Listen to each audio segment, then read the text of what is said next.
Hello, everyone. Oh, I think we're a little hot. um, yeah. Hello.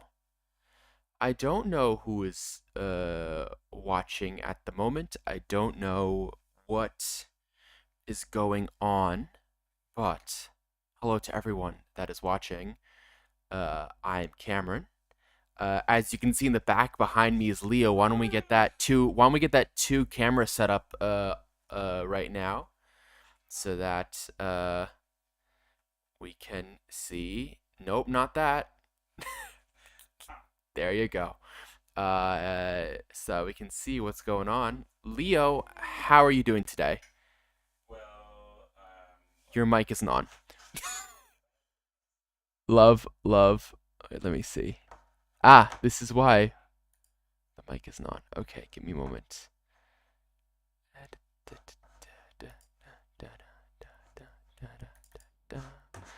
As you can see, we are already in technical difficulties, and our mic just isn't here. Let's just do that real quick.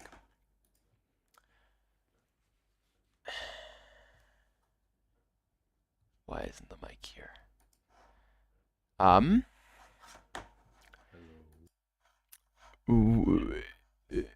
We will be right back.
And we are back.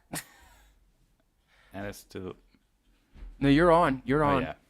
Hello. Leo, Woo. good to hear from you. How are you doing today, my friend?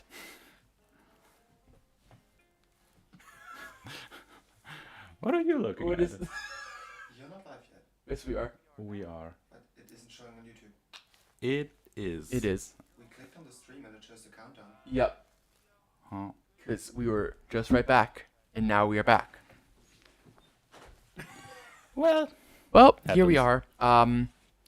Leo, how are you doing today, my friend? Well, fashionably late as always. But, Of course. Other than that, I'm doing great. Excited for today. I mean, we have a busy schedule today, as you know, my friend. Yeah, we do. But And you're going to be Well. joining us for this first part of the first stream, and then you'll be here for the whole end tomorrow. Yeah, You got a concert. You told me yesterday that you're going to a concert tonight. You want to talk about that? What you're doing tonight? I don't feel like this is the audience for this, but yeah, I'm going to like a German punk rock concert, and it's like a very indie band. Like I think the concert venue has like 500 spaces tops. Like yeah, I mean, it's small. It's small, but super exciting. And it's like their second concert at all. And they did their first concert at all also in Berlin, and I went there and it was great. Super Like cool. their first concert was like in a bar in Neukölln, and had like there were like 200 people at most, and the place was like full. Like you couldn't move a bit, but it was great. Yeah, and Loving it. Tasso, do you want to put up Tasso's comments on screen, my friend? sure thing. Let's see if this works. We were playing around with it for our test stream 2 days ago. Tasso, who will be coming on Bro. tomorrow morning towards the end of this stream. Already logged in, already ready to go. Super excited to see. But yeah, so as you might have seen from all the promotion that's been happening, we have a full like 26 hours. The countdown is right up here with the progress bar and with the QR code for you to scan to contribute. So share around, give us some love, and see what we're kind of working with. For the first like couple minutes, we're kind of chilling around, just like Leo and I. Then next comes Devin, the assistant director for Split by a Pond. Then Rolando, one of our producers, is coming on, and then Jade, our costume designer, is coming on. And then after that, Seb, who's actually here right now, we're going to be doing a dinner and a movie with his amazing cooking skills, and talking about Minari, which is not only one of my favorite films, but one of the films that inspired making making this film. So yeah. How about you, Leo? Leo, what are you excited about to watch happening today, or about this whole entire stream? Well, I'm gonna miss out like on a whole bunch of like chats that you will have with like the production crew, but I will definitely be watching you and Anthony playing Mario Kart this evening, or night rather, but yeah. And tomorrow morning, I don't know what's on the schedule for tomorrow. I mean, tomorrow is mostly the two of us. When you come back, we're gonna be doing having a lot of fun.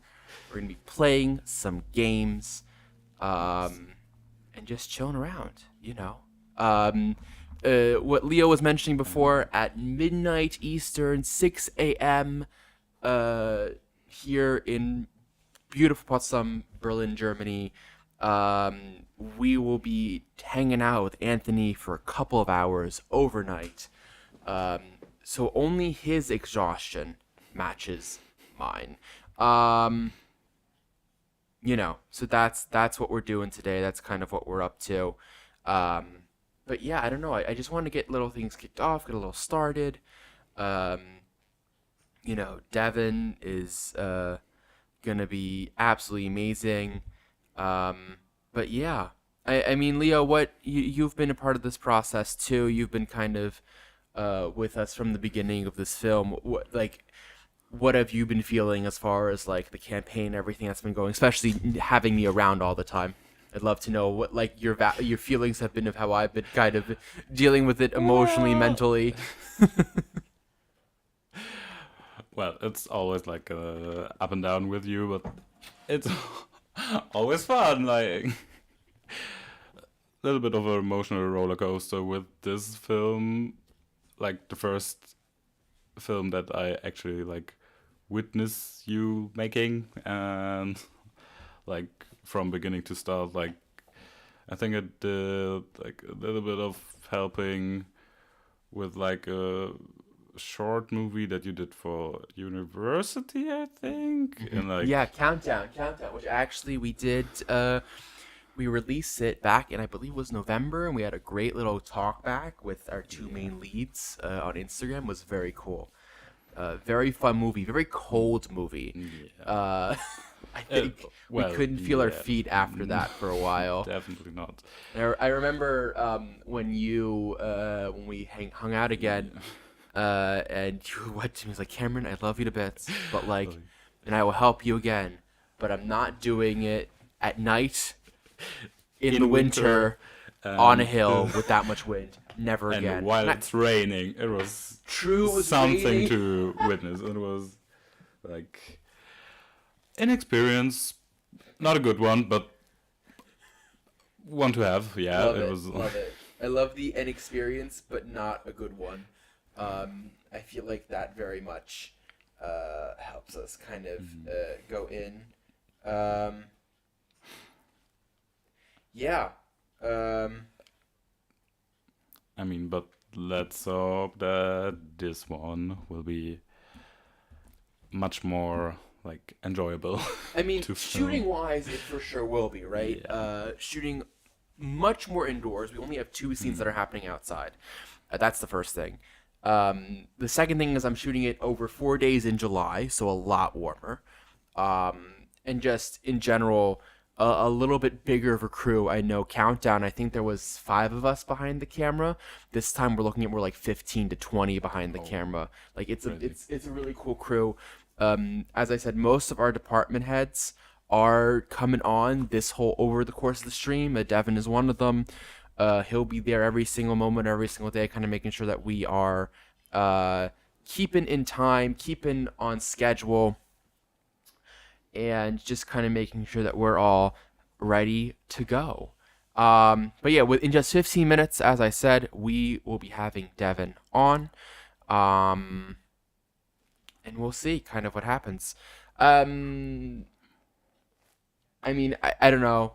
It's going to be a long day. Definitely. least for I me. mean, like Cameron already prepared like a huge, let's just say, bucket of coffee to Right here. This is the coffee for stream. It just endure this excessive stream. But yeah. and we have just over 25 hours left. As I said, guys, so one thing else that I wanted to say, because I was talking about this with my team last night, if you are one of the 80, I believe it's 83 people that have contributed to this campaign, first of all, thank you. But you got an email yesterday about this, and basically what I said was, well, I want to do 2 things on the stream. One, I just want to have some fun. Or actually 3 things. One, I want to have some fun. 2, I want to see if we can raise any more money, kind of get some more of that those pledges in, help these people support the film, help these people kind of make the best film that we can make together. And number 3, celebrate the fact that we achieved our goal. Not only achieved, but exceeded it, right? We are at can you give me that number, please? I can't really see it from here. I believe it's $3,153, if I'm That's correct. on the nose. Huh? If you look on the left screen, there's that progress bar that we used to update. Yeah, you're exactly right. We are at 3,153. and that is like over what we even expected to get. That is over what we went for, right? At the beginning of this campaign, I was afraid because Seed and Spark only gives you you have to raise at least 80% of your funds in order to uh, get your money, basically, in order to get it greenlit, and we surpassed that in just over 2 weeks. But I was concerned that we were even going to get to that $2,000 mark, and it's been because of contributions from everyone. Something that I think I'll do is at the end of the stream, we will read every single name that is, or at least I will read every single name that is on that gave a pledge, that gave a contribution, and will read it on stream as a thank you to every single person, give them my thanks and my appreciation. Because without you, this film would not get made. Without you, this film would not even be in existence. And without you, we just wouldn't be able to, to do this. Also, special thank you to Anthony, who will be coming on later. He's the one that made this whole beautiful background.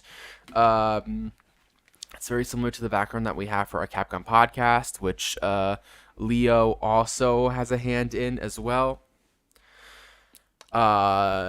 We're thinking about seeing what we can do to make that even bigger, even brighter, and just go from there. Leo, have you ever done a live stream like this before? I definitely haven't, but like, I mean, right now we're like chilling, so Is that It's not like- is that the technical term? definitely is, and Definitely. yeah, we don't have like a lot to handle right now. We just know we're live, everything works, or at least it seems to. So yeah, so far no problems have. No. So far, no Arise. issues. So far, the stream looks clean. So far, everything is looking great. I'm actually gonna center myself a little bit in frame because I just realized I'm not really centered. We have this beautiful mic here that I get to talk into. And I mean, we're just waiting for the next 10 minutes. In 10 minutes, Devin will be coming on stream. Do you want to put up Tasso's question that I Yeah. see? And it's not mine. It is not mine. is Actually, it's my laptop. Cameron's, yeah. So we could talk about that some other point. But I've sticker bombed it. I think so. I spent what must have been about 3 months collecting stickers for that back. And then basically after that, spent, I believe it was 2 days after I got that laptop, and it's on a shell, right? I put my laptop in a shell and then put the stickers on top of the shell. And I basically took that and arranged them, and then just every once in a while I have new stickers. Actually, Leo, if you want to show that little baggie, that like paper baggie that's right next to the there's like right next to my shelf over there, on your right front, the wooden shelf thing. Yeah, that. Oh, this one. Those are So- some more stickers that I actually need to put on, which I don't think we're gonna do on stream today, but we have some from the Academy. I made some. I got some Oscar stickers for those that joined us for the Oscar live stream. How do they do that on like? Oh, I think. Wait a second. Can I like mirror my image? I think you can. Where am I?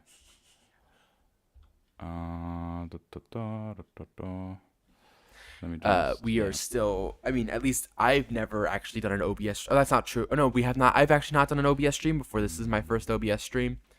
Little behind the scenes stuff. Well,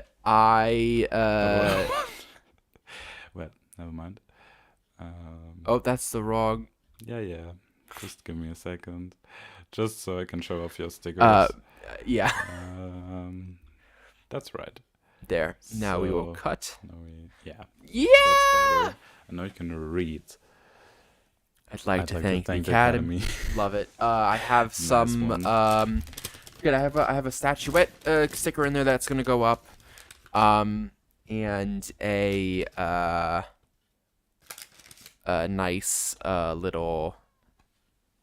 And then I have some from Linus Tech Tips. I bought something from them recently. They came with a free sticker pack, and I know there's a bunch of like tech stickers. And I don't remember what else is there. Oh, I think I have a Boosker Doo sticker in there as well. Some local pride from the U.S. Let's see. Yeah, I believe it's the one with the something that's coffee related for sure. And then also, of course, I will be staying hydrated thanks to the nice little Cap Gun Productions tumbler. This is the Gator, I believe, and then the tumbler that we self-manufactured as part of like the board. Getting things snazzy for sure. Yeah. So as I said, just 8 minutes until I was hour gonna say, first. like looking at like those stickers, hot takes. I feel like we should introduce reaction stickers to the podcast. Let's look into it. I think it would be a fun time. We just have to figure out how to do it. But as the podcast has kind of gone into a new year, right?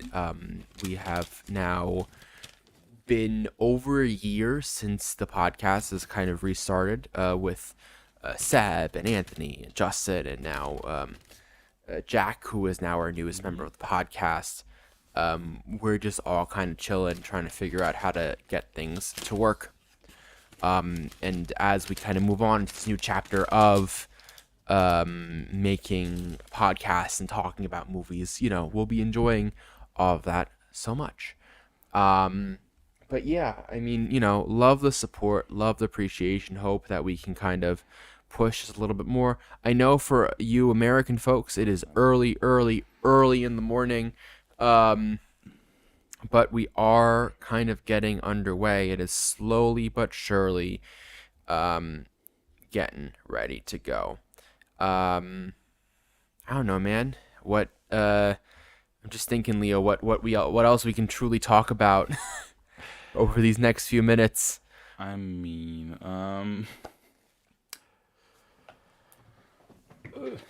so, I mean, here, why don't I ask this? Do you have any questions about anything about this project? Like something about the movie, or even just about the campaign that we ran, like just anything. I mean, it's not that early. It's, oh, sorry. For the U.S., 9 a.m. it's 9 a.m. I mean, that's for Sunday. It's all right. like, like, well, I mean, what can we talk about? Like, I don't know what questions you maybe- have. yeah, let's wait for questions. But like in the meantime, do you remember how we like filmed your campaign video for the movie True. at like Eleanor's university? And, Yep. it was actually a really fun time. Like the studio was crazy big. Like I don't really. Yeah. I mean, it's a brand new studio too, right? That was the worst part. Now, do you remember, Leo? Do you remember how we got lost? Oh yeah, and I don't know how to find us. Basically, I'm actually running a little hot on this mic, by the way. We should I can keep an eye on that. I just saw. I hope no one's ears have been pierced. But yeah, basically we. Huh? Oh yeah, remember with the. Yeah. Nice. we're Working with back. some fun equipment. Yeah. Yeah, we might have to do that every once in a while. It's okay. But yeah, basically we got lost, and it's if you guys watched the reel that announced our behind the scenes video, we did talk about that. Yeah, as part of like Yeah. the whole like thing is like we got lost in our at the university on the way to the studio, just like trying to get everything kind of under Like control. maybe we went through the fire exit and were locked in, I guess, Yeah, not locked locked out. in, which is the wild Yeah. thing. And couldn't get out of like a passageway It's and wild, right? It's wild.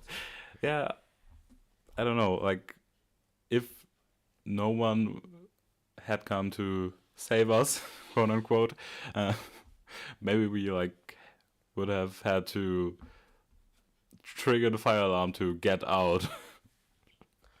Just imagine that. Imagine the fire alarm. I think though we would have been fine. We would have gotten in a loop maybe, but we would have been fine. You know, it's you know, I don't know. I also gotta ask you how many of the uh films that we released over this coming period did you watch? Huh? Like the whole like remember we've now been releasing all these movies over the past couple of months. We did all the shorts, the whole Vault series. Um, actually, didn't watch any of them. I watched the other Mr. Otterson Oscars video, but I haven't watched any of the movies. Well, What are you even doing, Leo? What are you even doing not watching the amazing Capcom production short films that we are releasing day after day? That well, I Well- guess we have to fill some time tomorrow so I can like catch up and watch them Watch with them you, on and your we way. can do some okay. live reactions. Oh no. Oh no. What even, I'm trying to figure out what I'm actually trying to do right now is get the comments live on my iPad so that I can watch them. But it is almost 3 o'clock, so let's check in. So We are almost there, and I will get my headphones in to make sure that we can, or at least I was gonna say can like hear. Devin is already in the room. Perfect. Let's get him on. Then yeah, let's. Now it's loading. Maybe you just wanna like give him a notice that If Devin is listening, hello. Can you make sure the mic for the conversation is mine? On no, not here, on the Ninja program. Oh yeah. Let me check. And we are just about to get started. I'm super excited to introduce our assistant director. And that's not what was what? Yeah, just give me a second. What did you I do? Huh? What? Huh? This your screen. Oh, well, so Why don't we switch have to over? tell me, like, 'Cause which- Devin is already waiting. yeah, which one is the camera there? The 3.0 USB. Yeah, USB 3.0 capture. So that he can see me. Yeah, and audio Devin's saw already is the patiently fast waiting. track. Your microphone is the Fast track, correct. Fast track. So now, As I said, we are very new. so and yeah, we maybe we should have. So I'm just gonna like. fade it in.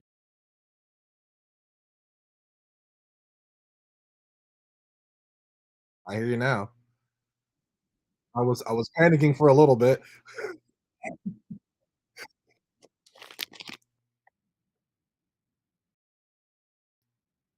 Yeah, man.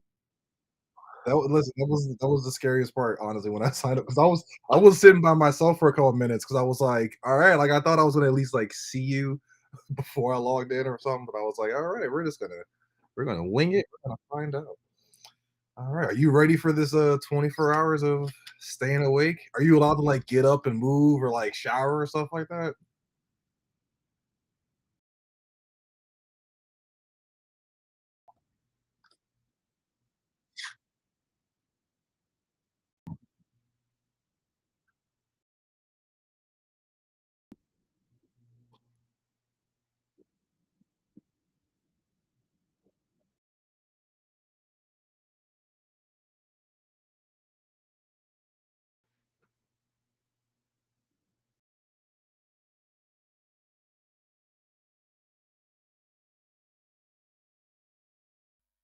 Cool. Okay, now I hear. Now I see the. Okay.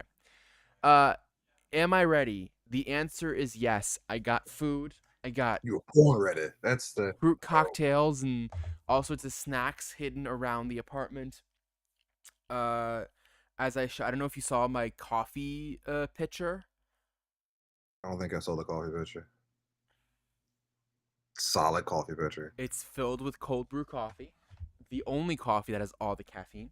So it is we got snacks galore, and just a whole entire schedule that is just jam packed with people. So I feel I'm Yeah, I ready. saw. I didn't I know we could game. I got a little jealous that I won't be on that one. I was like, wait a minute, I'd I have mean we hopped can on the game right game. now if you really want to. Well, I don't have my Switch set up and I'm too lazy to get I know. Man, It's not plugged in or on the home or anything like that. Plus the Wi-Fi is it's like far in the house, like from away from here. So like I don't trust the Wi-Fi connection to stay online with the Switch. sure, that's fair. I But mean what you can also do is I know with Anthony we're going live. If you want to join us later online, you can join us later and we can play together with Anthony. I know Anthony is falling asleep on stream. And then also I know towards the afternoon we'll be gaming a little bit more. I have my controller right here right now. I will in fact not be buying the Switch 2. I was Uh, gonna ask. I was gonna be like, this would be a podcast of us just talking about hobbies. So what are your thoughts on the new prices for these new Switch and Switch games? did they increase the prices again since the announcement? Because I know they've halted because of the whole tariff I situation. saw, if I'm not mistaken, I saw digital copies $80, hard copies 90. So the game so those are still the as far as I know the original prices. So the from what I've heard, right, the Switch 2 will cost $450 standalone. I saw 4.99 or something like And then that. $4.99 with the new Mario Kart game attached digitally. So you save a couple bucks by bundling it, um, Gaka, that's gonna be why. which like cool, but like still, it's so expensive. Like the game, this device is so expensive. And they're never gonna have sales. I saw a meme that was like, and we all know that Nintendo never puts sales on, so it's staying that price. Yeah, and it's kind of super sad too, cause like I mean, especially I mean, unless they try to do something like they did for like the 3DS or like the 2DS, where like after like a year or two they'll start to like slowly drop prices. But I don't see anyone going with a new Switch at least for the next like foreseeable future because I don't like. There's like maybe one interesting game to me on the new Switch, which would be the new Mario Kart game. But even that, I feel like That's good. I'm fine. The new I Donkey Kong has some attention. I feel like sure. not a lot of people have ever had that kind of 3D Donkey Kong. Am I getting it? No. But But that's another thing. It's like who are we? Who is like the like target audience for this, right? The people that already have a Switch or like I have an OLED, so like I have everything that I need. It has better battery life than the Switch 2. It has a beautiful. I don't need 1080p 120 hertz display on my handheld. And my projector only goes up to HD anyway, so I don't need the higher resolution either. It doesn't bring anything to me, and so that's why I'm like I don't need it, so I'm not going to invest right now in a whole new console for that. And so, that's those are at fair. least my thoughts. I don't know, but it sounds like you're the same way. Yeah, I personally I switched from my Xbox to PlayStation several years ago, and I haven't looked back. So if anything, I'd play more games on there anyways. I feel like I only do Switch when I'm like traveling, and I'm like, let me just bring it for like the end of the night. But even then, I rarely still play it. So I'm like, I'm not gonna waste my money. I mean, and I'm not the biggest gamer in the world either, so like I have no true incentive to really switch over uh to anything else. I have had my Switch for 2 years now, and I've been happy with it. Um, my whole thing has just been have something, especially for like I like to play games with friends around, so like that kind of stuff. I rarely play it alone. Um, and so yeah, but Devin, it as I said, like absolute pleasure. I'm so excited for you to be part of this. Of Um, course, of course. also super excited for you to be a part of this other film that we're now doing. This will be now our third film, I think, that we're gonna work on It will together, be which is our third insane. one. Our third one. It's been a while. That's yeah. I A mean, what while. moving on was 2 years ago now. Was it 2 years? Believe so. Yeah. I If it would have thought that Knocking on Doors was 2 years ago, unless I Knocking on just Doors, I'm unless gonna I have make you no feel super old. concept of We time shot anymore. Knocking on Doors in 2021. Oh, I feel old, man. That was 2 years. Nope. Nope. Nope. Nope. Yeah, that was almost that was 4 years ago now that we shot Knocking on Doors. It will be 4 years in August. That's wild. Insane though, That's right? wild. That's wild. I really have no concept of time. I feel like we just did that one, and like I don't understand. Crazy. Um, but yeah, I mean, yeah, it was 2 years since moving on because I always seem to shoot my bigger projects in odd years. Funny enough. Uh, Okay, so 21, 23, now 25. I Um, like it. I like it. and yeah, I mean, it's super cool though. It's super cool to have you like join us for this. Um, especially because it just feels like you bring the vibe to set always. Like you bring the vibe, you bring the energy, and you bring the urgency that we truly need. Yes. So maybe for those that aren't film people, because there are some of those, maybe you want to talk about what you usually do on set and why you're so vital and why I need you and everything. Yeah. So it's actually funny because you put me more into an assistant directing role than I do with.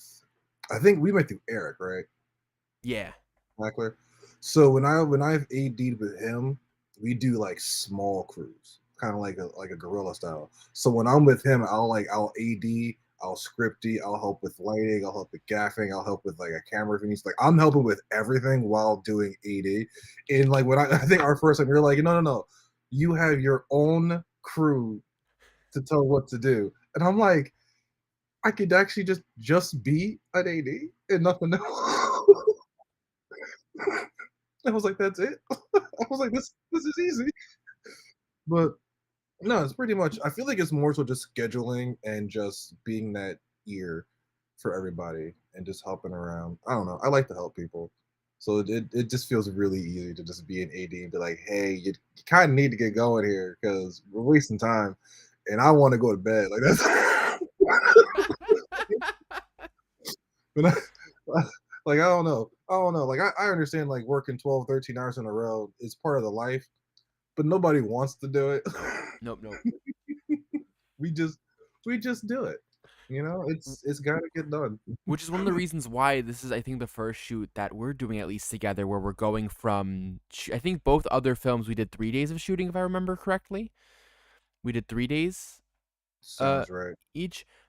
This time we're doing four, so that's gonna alleviate Make some it a little time. easier.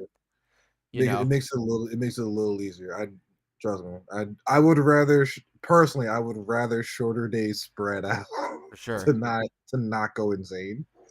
And of course, we'll be shooting in a studio or like in the therapist's office for 2 of those days. So we'll have because A controlled we're environment is the shooting best in 2 blocks, and so because that one whole block, I think we're gonna do a back to back block is literally just in studio, where it's just the two actors, no one else, and we just go through the script like We're through gonna get through that. that fast. So I yeah, expect and plan on us getting through those fast.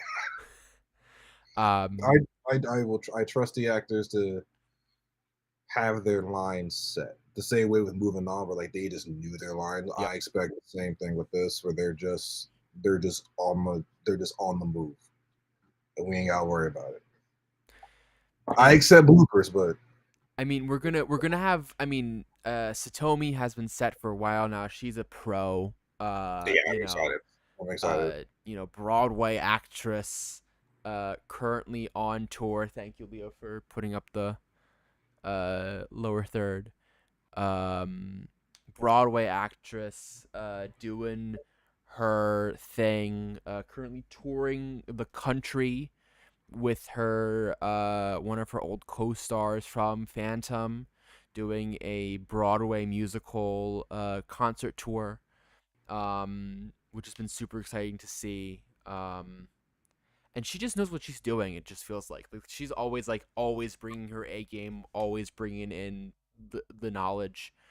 So I'm super excited about that. We're still looking for our Jason at the moment. It's going to be super exciting to see what that person can bring to the table, and we'll be talking about casting a little bit later once we get to Logan. Um, but yeah, I'm just super stoked for what we have in store. Is there a scene in this film that you're most excited about shooting? Honestly, the therapist, all the season therapist, kind of going back because that's pretty much where he reflects on himself, you know. And that's just I feel like a lot of people kind of will resonate with that, whether they go to therapy or not. Self discovery is a pretty big thing in anyone's growth. So I feel Sure. like that's a really good, powerful scene every single time. He's like, wait a minute, I went through this. I went through that. So now we're going to be like this. And are you ready to be an AD in two languages? We're gonna try. I think the only German word is nine. That's it. That's all I got. Well, it's a I don't think solid one to start with. When I go, do we have time? And you just go nine, and I'll just look at nine. you going, That's it. that's not how That's this all I works, got. Evan. That's not how this works. I'm officially Uh, bilingual. um, yeah, but I mean, I'm super stoked. I'm super excited, to see what, is coming up with this. I have just been so full of the response that we've been getting for this film too, That's good. and just what it's just been feeling like to see all the support come in. The fact that we originally wanted to raise $2,500 and we were over 3,100, like that's That's absolutely good. insane to me. 83 separate contributions. I mean, it's just like it just shows me at least that there's interest for this film out there and interest for this kind of story of what we're kind of doing here. um and I guess also interest for the gang to come back together, because a big part of the gang is coming back together, right? Mhm. This will be your third film, Ed's third film, Jade's second, Linnea's second, Logan's fourth film with me. It just goes on and on. I just feel like we just keep working together, and we just kind of keep seeing what we When get you to do find a together. solid crew, you got to keep the solid crew. That's one thing I've learned. You know it. I've got solid crews, and I'm like, if I'm doing something, I'm like, I already know who I would do for one thing and this one thing for that thing. I trust it. Trust the process when you find Trust right people. trust the process, 100%. Um, Now, I don't think I've ever asked you this question, because I don't think we spoke about it. But what is your split? In what sense? Oh, geez. I don't know. It's anything. You've been reading this campaign. You've been seeing what we've been doing. What is your split? How do you relate to this movie? What's like, oh man, I relate to this movie because I'm half this, half that, or I'm this, but I'm this. uh, all right. So if anything, I would probably say my. Well, I try to combine them into two things now. I would probably say, but probably my fitness and my martial arts, if anything. So for growing up, for most of the part, I would always keep my training and kung fu to the side, like hidden. I'd be like, I don't need nobody to see what I'm doing or what I'm learning. And then like I go out into the real world for school and work and stuff like that, and I would talk about it, but like if you're not actually like in the midst of it with like the other people that are training, you're not really gonna understand or really like see what's happening.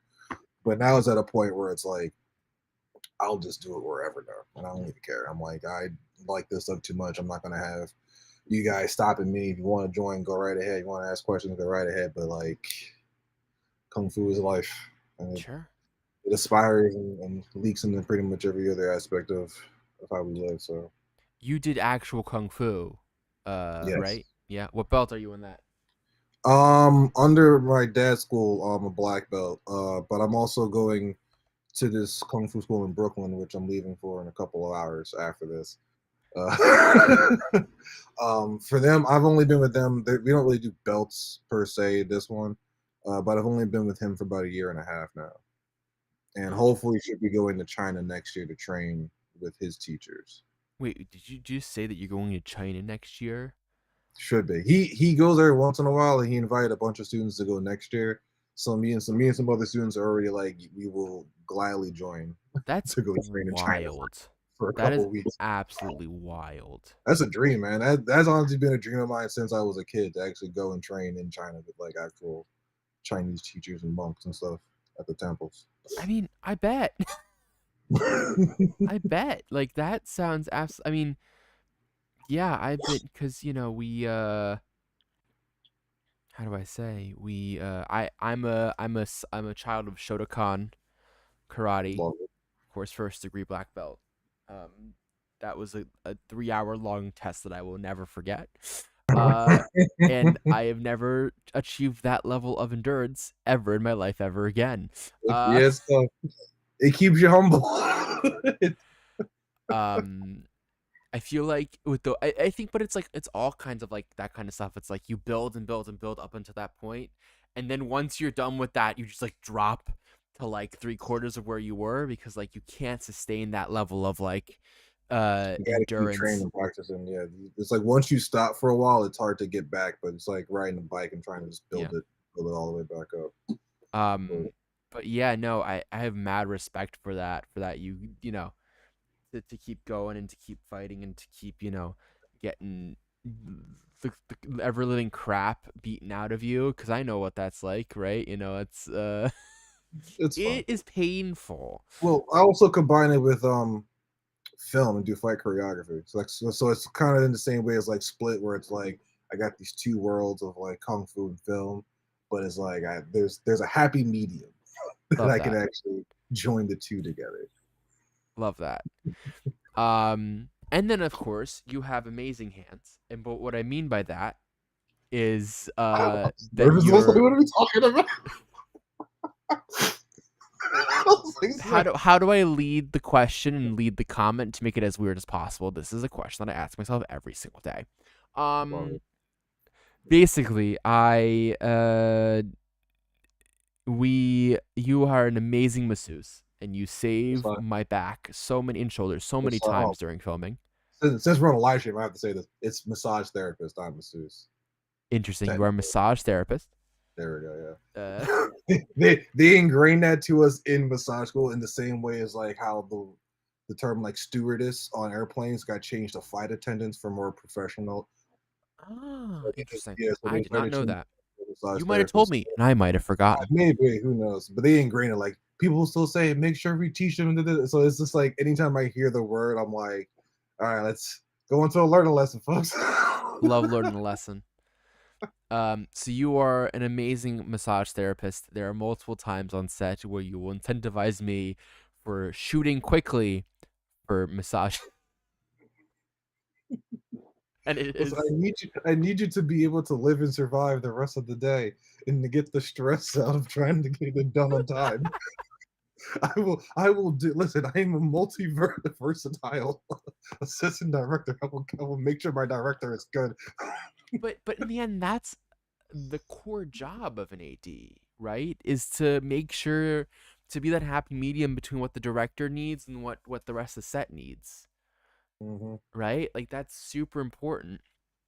And so like I totally get that. I totally understand that that's like part of your job and that's a very vital part of the job, right? Like what we as a crew always what the crew always needs isn't always what my brain is always thinking because I know as a director I kind of get into that vibe and that mode and I'm like, well, it's this and this and this and this and but this isn't done yet and we still need another Um. Oh no. Oh no. Oh no. I have seen the comments. Why I said oh no. I have a feeling I know who's gonna start giving me very shitty comments throughout this whole entire stream. I'm right. Who is it? Someone just wrote, because it's called Capcom's official fan club. We think Cameron also has magical hands, the way he's writing great scripts. Hey, that's a bar.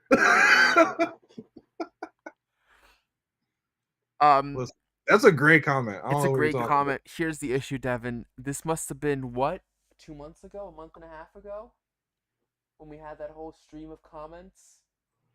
Remember that episode? I believe. Do you know which movie that was again?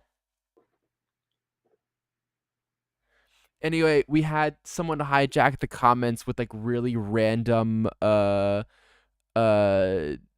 comments. Turned out half of them were from one of our co-hosts, Seb, who was writing them under my literal nose. So I have a concern that this is what will be happening for the foreseeable future, is us getting weird comments that will entertain me throughout the whole entire night. Which, you know what, honestly, if it keeps That's me probably what awake, they're for. That's if it probably what keeps me they're for. awake, Keeps you awake, keeps you laughing. um, That's what you said was it was the Capcom fan club. Capcom's official fan club is the name Yeah. of this account. Well, of course the fan club's gonna be saying the craziest. And you know They what? have I'm to. loving it. Ba da ba ba ba. I'm Uh, laughing. but yeah. As I was saying, I feel like you have such a good grip on, like, especially like, as a director, I'm so much in my own head trying to figure out what's kind of what I need for the scene for the shot, you know? Mhm. Um, but that's not always what the crew needs, right? The crew sometimes needs very different types, something very, very different. You gotta look at And the big picture. Yeah, that's another thing I feel like is I have to look at the big picture and make sure that everyone can do what they're supposed to do, however right. they can do it. And you have that, right? And you're able to really like keep it going on like a lie in a good sense of like you can at any point know exactly what people need, right? And know exactly when I need a second, and know exactly when the crew needs a second, and know when to like tell me to move on, and know when I'm like, this isn't there yet, we need this shot, right? And like part of that is like prepping and like all that kind of stuff, and then talking with me about it, but a lot of it just your intuition is just spot on, I have to say. I love Like living in the your moment. intuition just super super strong. And it's just it's I've never been I've worked with a couple of ads, and I always come back to you when I have the opportunity to do so, because there's no one like you with that intuition sense. And I think part of that 100% comes down to the fact that we've worked together for so long now. Yeah, But I mean, it also just comes down to you as a person, and I as a person can like connect on a bunch of levels that I feel like, it's not always easy. And so I'm super excited to be able to continue that relationship onto this film, and hopefully many more. oh yeah. We got some very cool. I feel like I was talking with a friend of mine yesterday who was like, "This film is your most experimental that you've ever done," and I'm like, Yeah, 100% it is. It. I feel like I've thought about that through the line through from after knocking and moving on. I was like, I've been watching the progression of Yep. like the storytelling and how in depth it is and the emotion behind it. It's definitely up there. And I'm just so excited. I mean, tomorrow after we stream, I will be just sitting on this. I'll most likely not leave this couch tomorrow after the stream, but this turns into a full bed. So I will To just sleep. push everything back, pull out the mattress, and just watch some dropout TV. I was gonna say after live streaming for 24 hours, you didn't go to sleep for 24 hours, but now you disappeared, so I don't know what's happening. So this is what's happening. I love Canon cameras. Do you want to give me that so that I have a? I basically Did the battery die? Basically, I have a Canon camera, and it turns itself off after the screen off after 30 minutes. So we will have to like kind of Oh, okay. Okay. It's kind kind of of like like a Netflix. Like, hey, are you still watching? correct. It's like, hey, are you still using this? And the answer is yes. And for some reason, Canon won't let me just turn that off. I can turn off auto shut off, but I can't turn off auto like dim the screen. And we love that. Well, So it's perfect. I love it. But I don't have another camera at the moment that I can really set up for this. nah, listen, it's a good setup. And I am working hard to not spend money. That's that's that's the phrase right there, folks. and we did invest. I got myself an Elgato Stream Deck because I didn't have one before, so now we can actually stream gaming live onto stream. Like you'll be able to see it later, which is super cool. Oh, that's pretty cool. So maybe we'll do some more gaming. Either I will do some privately gaming and do that on stream on a more private channel. Bring back an old channel that I know I have a lot of my friends like trying to ask me to bring back, because speaking of Minecraft is a game that I used to play a lot as a 15-year-old child. I could never get into Minecraft, but it's crazy to me how big Minecraft's blown up. It's I feel like insane. it's insane. I haven't even seen. I feel like I have to watch the movie just to watch the movie. Do you? I mean, it's Jack Black. Like, I mean, I it's can't Jack Black. say much. can't. I can't say too much, especially because our podcast next week is focused on Minecraft the movie. Okay. So I can't really talk about my opinions too much, but I went to go see it in IMAX 3D. Only because I felt if I'm gonna go see a movie, I'm gonna like this, I have to go see it in the dumbest way possible. Which is the same reason why I saw the Godzilla Kong film in IMAX 3D on a 2 p.m. on a Saturday. But that's better. That's a better choice. You can't go wrong with Godzilla versus Kong. 100%. Now That here's was a the better question. choice. Here's the question: are you Team Godzilla or Team Kong?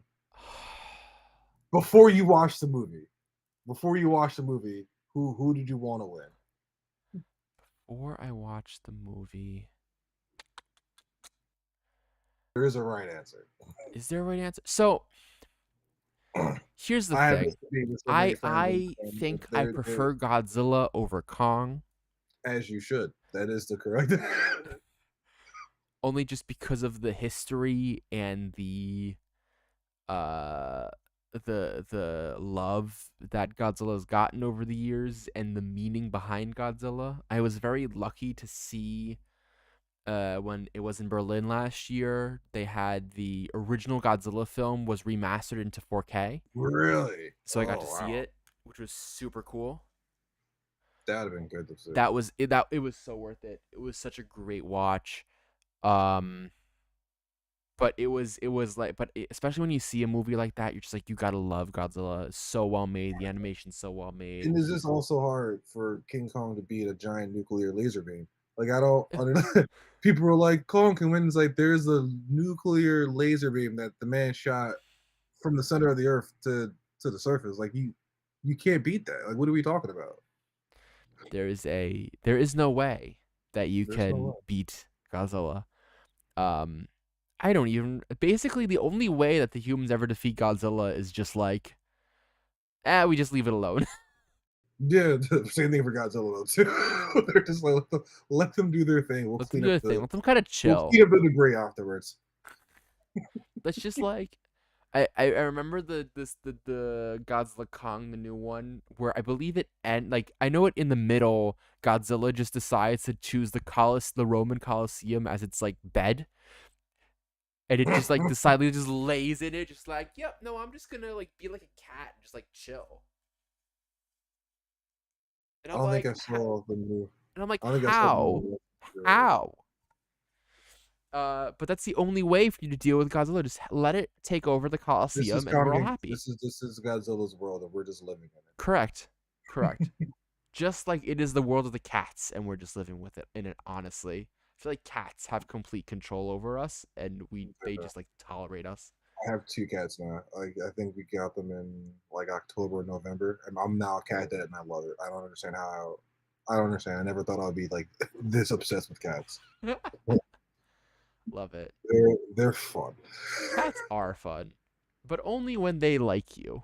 Then Yeah. otherwise, they are in fact not fun.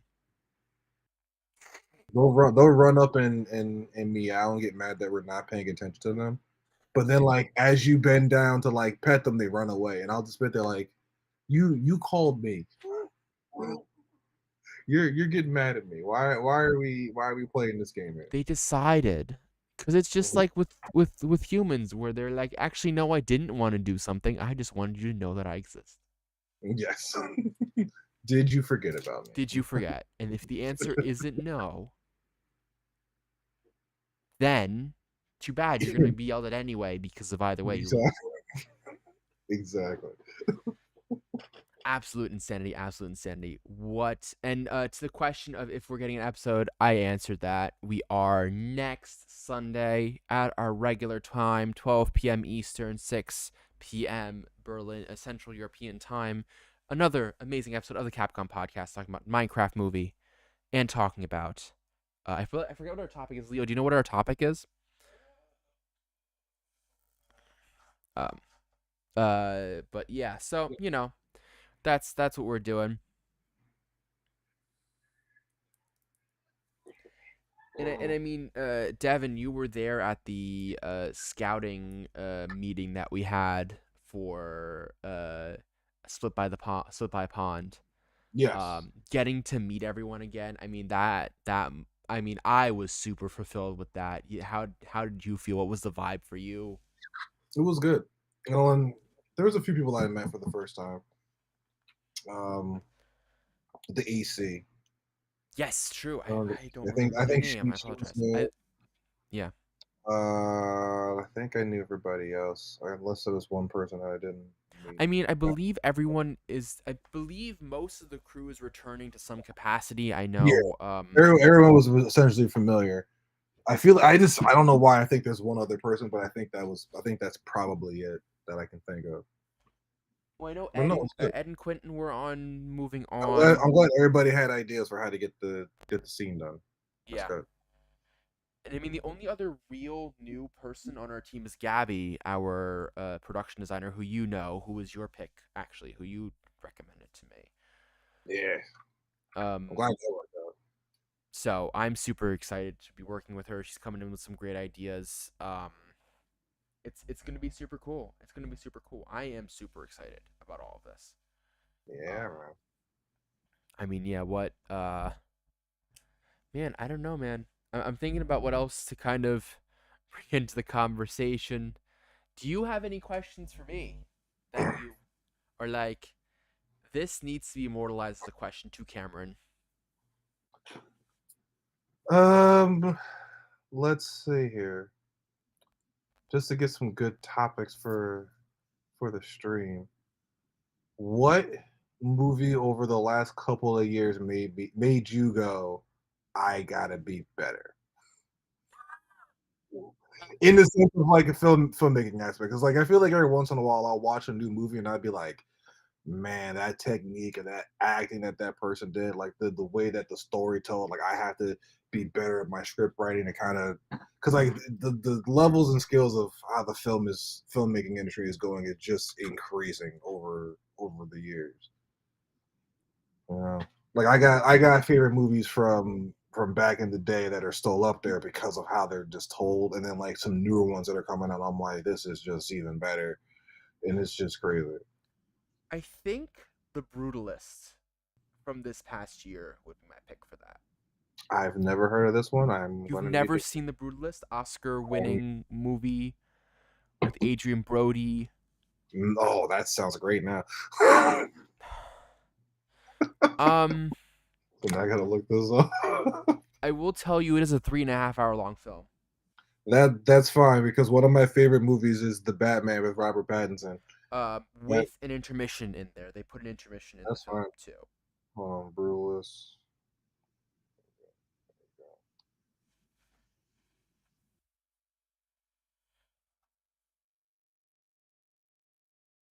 Okay.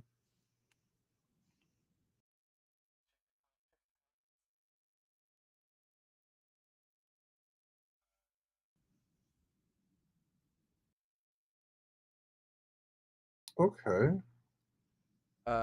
Also, another fun fact: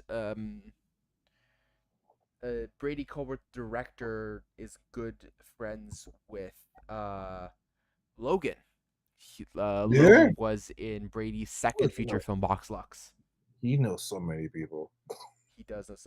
Yeah, 100%. It's absolutely beautiful. Um, yeah. I mean, here we are.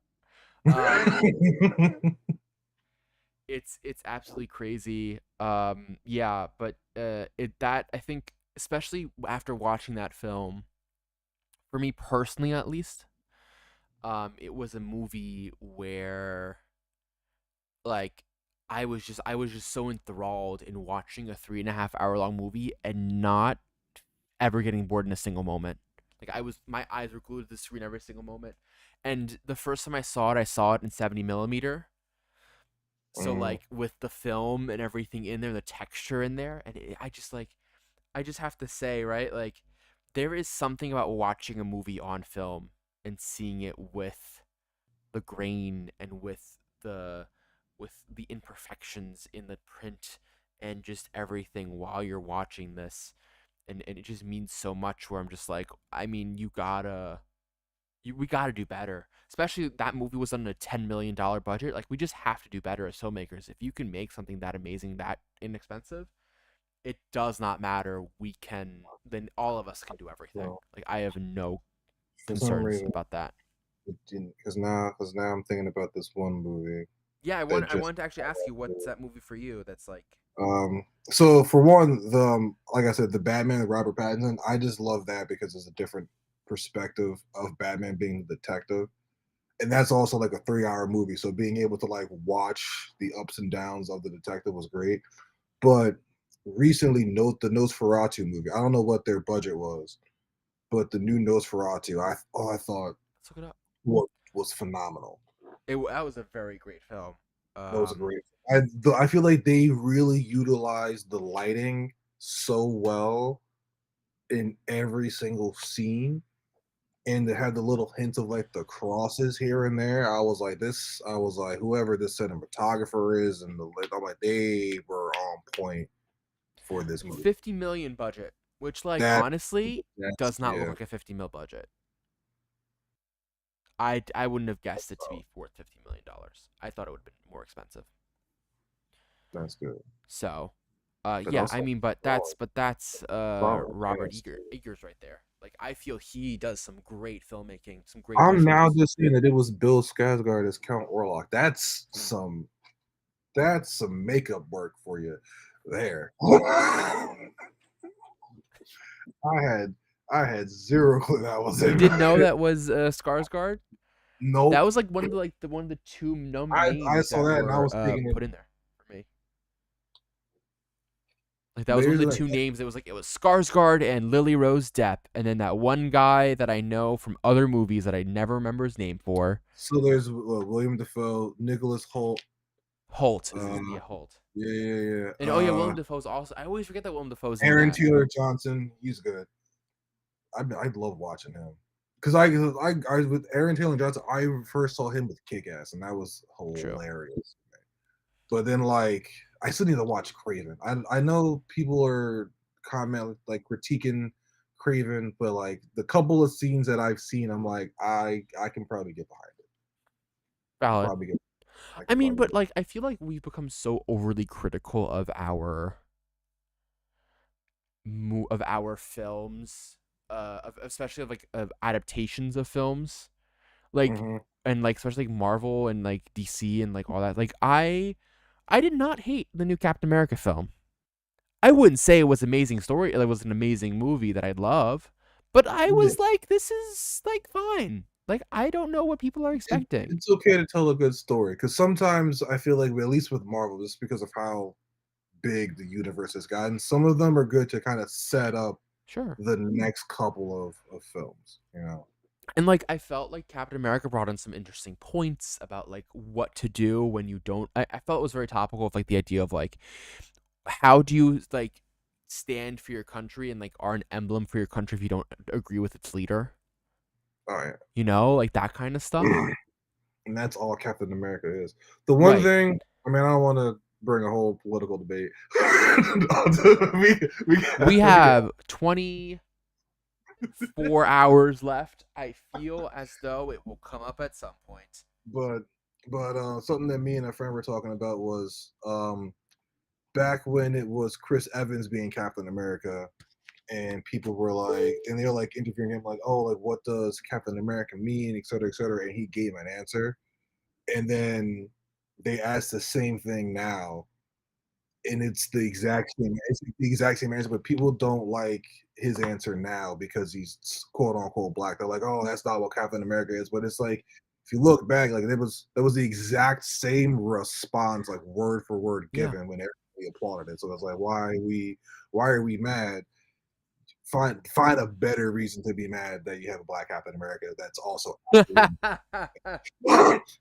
he's Very accurate in the true. comics. Mad. Like why are we mad about the accuracy in the comics here? I don't know, man. I don't understand it either, but here we are. Here we are. It's facts. Oh. But yeah, my friend, before I let you loose, do you have any final words to say to people watching? Any words for people to kind of talk about why people should still contribute? And Contribute so we can make this the best film possible and tell the story for everybody to resonate to. Short and sweet, my friend. Support folks. Well, Devin, thank you so much for checking in. I'm gonna cut you loose, and oh, cool. I thought we had 15 more minutes, but all right, cool. Sorry, man. I gotta go to the bathroom. Well, that's fair. That's fair. So Listen, we're gonna take a quick break. Do with 24 hours, right? Devin, you let me. I mean, here's the thing. Join anytime you want. Just give me a text, like, "Hey, I want a game." If you want to come on tonight and game while it's in the middle of the night for me, feel free to join us. Love you so much, brother. Enjoy Kung Fu later, and I'll talk to you later. Thank you. I'll talk to you, man. Bye. All right, you guys. We will be right back after this short break.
that was loud. Apologize to everyone. I brought some snap peas. Snappy. You know, I'm gonna be snacky on stream. I apologize. Like, I don't know what y'all want from me. Maybe just don't chew directly in front of the mic, but other than Oh, I that, don't I see think the- we're fine. So we have a nice little repression going for some like droning that happens in the mic, and the chewing seems to not be picked up as much. But you know, here we are. Let's see how our next guest is doing. Just FYI, Dingens müsste gleich wieder ready sein. Also the autofocus for the camera, I think, should be like around 30 minutes ago. All right, turn it back on. Yeah. Yeah. I mean, we're just doing it, but I think it's been going pretty well so far. I Yeah. have to say. What do you think, Leo?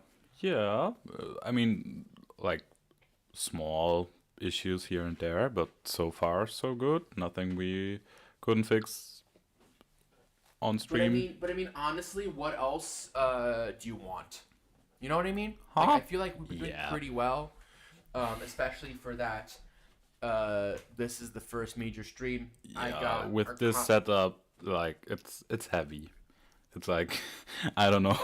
I feel like there are like 3 USB hubs plugged into this little MacBook, which does all the work for us, and it's going strong. But Hey, like, my MacBook Pro, freaking workhorse, is doing its thing. also I'm seeing our next guest is in the lobby Love it. technically. So why don't we already bring it in? So I'm just gonna like. Oh, I have to I don't know. By the way, if you want to know, Yeah, I do have a sweet and a savory thing. So we got the peas right here. They will be done by dinner.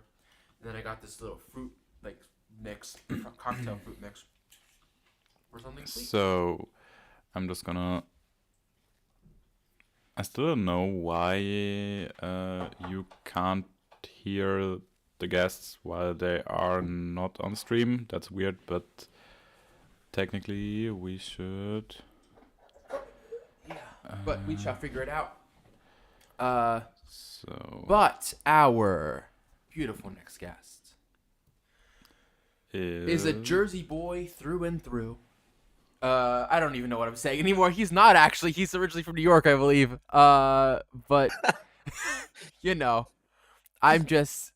You know what? It's only hour 2 into this stream. I'm already going crazy. So you know what? Not a good sign. That's not boding well for me. That is not a good sign. We want longevity in this, not you losing your mind 2 hours into this. That might be, but hear me out. What if it's both? Listen, that sells, man. I know, People right? want that. Like, insanity sells, seemingly. Listen, the reality TV isn't a boom because of this, something like that, right? Look at that. Housewives.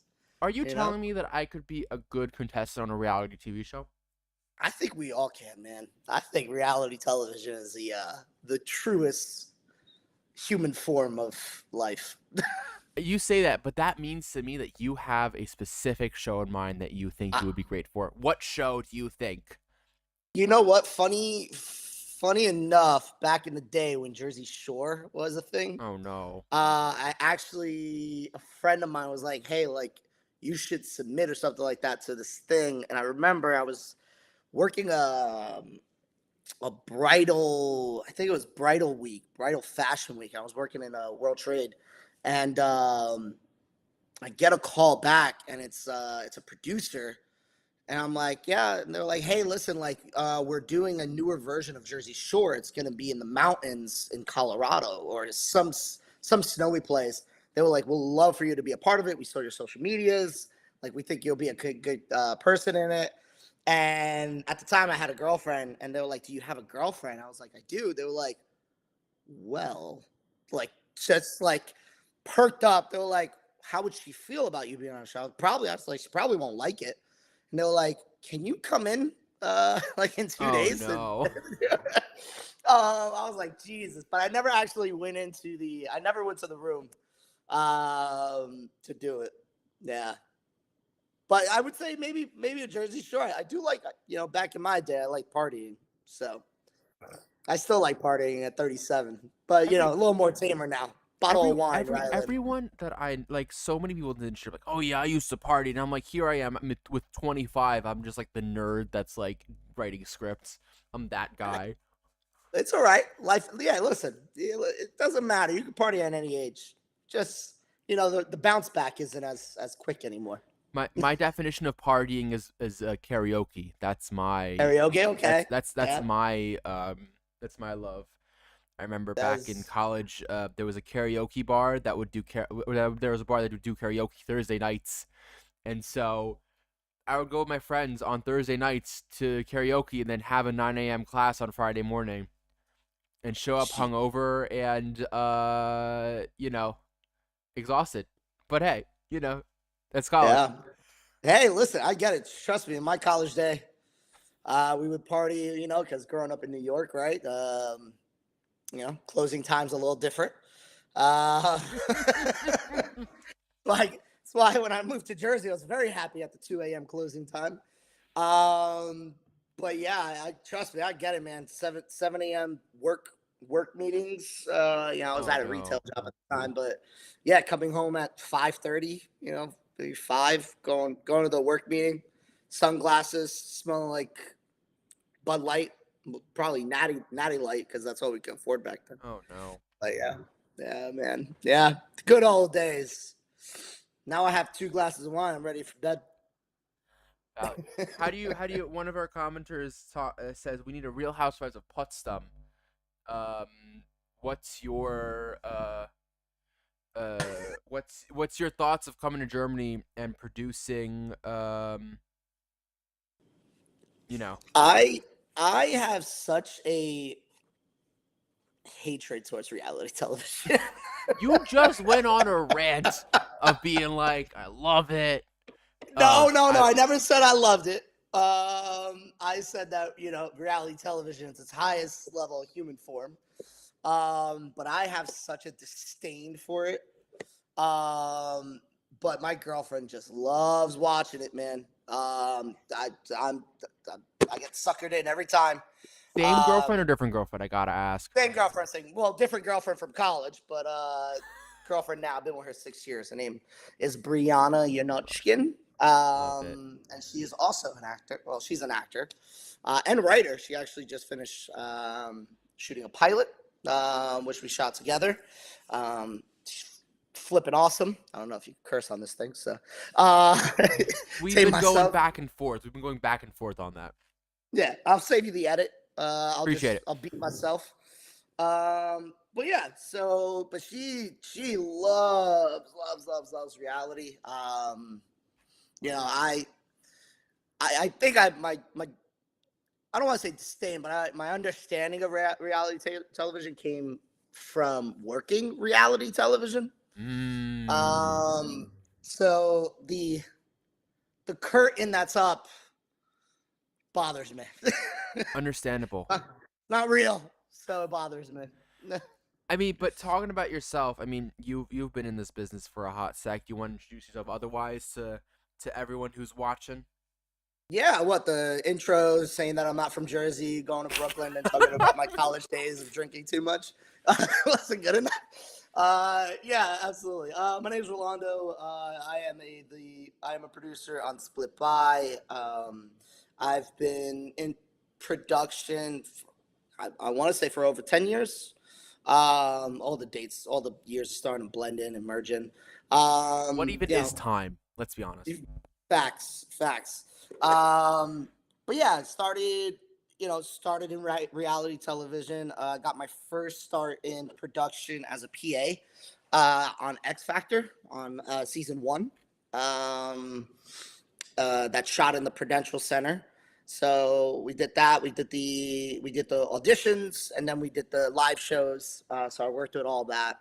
And then from there, I just continuously getting calls for other realities, American Idol, um, Idol. So you think you could dance? America's Got Talent. I also did lip sync battle, but we did the YouTube coverage of it. So we were just kind of like a fly on the wall kind of stuff, Gotcha. very reality again for it. Kind of just moved around, got some clips here and there. A lot of BTS for the YouTube content. Um, and then I also worked a lot of NBC sports stuff. We did a lot of tabletop trophies. So all those stuff that you see when like the Belmont comes around and the NHL like Stanley Cup, all those trophy presentations you see, I did some of that for a bit. NHL media days, MLS media days, did a couple of things like that, and then I, with an ex girlfriend, met another filmmaker that was based in Philly. At that time, I actually was trying to act, so I was trying to get myself into production as much as possible, so someone could be like, "Oh man, look at that next star." So so I did it, and it was funny because actually on America's Got Talent, I was working with this guy Justin. He was awesome, man. He was a camera op, and he knew I wanted to be an actor. He actually told one of the productions.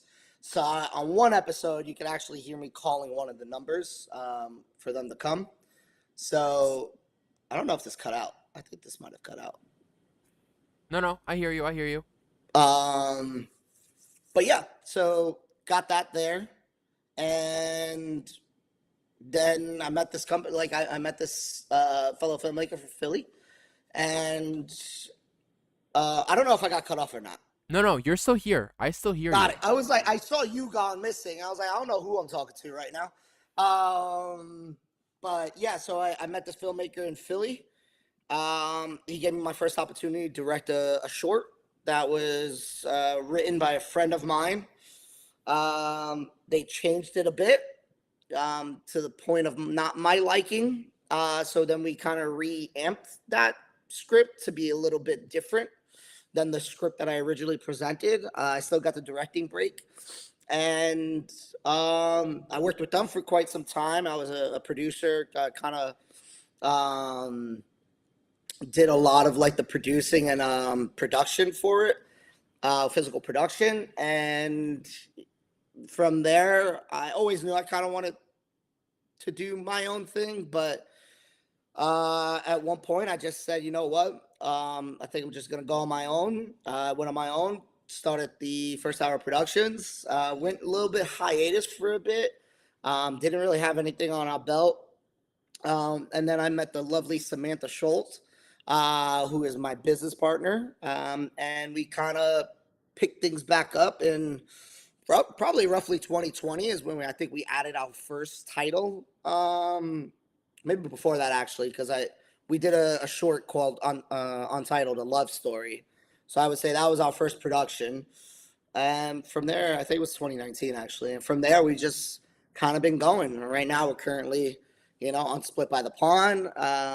Currently got 2 features. Currently filming right now. One at the end of this month. So we'll be filming for 2 weeks, 96 pages in 10 days. So, Jeez, that's a lot. That's a lot. yeah, cross the fingers. Pretty good schedule though, which was really nice. We actually just went over the schedule planning. Nothing too crazy, 8 to 10 hours a day, which is amazing, right? That's what you want to do. Anytime you could do that is really, really great. So, pumped up about that. And then we potential pilot. Pilot. I don't want to say potential. We're still working out the kinks on that one, but we do have some shoot dates for it, and going from there. Possible animation as well. So, yeah. I gotta be honest. I think I learned more about you in these past 5 minutes than I have for the past 2 years. That's what these live streams do, baby. This is reality. Man. We're all in reality television. But that's absolutely amazing. I mean, I also know you're a workhorse too. You do so much work and you're working so hard to get things on the ground and to get things moving. Highest respect for that. And so much love for the fact that, you know, I always, as I said before with Devin, when Devin was on, I love working with the same people over and over and over again. It's always great to have people kind of come back. And so because of that, it's so great to have you and Sam and First Hour kind of come back and work again and kind of continue this little, cooperation that we've done. Um, I really want to know, take me back to 2 years ago when we started working on moving on, and Yeah. what was the moment when you're like, I'm sold, we got to work together? Like what was that moment for you? Um, your attention to detail is really amazing. Um, you are you have everything. Dotted I's, crossed T's. To, I don't even know any other analogy to that, but I thought there was more to that. I thought I had more in the well, but I think you put a vision on and you go for it. So it's really fascinating to kind of see that, especially as a producer. You want to give the director as much as their vision as possible. And sometimes it's not possible because of budget restraints or logistics, or or it doesn't play to an audience, right? Like that's the world Sure. we live in, right? Like as a producer, you got to kind of see all three. But what's really cool is that you see something. I think what's really cool too, you bend at its will as well in a positive way, right? You don't change your vision, but you're willing to be flexible about that vision. And I think from an indie level, that's a really important thing, because sometimes we just don't have the finances to do it, right? So Yeah. but I think it was that moment where, I saw everything in play and said, holy, this guy's prepared. I mean, look at Split by Pond. We've been doing prep for what, about 6 months, At least. At almost a year, least. right? Like we're going a full year of going into this. So, to me, that's the impressive element of it. You see fellow filmmakers that may be doing that, but um, so it's impressive. And I saw, you're very resourceful. So that's really kind of cool to see. I appreciate it. I mean, look, what I always say is I grew up in a very small town in New Jersey. There were three people that were into film in Mhm. my year for high school, and so like because of that, you kind of have to figure out how to skirt around everything and try to like figure out Yeah, everything. And I feel like that shows. You know, I feel like I've been able to create bigger and bigger sets with bigger and bigger crews with more experienced crews too, and I think it's super important. But um I don't want to get rid of like what makes me me and what I've kind of grown up with and why, and so no, I appreciate it. I mean, we've been working hard, you've been working hard helping to find locations, helping to get stuff in place, and like it's been super cool to see that, to me at least, that it's not only us and this crew that are interested in this film that want to see this film get made, but like people, everyday people are coming to contribute their own hard-earned money. We've 80, like I keep coming back to the number. 83 people so far have contributed to this crowdfunding campaign. Like that's insane to me. Like try to put 83 people into a room and like say yeah, thank you to each and every one of them. And yeah. you know. Yeah, that's definitely the beauty with these crowdfunding things, right? When they hit, they hit. And it's such a remarkable thing, and it's like, you know, it gives the filmmaker the opportunity to like show their art, and that's amazing, right? Like, especially in the kind of world we're living in, where a lot of things are IP based now, right? Like that's the huge kind of thing happening, and you Sure. got an original story here. You got a story about someone who is caught up, for lack of better words, right? Like they don't feel like they fit, and I feel like that connects with a lot of us, right? Like we all kind of haven't fit at one point, right? No matter how strong you are as a person, or how lone wolf you are, and it we all kind of want to fit somewhere, right? We're part of tribes, right? Like Right. that's, I'm I'm Puerto Rican and Cuban, and my grandmother was Taino Indian, and and to me, it's we're all part of a tribe, right? Like Hispanic families are very tight knit, so it's really fascinating this story because like once again, it's just about someone who's trying to fit in, right? Like just trying to find a tribe and doesn't know where, right? Like and stuck. So I think that's a remarkable story right there. It's now the job is making sure the words go on film that proper way, right? That's always the challenge, right? Of You course. you read millions of scripts and you go, well, that didn't look like that on the screen, like. I remember reading a couple of scripts and going, wow, that was a really, really good script. I really hope it translates to film because sometimes it doesn't. And, Sure. but that's the risk we take as filmmakers. So, I do think though part of that is just like, I mean, part of it's luck. I feel, right, like that that spark has to click yeah, in this yeah. industry, and it's not always a given. Even though we want to talk about it being a given, it's not always a given, right? Like you can have, like, I've had scripts where I thought, man, I know this script is going to be solid, it's going to be strong, and then you go into the shoot and everything goes wrong, and it's and things just aren't running right, and then you're acting like you prepared and you rehearsed, and now you come to set and it's not working and it's not driving, and like, but I've also had other way around where like scripts were that I thought, man, it's not working out, but like screw it, I wanted to have some fun and shoot anyway, and it turns out to be a good movie. Or what I've also had, um we were just talking about this with so we've been releasing a bunch of my films, David Kraus, which we did a couple weeks back.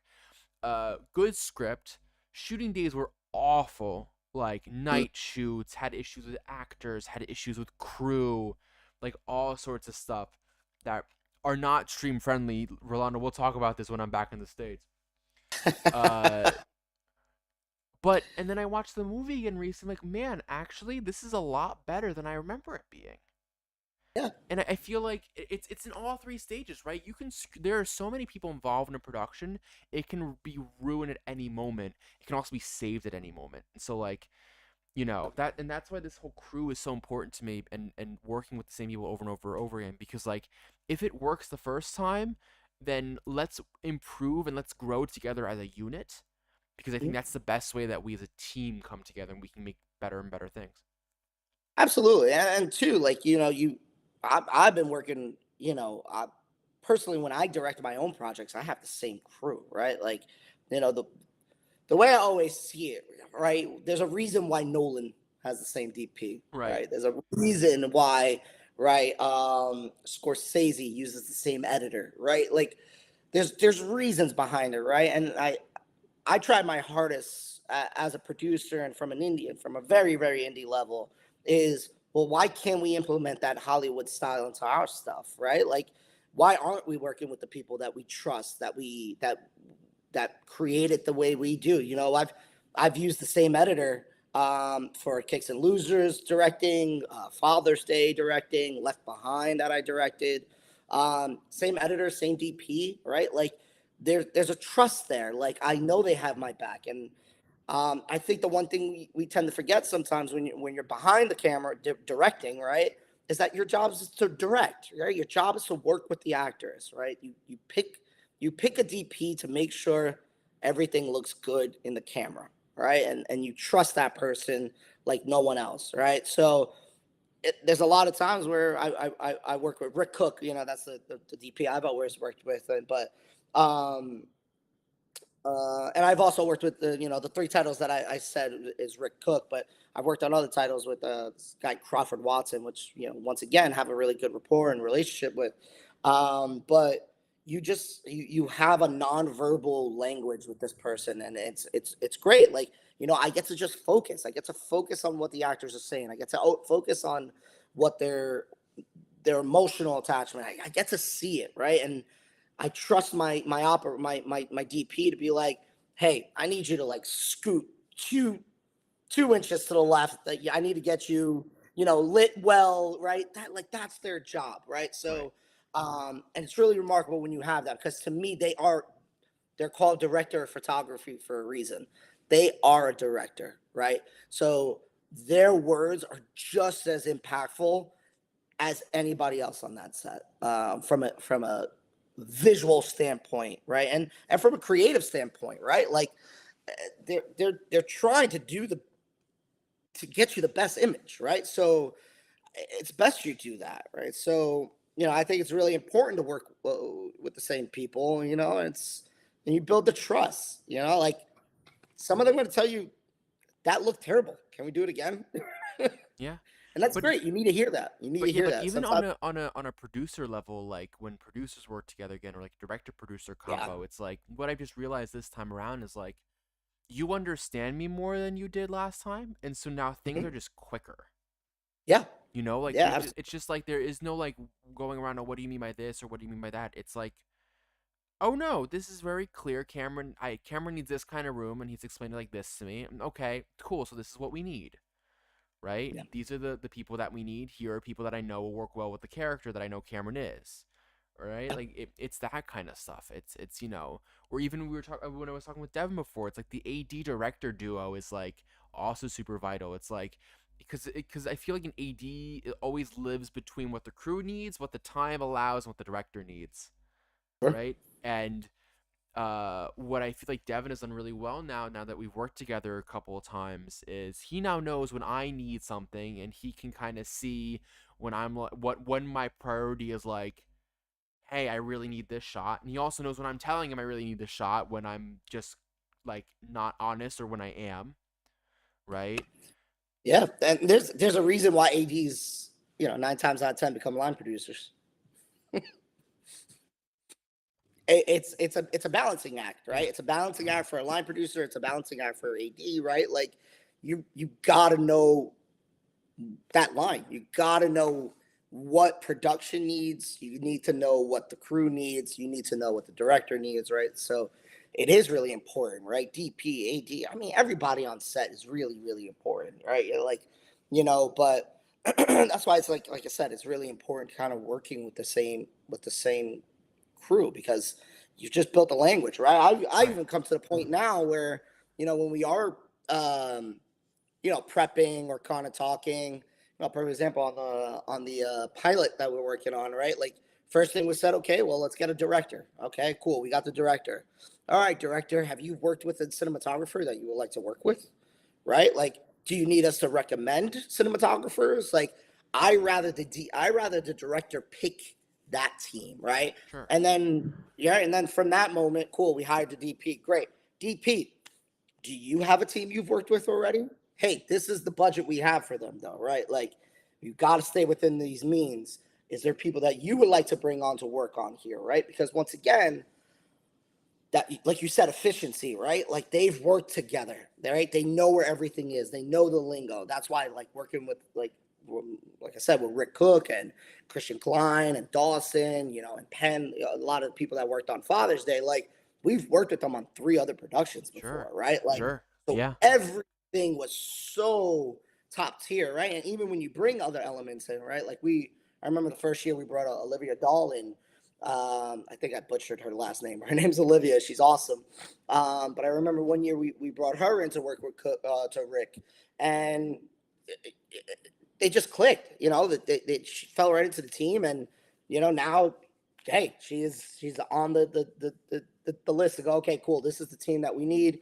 Right, we're starting production on it. Cool. This is the crew we need. So, it's important, right? Like it's important to kind of just maintain that that fluidity. Yeah, I get that. Yeah. Um, but and as a when I first was like, let's do this, let's shoot this movie, right? The whole like story behind it is that I had used like the treatment of this film to apply to some schools, and things just didn't work out. And so the first thing I did was I reached out to you, I reached out to Anthony, who was my editor, and I Hmm. reached out to Logan, who was another producer, and he's our casting director. I said, let's make this movie now. Like, let's go do it. Let's just hit the ground running and let's make this thing. But you keep coming back to the same people because, as you said, it's that trust factor. But even Linnea, when I said, "Hey, let's work together," she's like, "Okay, well, I have my AC that I work with, and she's going to be a part of it." And and then we were lucky to meet her at or at least I was lucky to meet her at the studio, the tour of Tasso's place for some of those scenes that we're doing there, right? And it's just super cool to be able to see, hey, look, everyone brings their own crew, and then we all kind of grow closer and closer together, and it's the communication then just clicks, right? Less questions need to be asked, less conversation needs to be had of like communication. It's like, oh, you want this? Yes, cool. Know what you need. I know exactly what you're thinking, and then Mhm. goes to the next person, says this is what we need, and then it's like down the line, it's like everyone just like comes into that synergy. That's like so vital for a production, especially when you don't have the time to just sit down and really talk about it, right?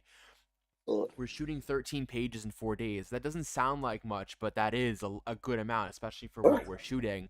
Well, this is all dialogue driven too, right? Yeah, Like it's big not part of it's like it's dialogue just driven. visual elements, right? Like a lot of the times you get a 14-page script, and 10 of the pages are visual elements, so you could shoot that in 3 days, you could shoot that in 4 days, but yeah, you're shooting all dialogue in 4 days. That's a lot. Yeah. Definitely So a lot. I'm really excited with the scene that we put together, and for your like major involvement in it. It's just been so cool. Tell me about this film that you're shooting at the end of the month or middle of the month. Yeah, so it's called Heading East. It's a feature film directed by Raphael. Um, I'm gonna butcher his last name. I call him Ralph Vincent for years. I knew him in college. But yeah, he's directing it. So yeah, we're just prepping now. We're getting ready to go, hit the ground running. All locations are locked in.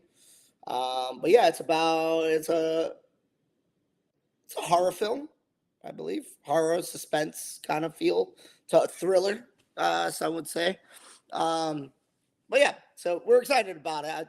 I don't want to say too much because I don't want to give it away. I feel That's like the Tom that's the thing. Holland.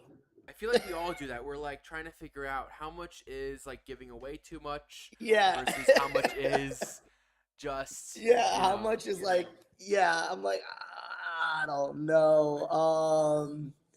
But yeah, it's a very interesting project. I'm excited for it. Yeah, I was right. It's a psychological thriller. I get psychological horror. Yeah, I was right. Um, but yeah, excited about it. We have an awesome cast. Really pumped to kind of work with it. This will probably be the highest budget to date that I've worked with, so I'm ecstatic about it. Right, the one thing we like to do here at First Hour is always just make sure we're constantly learning. So the more that we do things, even with this project, right, a lot of it has to do with driving. So we talked about, car rigs. We talked about maybe putting it on a trailer, driving it on a trailer. What's the poor man way of doing it? So it's a lot of logistics going into it, right? We have a really awesome DP that is totally, gave up some really good ideas to make the driving scenes happen. So, we're excited. We're excited to see where it comes. Like I said, we're shooting 96 pages in 10 days. Day 10 being out overnight. Jeez. I think we were talking about overnight shoots when we last met up, right? Like how much we Yeah, both don't like it. not a fan. Not a fan. What just Listen, if ruins your it's in, rhythm. It just ruins your rhythm when you, especially if it's only 1 or 2 days. Like yeah. your whole rhythm gets ruined. Yeah, and that was important, and that was definitely heavily discussed, right? When we were at the table when we were talking about, because once we got the location, they were like, "Dude, whenever you guys want to come in, you can come in." And then we found out, okay, well, business hours is this time. We're not going to be able to control the sound if we go in through normal business hours. So it's either got to be before business starts, which we could only shoot a half day because one of our scenes is actually it's dialogue between the two characters and it's 10 pages long. So that's a heavy portion of it. So we weren't going to go there for multiple days. So what we just decided was, hey, the guy was like, hey, you could totally use the place if you could use it overnight. We just we wrap here around 11 o'clock. And then we don't open till 11 o'clock the next day. So gives us a good 12-hour turnaround. And so yeah, it's on the last day. This is something we were discussing heavily because it's gonna mess everything up, right? We're doing 10 days in a row. If we throw the overnight in the first week or anything like that, it is going to butcher kind of like sleep schedules, turnaround times, right? Yeah, Because you're that's gonna need something you like a got. day or two at least to like Yeah, really get back and be able to get back into a rhythm. And then especially when you're shooting and you've like gotten into that rhythm already, unless you're setting it as like whenever you do a weekend or like you have a day off, you're just gonna like ruin the rest of that whole set of shooting days, it feels like. absolutely, and that's the beauty. So that overnight is literally the last day of production. So what's great? Three of the actors are actually from LA. So we wrap from there, and then they hop right on a flight back home. So um, it's yeah, it was purposely made that we do the overnight because it is needed. There was nothing else we could do about it, right? Like, we could, we could cheat day for night. It is all indoors, so we could have just, kind of, Right. made it pitch black inside and things like that, and black out the windows and all that stuff. But and what really kind of deterred us was their business, and we because we're indie filmmakers, we have to take it as it is, right? So if we're getting the location for free, we can't stop their business. So we're shooting overnight, and well, yeah, listen, I'm excited about it. I haven't shot an overnight in probably 15 years, so we'll see. See Wow. how that goes.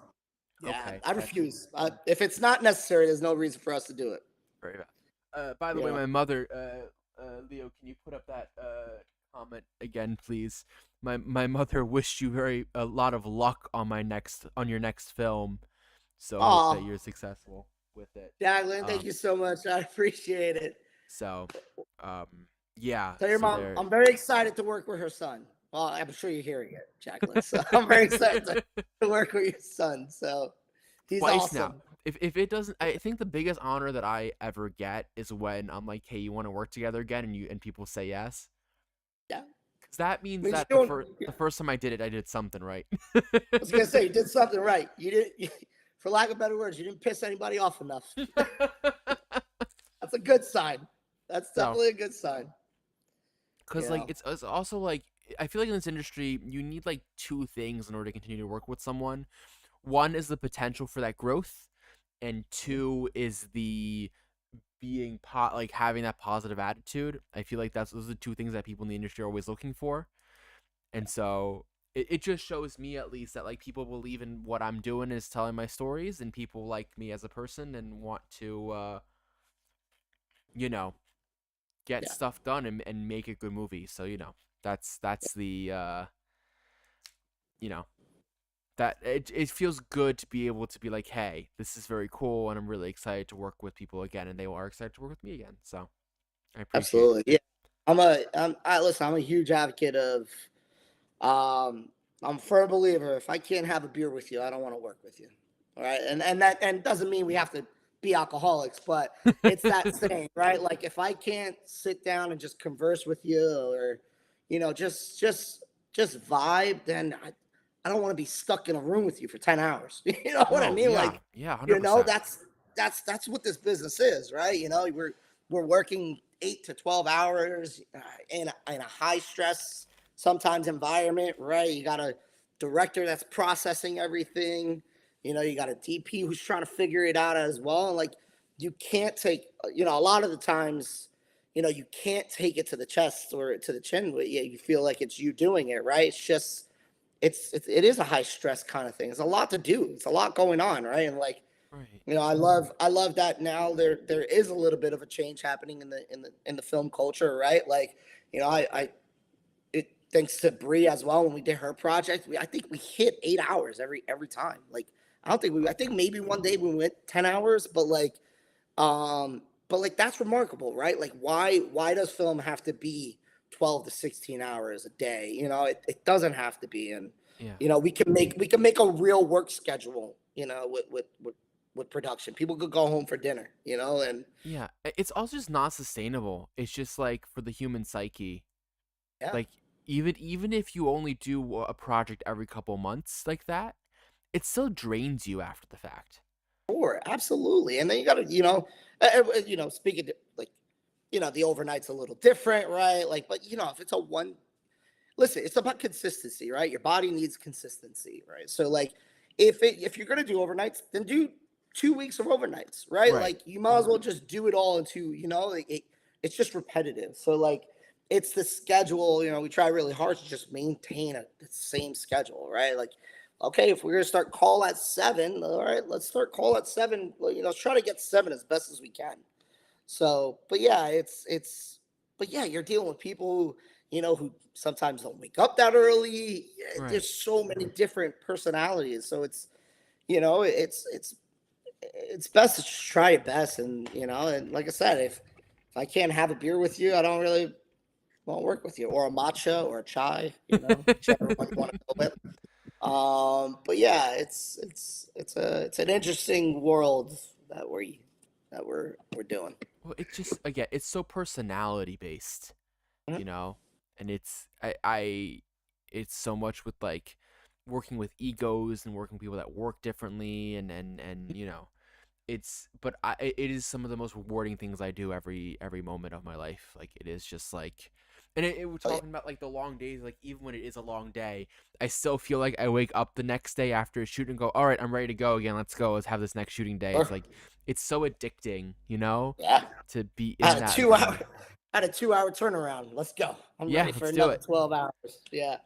I know. It's tough. It is kind of, like you said, it is kind of like addicting. It's like, oh Yeah, man, this is because, especially when you work with good people, like you just want to go back to set. You just want to go back. Like, I worked with this executive, and he was such a set guy, and I got, it was like a magnet to it, because he loves the set, right? And it's so true. I love being on the set. Like, I love the idea of like interacting with the filmmakers, and talking to filmmakers, and seeing what the day looks like, see what chaos is happening, right? 'Cause, so right. it's like, it's kind of cool to see all that, because it's problem solving, it's all that going on. So it is really kind of cool. But it is, I really do like this side of it as well. On the overseeing the set. I love kind of going to set and kind of be like, hey, how can I help? Yeah, What do you guys need? What do you guys need on this day? Like, my big thing, like, I think I did it with your project, right? On my way, I always pick up a little traveler of coffee, right? Like, love that. Yeah, hey, get here's some coffee. Thank you guys for your time, right? It's just something that I like to do, right? It's a big thank you to everybody working, because I'm sure they're all not getting their rate because they're helping a friend out, or something like that. So it's the little things, right? So if any crew member, or anybody that wants to do a production, just take care of your people. Your people are your most important part, man. for sure. And I mean, look, like we have been fortunate enough to be able to surpass our funding goal for this, right? Like our funding right now is, I believe, with the 2,500 that we already had before the crowdfunding and with all the phase, will be somewhere in like the 5,500 range at the moment, right? But still, as you know, and as I think most people know that are on stream, it's like that's still not a lot of money, even if it is for a short film, right? Yeah, Like it is. We're still pinching pennies. We're still like trying to flip every single uh dollar twice over, three times over, four times over.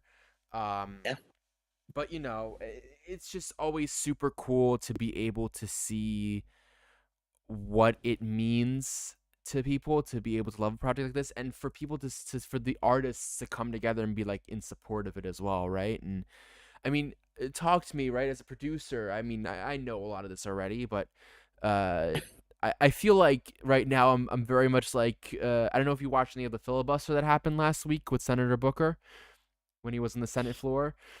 I heard about it. I saw maybe 30 seconds of it. So kudos to that guy. Is this where you got the idea from to No, do not the even 24? remotely. Okay. uh but I was watching a bit of it. It's the same. I feel like I'm doing the same thing. It's like I'm asking questions that I know the answer to, but also people don't always know the answer to it. But like, it proves the No. point, Yeah. So like, It's so true though, but like that's another thing, right? Like ask the question, right? To someone who like, yeah, you might know it, but like you're talking to an audience, right? Like but yeah, they might not know it.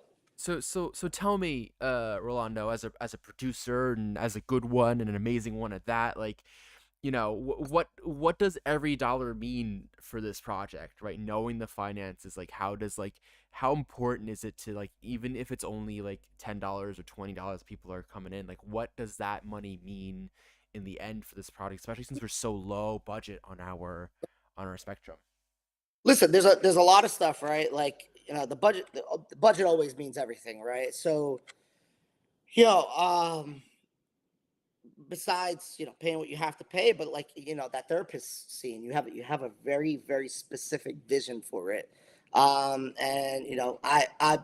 I'm calling it our Christopher Nolan, because it is, we're not CGing a plane hitting a building, right? So the therapist scene you have in mind is very intricate and it needs a specific space for it.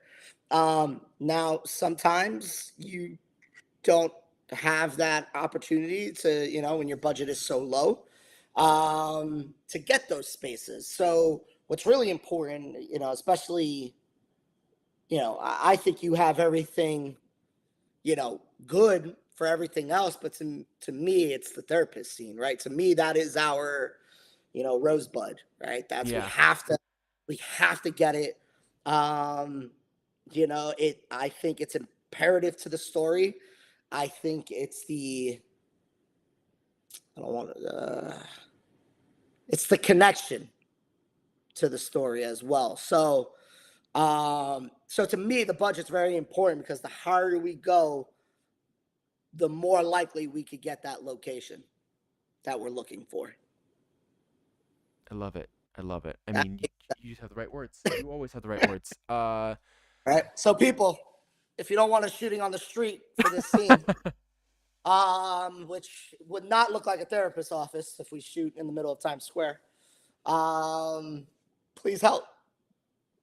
You know. I just need to make a comment real quick because Rolando, you know this man too, and you're wearing the T-shirt for this conversation right now. I just got a message from David Schoner, who Oh hell yeah! Hey David. because I told him to watch the stream and support the product, and he said to me, "quote So the wild thing is that Rolando Hernandez has been God. going back and forth with me about locations, and then I come to find out that it's you." Yep. See, Um, always working, always working. I Well, mean, you know, we have a location in mind, which is nice, but it doesn't mean that people don't donate. So no, it also keep donating. means that we have a location in mind and that locations are expensive and that we're always, and especially if we want to be able to help crew out and, it's getting to location and making sure that, it's the costume and it's how much extra production design can we put into a location, right? How much money does Gabby have to put in extra pieces and all that stuff? Like it's not just like, oh well, we have the space, therefore everything's set, right? It's really No, all around it. for sure. It's so interesting too because I see a lot on like backstage and Mandy and all this.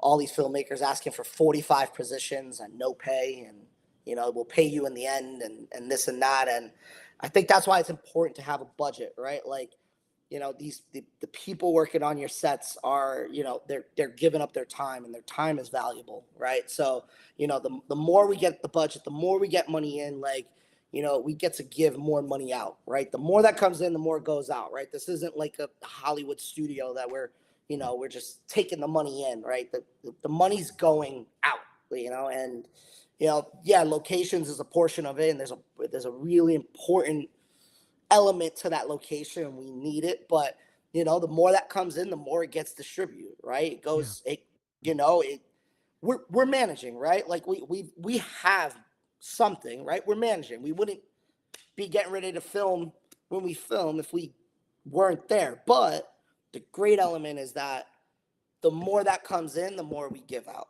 So, right, like we're good with production design. Can we get better? Of course, right? But that's the more that comes in, the more it gets allocated, right? So, once we get those things that we're supposed to need, that location, great, fantastic, we rule that out. Like the more that comes in, if we hit the 10,000 mark, well, that's 10,000 going to the crew, to the Yeah. to the or catering, right? Like we get a coffee cart, So it's about like that's what this is about. When we do this crowdfunding, especially like someone like Cameron, it's about allocating that. He's not doing it to pay to fill his pocket, right? He's doing it I to tell am it. losing money, right? Like We all do. that We half all of that do. budget is coming from me, right? Yeah. That's I don't care about that's what I keep telling the crew. It's like it's not that I'm making money off this, that money's coming back to me. It's that money's coming to the crew. That's for them, right? This is my crazy vision that I had, and this is my little idea that I want to like make reality. And as we know, like this too, like especially when you're up on the film festival circuit and like you're talking about like the movie, it's like it's your film, right? Even though I truly don't believe that, right? I think it's our film, right? The whole team works on this. Everyone has their hand in it. Everyone has their like love in it. And everyone brings their own special sauce to the table. It's the least that I can do is kind of pitch in and say, hey, look, this is what we got. This is the money that we need, and this is how much that I have, and let's make an amazing film where everyone can showcase their talents in service of this story that I came up with at some point, right? And I think that's the best way of doing this whole filmmaking thing. I mean, it is kind of insane how much support again that we've had, but also not just from the outside, but also from the inside. Like it's been so cool. Like all of you guys that every single department head, every single person put up little their little bios and made the reels and like took the time to shoot it so that I could edit it, and like took the time to like really think about what their split is and put in their intros, and like the work doesn't start on the first day of the set. The work starts way beforehand. And especially for crowdfunding, it's not just, hey, I'm gonna click start one day and that's it, right? Like I don't know if you know this, I started with my assistant Hannah. We started planning this campaign in August. Yeah, I believe you. Listen, I get it. So like I absolutely get it. it was 6 months before we pressed the start button, and we were already in the planning stages and already talking with everyone, seeing what we need, seeing how much we can raise, and all that kind of stuff. And I know, Rolando, you know this, and I know that you've done crowdfunding before, right? This isn't your first rodeo. Yeah, I've done one or two. Not a fan of them. But it's hard work. It's hard work. It's so hard, and it's funny. I was actually having a discussion with a friend of mine, and it's the reason why I don't like it's not because of its value. I think it's very valuable. I think it allows you to reach out to masses and showcase what you want to do as a filmmaker. But like, I take things very when things don't. I'm very competitive, so when I don't get that goal, it's a punch in the gut. It bothers me so much. Yeah. So it's hard for me to put that out there, right? It's like hard to put myself out there and kind of be like, dude, I'm making a film, like support me, and no one supports me. I got 3 people who said, here's money, so and it's hard too, right? Because it's hard as a producer, right? As well with crowdfunding, because like, yes, it's always a recommendation. But it's hard for me to keep asking the same people for the right. Like I'm Right. working on multiple projects, right? Like I have, right now currently with the animation that we're possibly doing, we're 5 projects in, right? I can't, just always do a crowdfund, right? Like I can't keep asking the same people to, invest their money and things like that. And I'm sure I could, like, I'm sure, my friends and my family and things like that, they support me and kind of everything I do. But like, but it's not that. So a lot of times, like, especially as a production company, when someone's bringing a project and I go, okay, cool. Like, how are you fundraising money? How are you bringing in the money to get this project made? Right. And I'm here to back you. I'm here to back you 100% and get that. So, but yeah, it's the belief, especially you as a filmmaker, writer, director, whatever. You got to believe in yourself. you know, and Right. if you believe in yourself, you're going to find a way to raise the money, right? Perfect example. You brought in half the budget, right? You're asking for the other half, right? That's a hell of a start. Some For sure. people just say, hey, I wrote this idea and I want to do it. Okay. Well, I think What, part of it then becomes also, right, and at least psychologically for me, if I say, "Hey, I'm putting in X," that sure, shows other people that I believe in this project, for sure. right? But And it's your project, kind of like you said, right? It's your project, right? Like this is the thing you wrote. This is the thing you believe in. You right, should be putting that up. It's yours, right? It's right, your belief. It's what needs to come out, right? It's your poetry, right? It needs to come out, and you're right, like and that's what your crew's there too, and your producers and your EDs and everything. They're there to support that vision, but it can't be on the like notion of like you do it for free, right? Like you got to pay them, right? Like they're supporting you, and sometimes listen, when you work with the same crews, right? I have a real big, you do one for me, I got one for you, right? Like if I right, ask you to 100%. hop on a free one for me, I promise you, I'll next gig somewhere, I'm getting you paid regardless of anything, right? So I'm very picky on how I choose that as well, right? Like I'll work on a lot of sets for free, right? And it's hey, I believe in that idea, I believe in your thought, and let's get it made.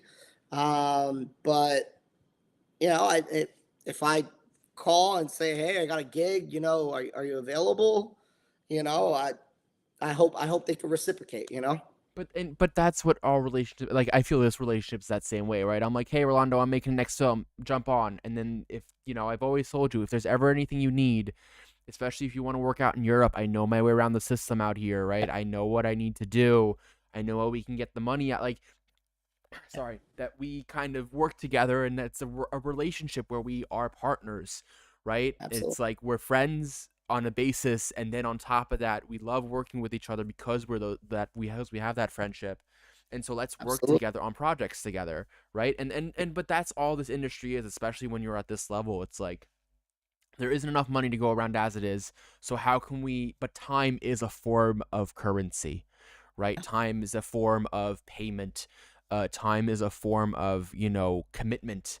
Mhm. And so because of that, like it shows like what you give to me, I want to give to you threefold, and like, and we just do that for each other, and that's kind of what we do, and that's why I'm so grateful because it's because this crew, I've asked a lot of everyone on this crew, because it's not just, hey, come to set with your plan and let's shoot, right? Yeah, It's we have to plan a therapist office and build that.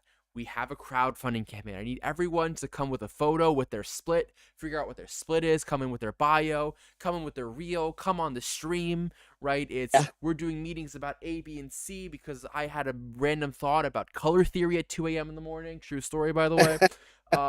Like it's all those things. yeah, And it's so rewarding to me, at least, to just see everyone come together and be like, "Yep, I got it. Yes, Cameron, we got you. We got your back.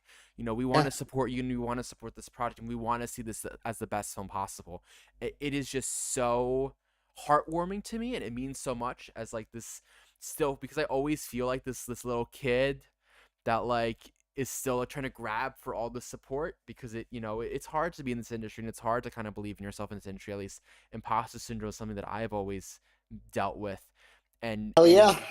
the validation from the crew has just been second to none, and I will Yeah, forever be grateful for that yeah. validation. But my friend, that Yes. is the time. Is there anything else you want us to push for you, or anything else that you want to say? No, man. Donate, donate, donate. Help, help, help, help, help. But that's Help! about it. But Perfect. I wish you best of luck for the next 22 hours, right? A little bit 23. more. We go till 10:30 a.m. tomorrow, so we are just under 24 hours. It's going to be a long day and a long night. Luckily, as I don't have Senate rules, so I can go to the bathroom and I can eat, and I can kind of. What are we doing? I What are know. we This is doing? amateur You gotta go stuff. I all in. know. I know You it gotta pee is. in a cup off screen. All right. Stay committed. You know? But yeah, thank you so much, my friend. But it Love was you a so much for pleasure, coming on. Cameron. Thank you so much. Absolutely. Can't wait to be back in the States. We'll talk more. Sounds like a I'm plan. sure we're gonna have a meeting soon. Oh, I mean, after this, I'm gonna need a little bit of a break and a little bit of a pause, Yes. but then Well, after that, we're once both we're hiatus, so yeah, once hiatus after is done, this. we'll go But yeah. from Oh, there. One more thing, absolutely. because Tasso texted me that you need to call him because I think he resonated a lot with what you've been saying on stream today. Oh. This is the quote: "If you never quit, you will find your tribe." And with that, I feel that's the perfect way. Oh, that was awesome. I love that one. That one's going in the book. So perfect. Yes, Tazo, can't wait to chat with you. Pleasure, everybody. Have a great one. See ya. Peace. Peace. And with that, no, we are gonna just keep on going because we're gonna be playing some Switch with some peeps, and I know it's weird because I don't get to really say goodbye 100%, and so when Rolando just said peace out, I'm just gonna text him real quick. Hey, thanks for coming on. We got a jank setup. But it was a pleasure to hang with you. That being said, I would like to try something.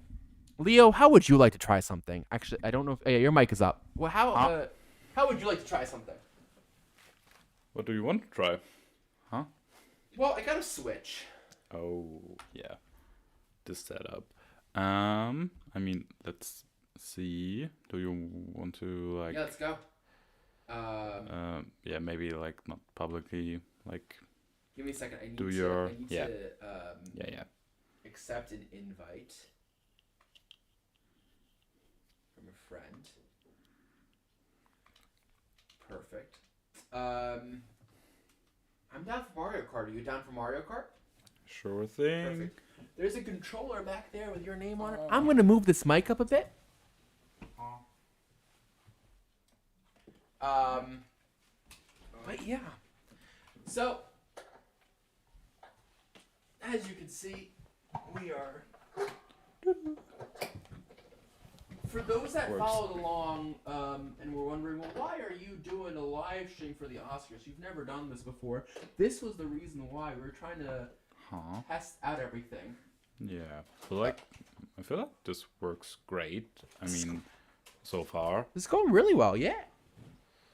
So. This is going super, super well. Now, yeah, I believe so. I know there are both cameras down there. I also know that Tasso might join us. So let's see how this goes.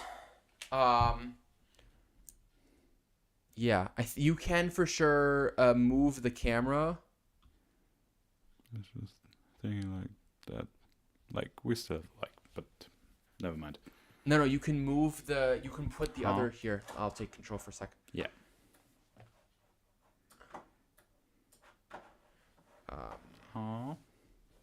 What do you wanna? Yeah, fair. So Go like that. Can you see if anyone in Ninja yeah, is yeah. joined, and then we can add them too. Yes. So yeah, this is what we're doing today.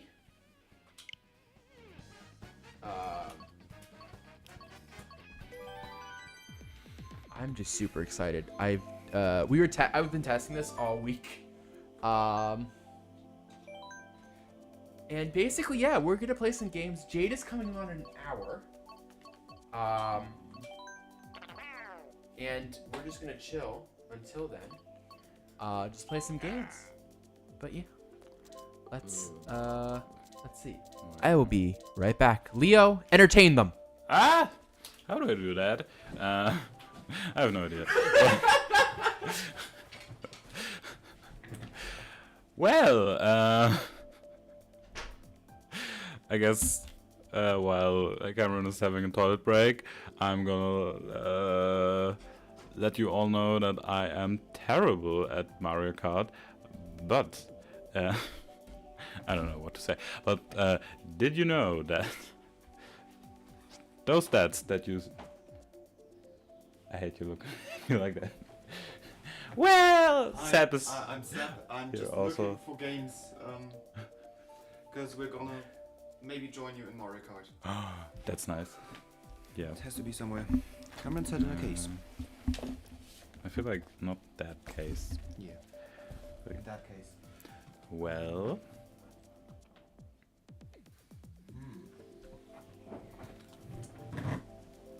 Just a look. But like... Yes. Do you see Mario Kart? Probably switch. But it isn't in the Switch. Well... in the meantime... we can- Jesus Christ. Got too many keys. I know I do. We can There's no games in here. have a look at... Oh no. No, Wait, No. did you say Smash was there? Yeah. Can you give me Um, Smash? Can I play it later? we can That's Smash, yeah. focus on... I mean, you own it in a physical copy. I have two physical copies. Wait, here's the second wait a one. minute. Let me just look through one of them. Dum-dum-dum-dum. Dum-dum-dum-dum. Eleanor would have it in here. What about in her old case? How do I... Huh. There's What are you doing? Did you Just do... go on yourself? Yeah, I thought like... I wanted to mention that the... Huh? The huh? The huh. Exactly. That we... I think our crowdfunding went up, right? We Yeah, got some more cash. we got $20 more. Did it update? But it did not update, so I was looking for where to... do I go on share on the website and Give me a then... moment.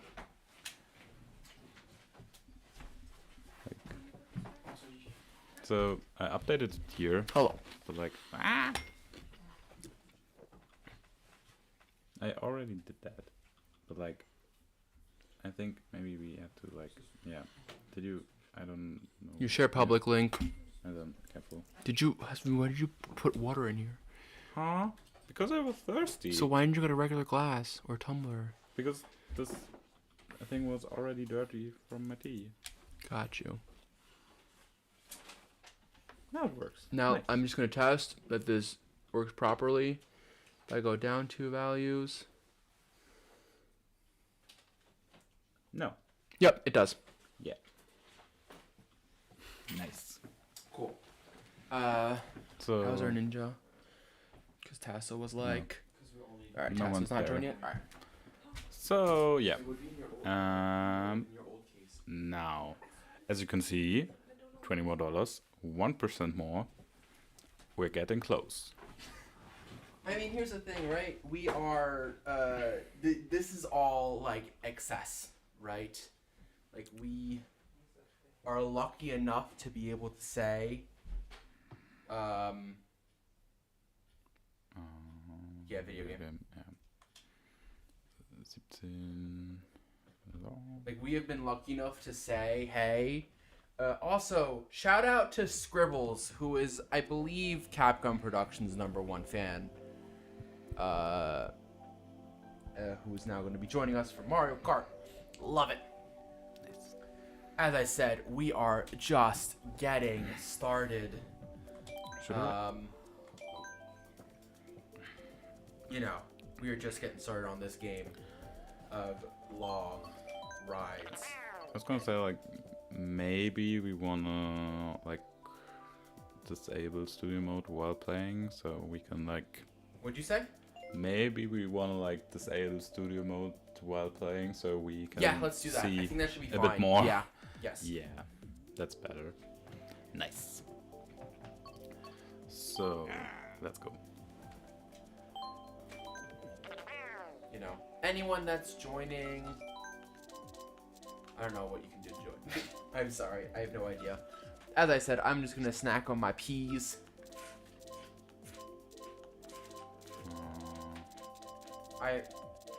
You know.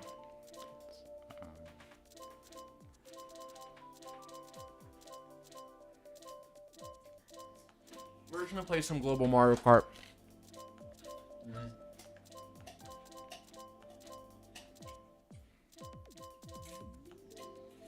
If you from chat are interested, let us know.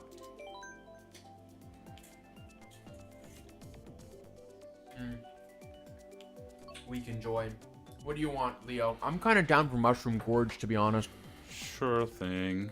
I don't really care. And I gotta be honest, it's really funny because the latency on this is better than the latency on the projector.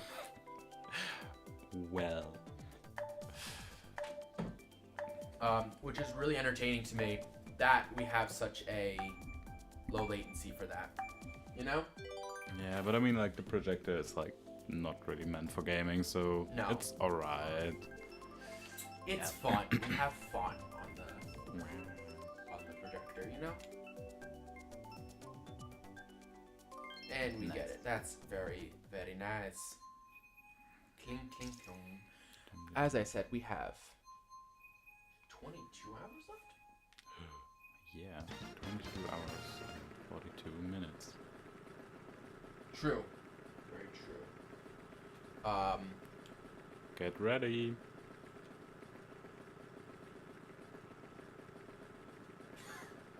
Well.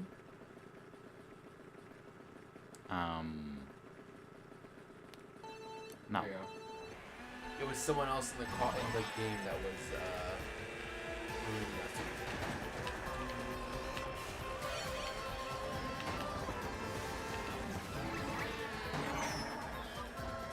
Thanks, bud. Sorry about that. No, you're not.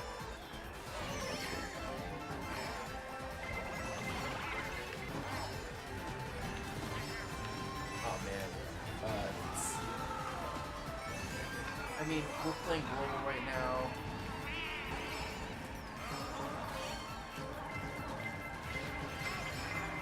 We're just kind of,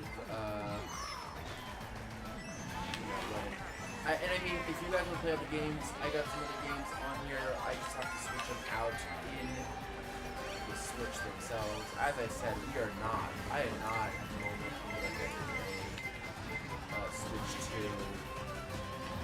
Yeah, I was gonna say, like, I don't know if you remember, but when the 3DS came out, I think it was like 2011. I feel old now. Oh no.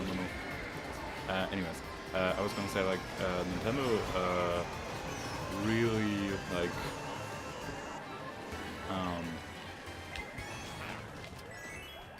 they didn't do great with the 3DS either in the beginning, and they had to, like, drastically cut the price of it in the first, like, 3 or 6 months. They cut it by like 30%, and yeah, after that the numbers, like, I mean, they didn't skyrocket or something, but like they stabilized and normalized for like a Nintendo console level. No, I screwed up. I hit a Goomba and I went from like 4th to 8th. Oh, well. Anyway, but yeah, no, we how do I say? It's just been it's weird being a Nintendo fan, Yeah. in my opinion. You gotta love the game, you gotta love it all.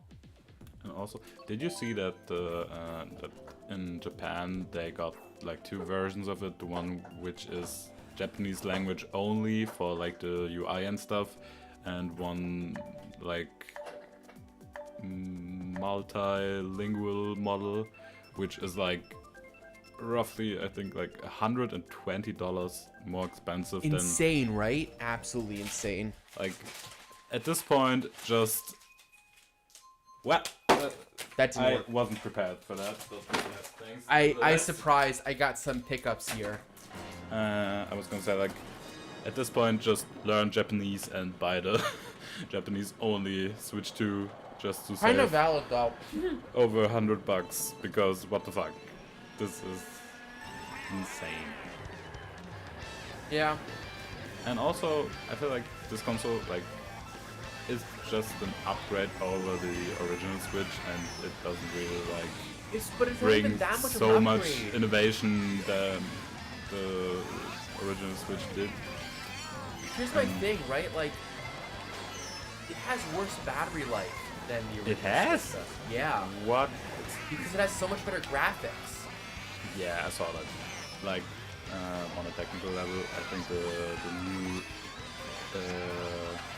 built-in display has like 120 hertz, which is crazy, I think, because like, for what? Like, you are not going to play like any FPS or something on that system, and like for a long time, for the original Switch, like not even 60 FPS were like reachable. So Well, but I think that's part of it. Is like they want to change the new Switch to be more of a Steam Deck competitor. but like the Steam Deck is way cheaper and has way Right.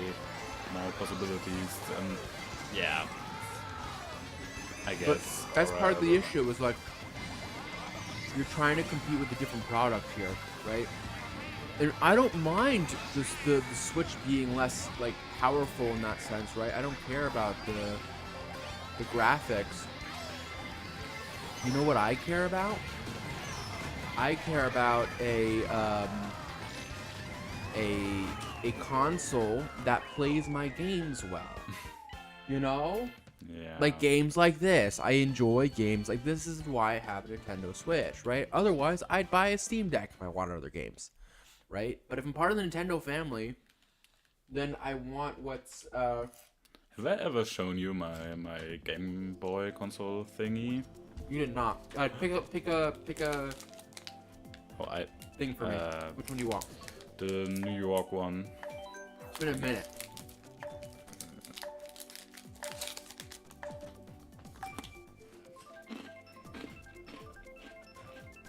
We're all just munching here. I hear it. Oh, well.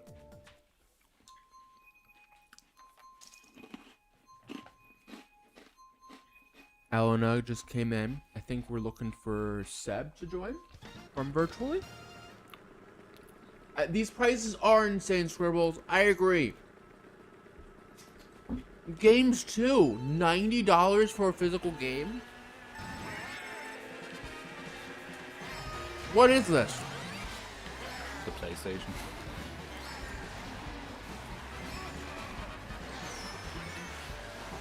We're all hating on Sony for their like PlayStation stuff. You're right. And then, you know, I find this whole conversation to be ridiculous. I feel like it's going to change though.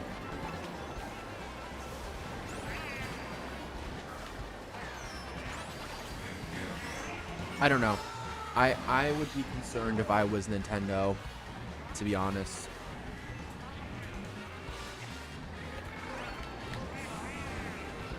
Like, I feel like they're trying to do something which will not work for them.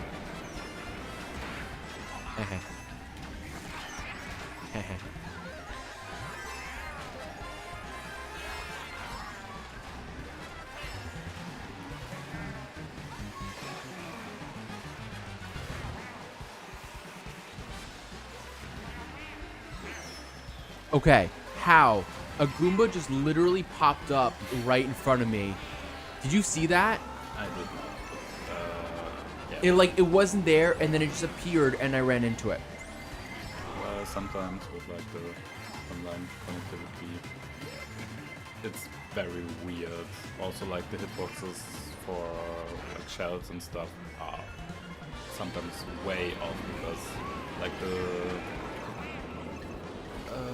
servers, like they prioritize the hitboxes and the FOV of the player, like if an enemy hits you with a shell on their screen and not on yours, and you dodged it on yours, you will still be hit because, like, Yeah, they're praying, but yeah. yeah, it's just how it is. But at the same time, like, it would feel also unfair if you thought you hit someone and you actually didn't because of lag. So I don't know what the better choice is. Fuck, never mind.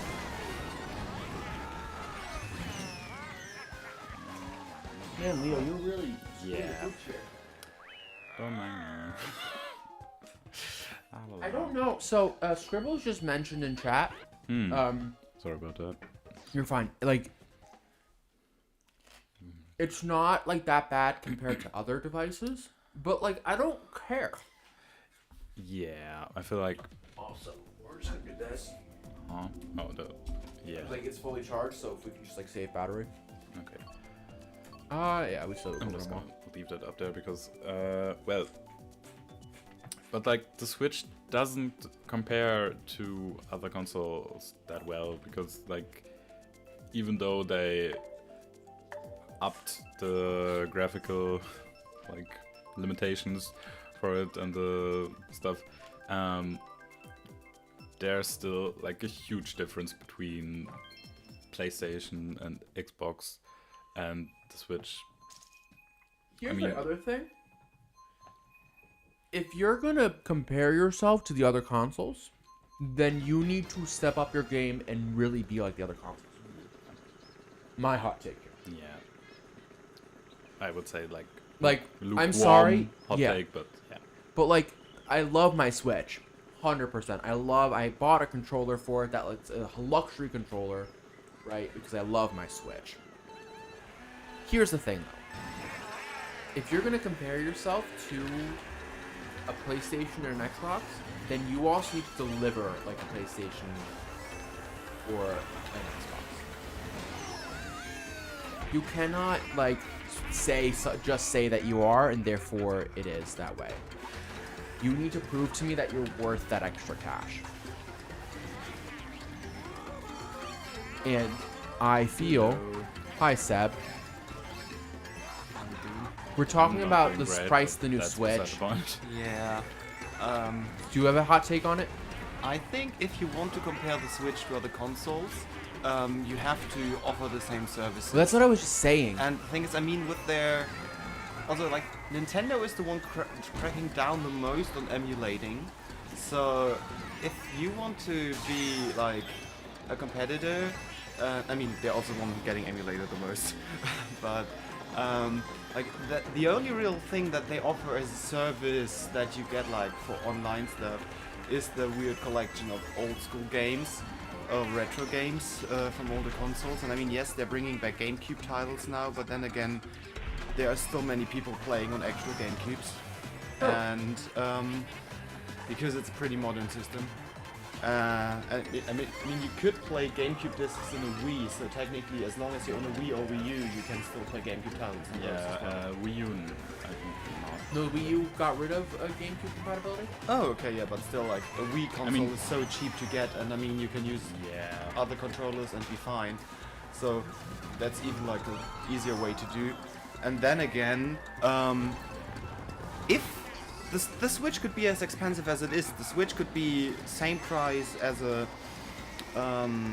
PlayStation 5 or whatever. If they would offer something like a Nintendo Pass, like they do with Xbox Game Pass and the PlayStation.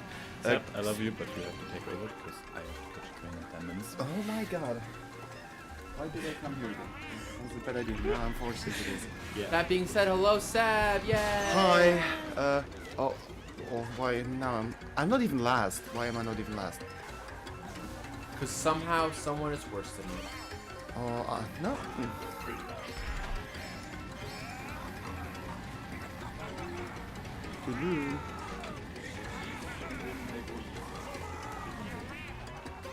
Leo, thank you. We'll see you tomorrow morning.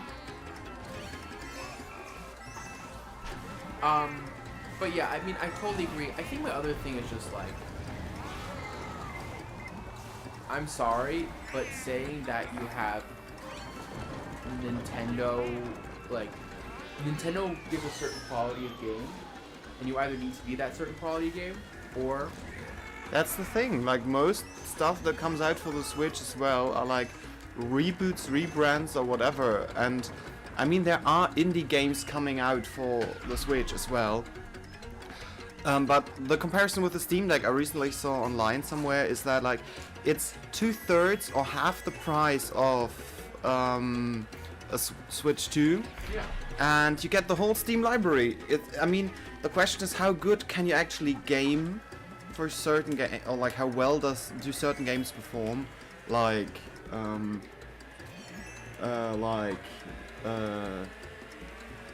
I don't know, you could play The Witcher 3 or Skyrim. The question is how good does a game like that perform on the platform? You want to join us on the guy? Or are you gonna go cook in a moment? I have some time left. You want to have it ready at 7? Yeah. Yeah, then we have a moment. Join me on the couch, my friend. I mean, sure, if we wanna sit on the couch together, that works. Buddy.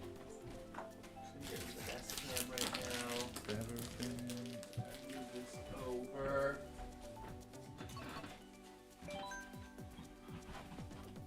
Also, I got the mic stuck in my pants, which we love when that happens. The hook here got stuck in my pocket, so I hope that wasn't too awkward of a sound. Everyone, this is Seb. For those that don't know who Seb is, I'm that weird guy that's on the podcast. sometimes, usually. Also now the official president of the Capcom fan club. Oh boy. Okay. I'm not hearing anything. Did you say you're not doing anything? I'm not hearing anything on my headphones. I don't know if I'm supposed to be hearing anything on these headphones, but You should. I don't. Are you plugged in? Yeah.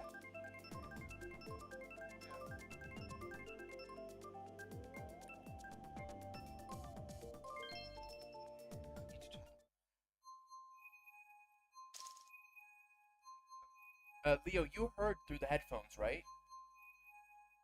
You didn't? Can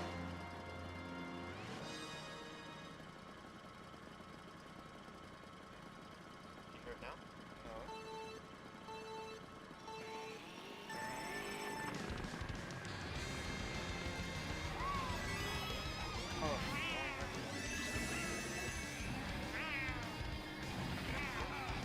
Tomorrow. That was Leo for today while game. Jade will be on just over 30 minutes.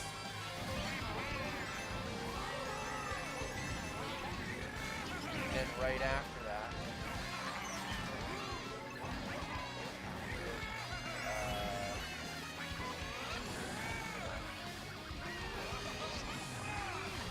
coffee with Jade. And after that, we have a dinner and a movie. Seb providing some amazing cooking skills, which the guest from the next episode that has critiqued. She hasn't critiqued. She did critique it. She said that she hasn't eaten anything but that was good, that she basically she critiqued that I made egg noodles instead of something else. Well, I specifically gave you a response at something he had asked something what he did. So he did get stuff I asked him for. So the good. Yeah. You're just passing the buck. Yeah. And again, she has never eaten. How?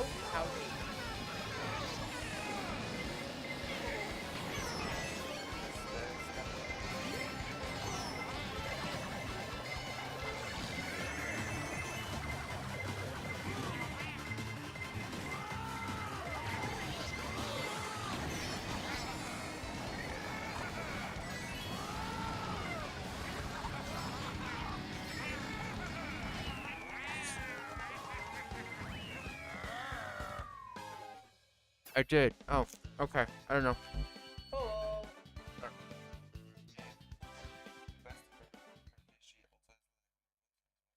would have joined with mine as well, but I gave him my cartridge because yeah, we're one short.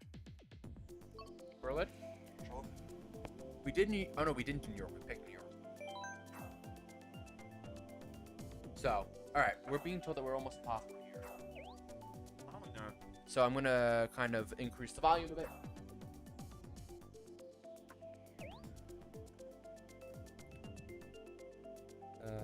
Yeah, go to minus.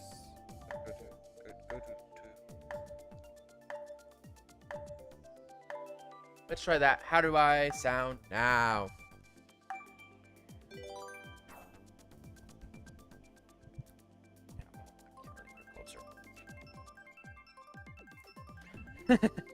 So we have to be a little louder, is what I'm hearing, and kind of make sure that we're in the volume. But we are playing on Berlin now. Please let us know in chat if we are not audible at all. No, we're not audible. We're more like SoundCloud, as we're like on the radar. As audible, you can do podcast.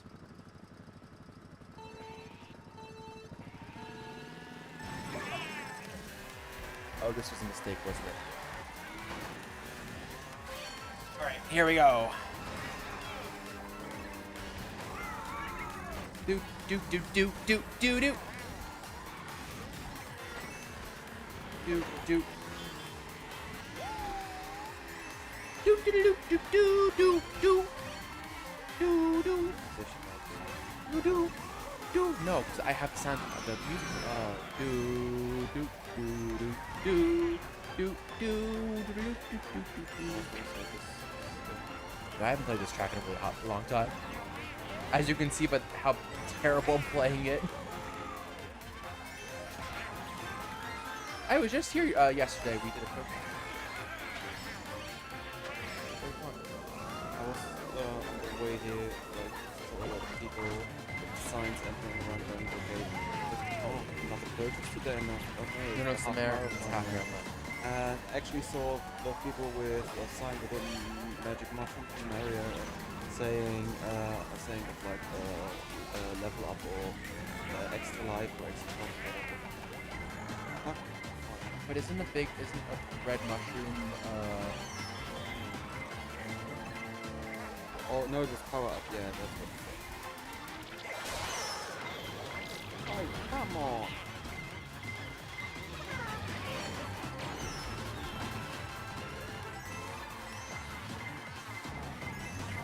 Oh, wow, my ass. Oh, any point.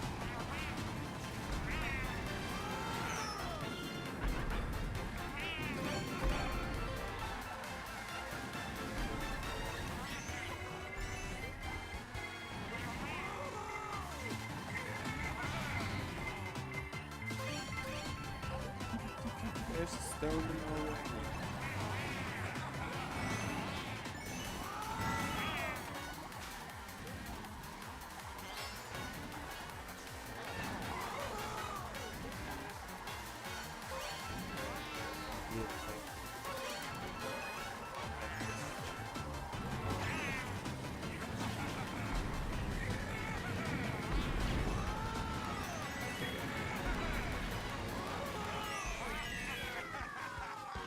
Cool. So now that you guys can hear us,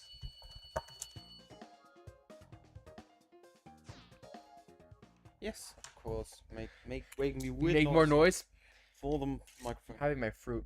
I should have gotten a spoon, not a fork for this. I didn't think this through. If life gives you lemons, use a spork. Can I please go select another card combo? Is that possible? Thank you.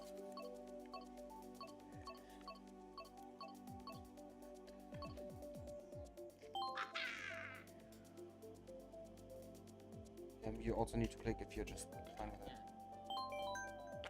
I like my combo. This is my tried and true combo. It somewhat works for me most of the time. So, yeah. Which one? This one. course, it's my favorite.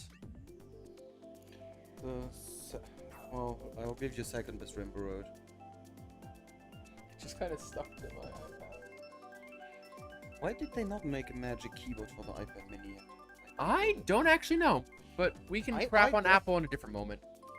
I'm not crapping on it. I'm just saying I'd be more tempted to get one of those if it had a magic keyboard. Magic keyboard. Because I don't like third-party, non-connective keyboards for anything, be it Android or Apple, because like Bluetooth keyboards are never as good as the connective keyboards that the brand has. Sure, but Apple doesn't have any of those, so. I mean, you definitely can get a Bluetooth keyboard. That's what I use for my. I have a small Bluetooth keyboard. Yeah, like you can also like get a foldable one, but like the magic of the magic keyboard is that it's just like so sleek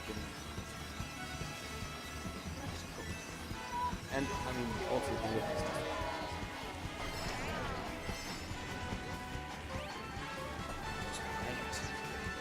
I am not doing well on this so far. This is my favorite track of all time, I think. And I am not going to do well on this track this time. I made too many mistakes already.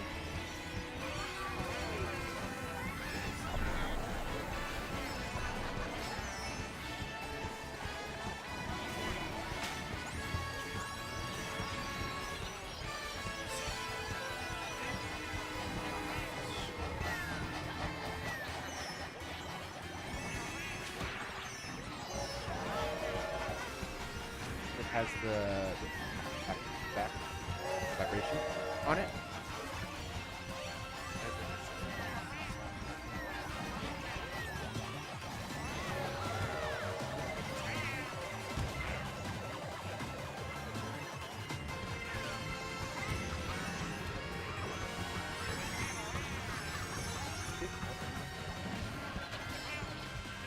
Well, I was in fourth, and now I'm at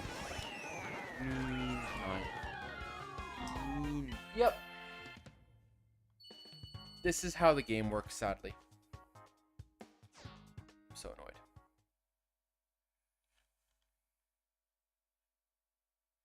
I don't know, man. No one knows. Nobody knows.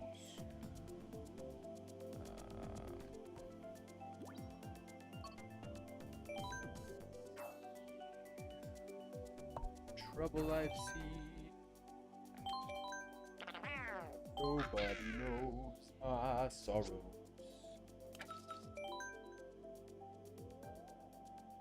There we go. Nobody knows.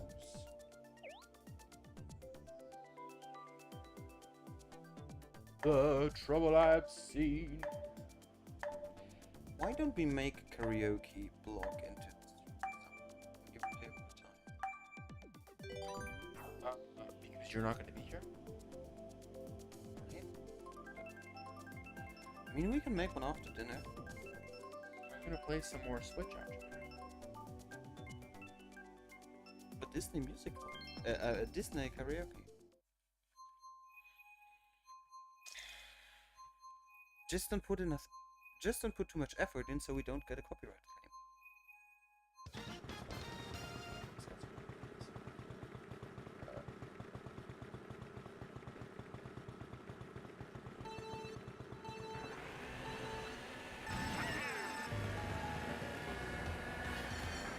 Jade will not be joining via camera. Rival person is A-okay by me. But we will be able to hear her, and I'm going to post up next on Instagram because I prepared like a whole array of stories. If that happens, we might have to log out. And I might have to log back in.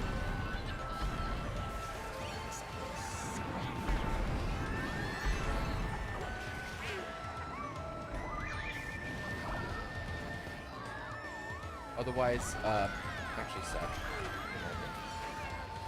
after the next game, we can just share headphones. That's okay with you. As your Jade. if you're still playing. I'll just. Or you'll just cook. It doesn't take forever, but.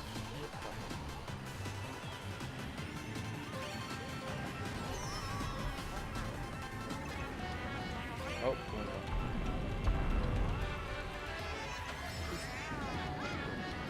Under the sea.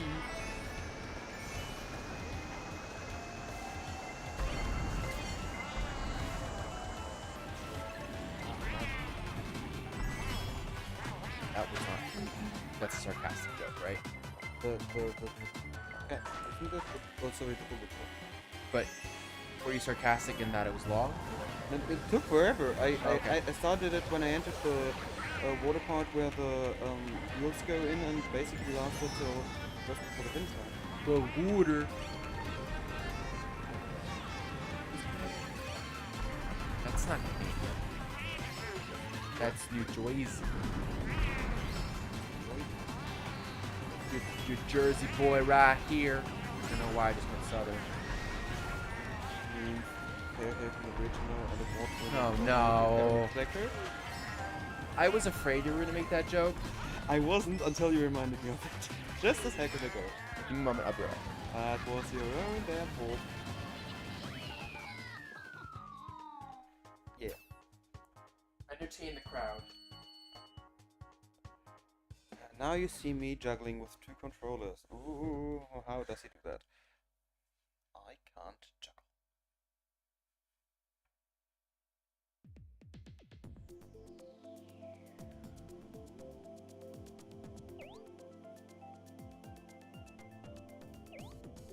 I'm gonna do a magic trick. I'm gonna let a lot of interested people in this audience disappear just by doing nothing.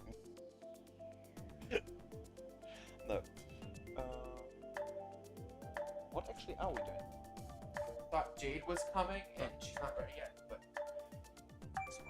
set things up. Can you check again why these patterns don't... I don't know. Wait, maybe they weren't wanting enough? I can hear stuff. You can? Nice. So they do work. Not very loud, but... Oh, they're not loud though. I made them not loud on purpose, because otherwise they're gonna hurt my ears if I have them in for. Oh. Oopsie. And it's gone. No, the sound is gone, or No, the camera was gone. oh no, the camera just took a photo. Oh.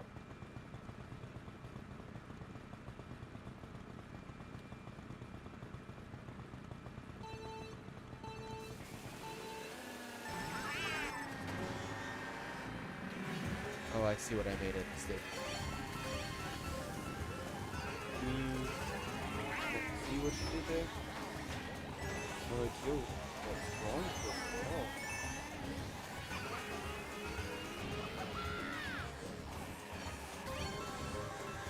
That was much better. There we go.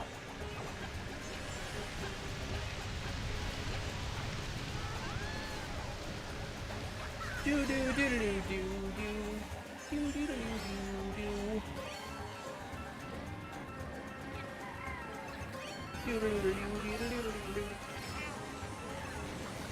Why don't you want to hum the music with me, Sad? Too what? Too silent. What do you mean, the music's too quiet? Yeah. The whole stream noise is like a faint background. It's like people playing in the next room. Like, Like that, for me, it's not that loud. yeah, but you also can hear stuff over there. That's fair. And your monitor. That might be true as well. I sadly can't control the monitor. I control. Can't control. You can. Red shell. Were you the one that gave me that red shell? It's not. I don't know the high power.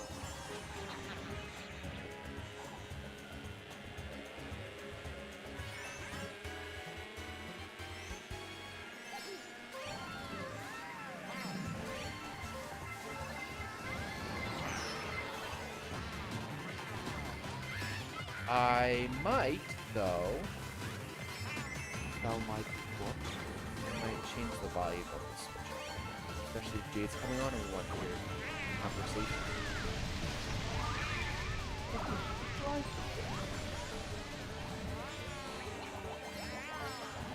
Stop it, Seb. Don't try to hit me with green shells. Don't tell me what to do. Don't hit me with green shells.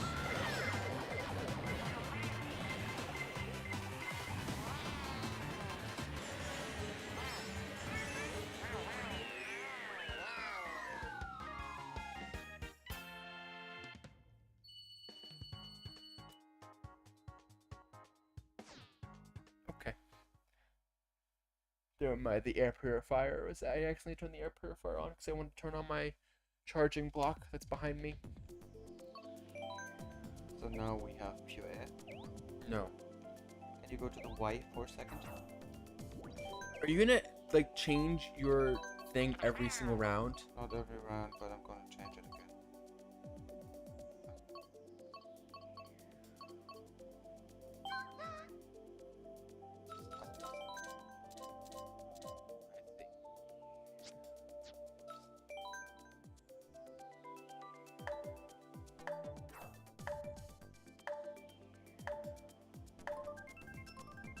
Also haven't played in a while, so I don't know how much any settings have changed. Sometimes they just change the behavior. That's fair. I don't think there's been an update to the game though in a while.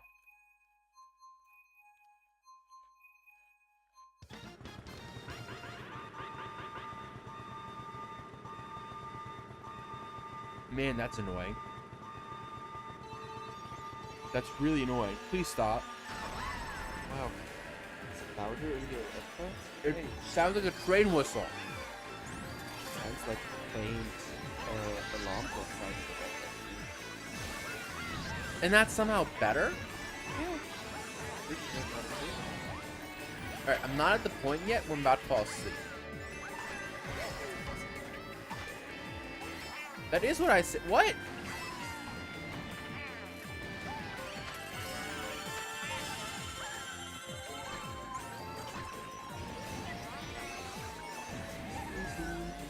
Not falling for that. You can try, but you fail. Like a snail, you will be so slow. That's so off key. You ready to talk about Minari in a little bit?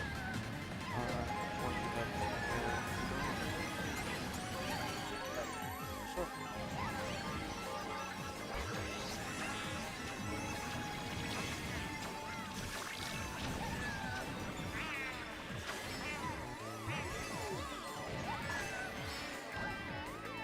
Wasn't that the first movie we saw together in cinema? No. No, we watched Minari together. Remember, we went to the movie theater in Potsdam. Alright. There was a special. No! I lost a bullet bill.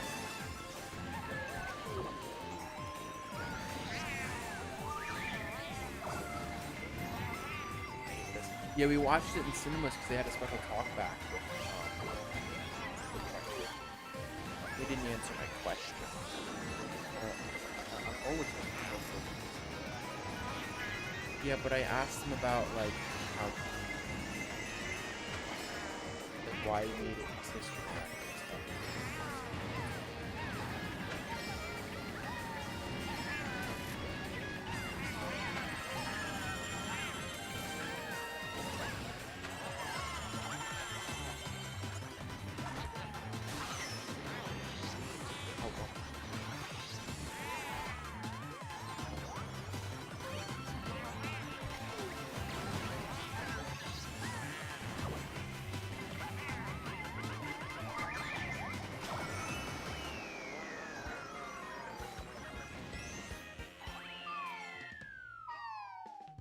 Yay!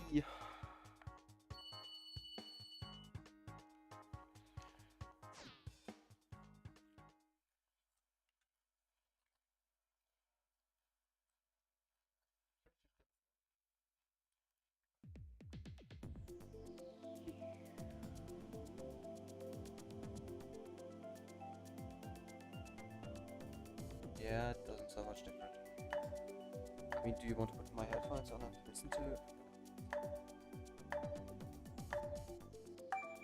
I see. Yeah, I think your headphones are just super weak.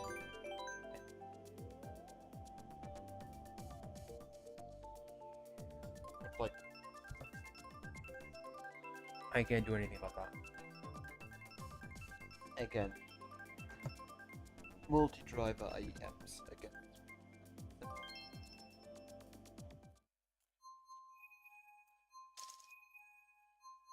Well, Jade will be on in just 10 minutes. I have no more peas left. There are more in the kitchen. I bought 2 bags and I put them both in the bowl. There was some more aside. Not all of them.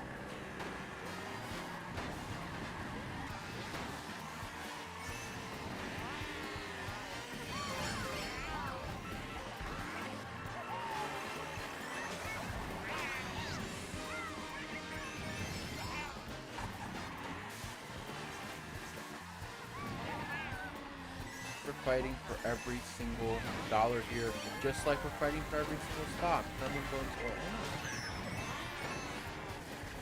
I mean, if you had a bunch of oil.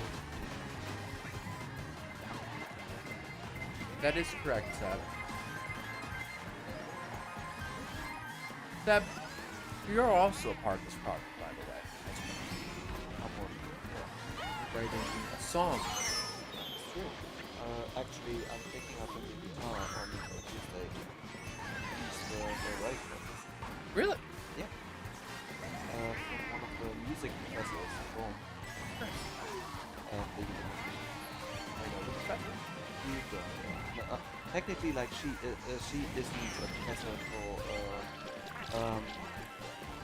music at the, but she is from the sciences, and she is therefore primary slash elementary school teaching for arts and music. Ah.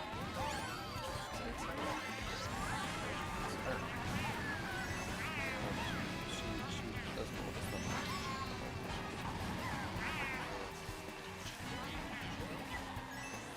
By the way, so culture- Tasso has been downloading the game this whole time.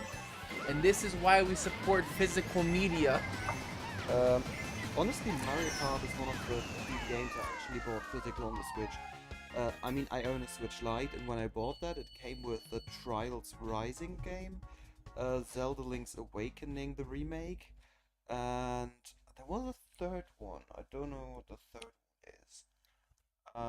Yeah, and then basically I bought Mario Kart from an online store as a physical copy because basically I think it was it a Christmas offer? I don't know, but they basically offered it for 50 euros and then gave the DLC pass for free.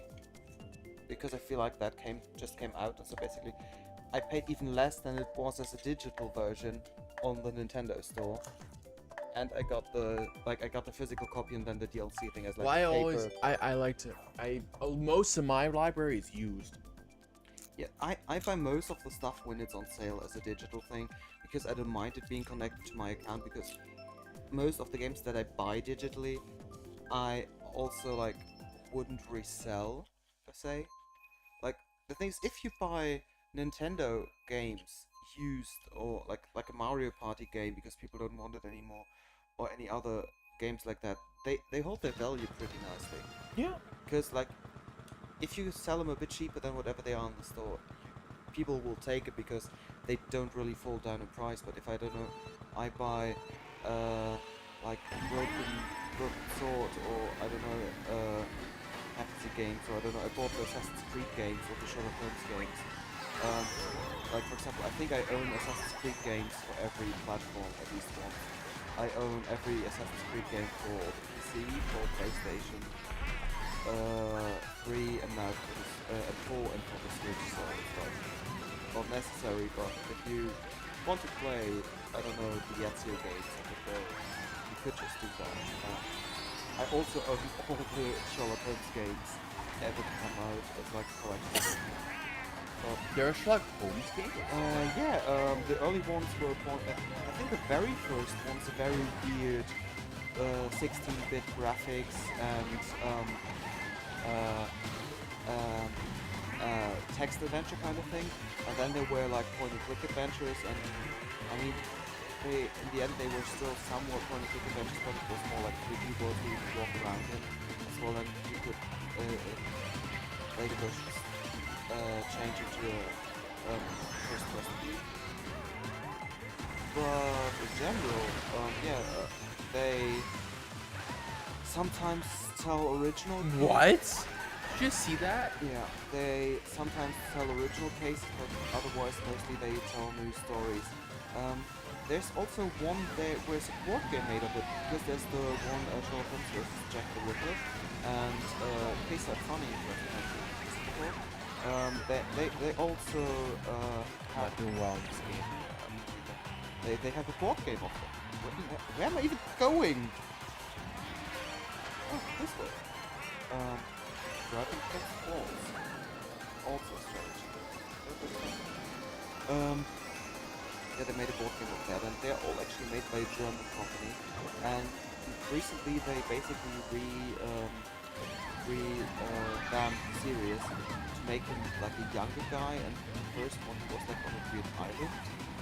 Then they basically made one of the old ones, which is called The Awakened, which is basically based on the Cthulhu myth, which is kind of fun. Because the old one was much more grim and bloody, gory. The new ones as well, but yeah, not the same thing as the old one. And the cool thing about the old games is that there are German audiobooks. Well, technically not audiobooks, but audio plays. Are you telling me to shut up? No, I'm just giving you a... Okay. So they're German audio plays, and the narrators or the voice actors in the games are the same as the narrators for Holmes and Watson in the audio games and the audio plays in German. So I kind of like that because and they actually made a few more episodes that are like, I think there are 2 or 3 episodes left of those series. Like they have the old cases and the new cases, and there are I think like 3 more coming out in like the span of like 5 months apart. But both of the actors, I mean, they were old by now, so like they both, I think like they both died in like 22 and 23 or something. Gotcha. They got actually like a gold award by the Sherlock Holmes Foundation for their works or whatever, because like they're Nice. the most known German voice for that. So, Very cool. Very it's cool. kind of funny. Yeah. I can really recommend the games. At least there's I know there's the Testament of Sherlock Holmes. There's the 2 intermediate games that were still with the old voice actors, Crimes and Punishment and The Devil's Daughter, which basically play after the Testament of Sherlock Holmes, which is the last one of the kind of point-and-click adventures. And then there's, I don't actually know what the other one's called, and then it's After this round, I do need to engage. yeah, no. Yeah, I kind of use the Switch more as a console to play games I like on the go or in a handheld form factor that doesn't require me to sit in front of the TV with a console, or to I don't know, sit at a PC and use keyboard and mouse. That's bad. So like anything you would play with a controller, you can basically play with the Switch, and as it's a Switch Lite, I'm fine doing it on the go. And as I'm currently, I played all the old Zelda titles recently over the collection that they give you. And because I have the remake of Link's Awakening, I first played the DX version on the collection, and then with the cartridge played the remake, and it's basically the same, but sometimes a bit different in how you have to do things. But they actually like remade the whole game and the map like completely like dot to dot, and it's, I don't see why they don't make that for other games. Like if they would would remake old games. I don't know, remake the first Mario, but in like completely new graphics. Like the first Super Mario World, Super Mario Land, whatever. So you like get the experience of that game in its full glory.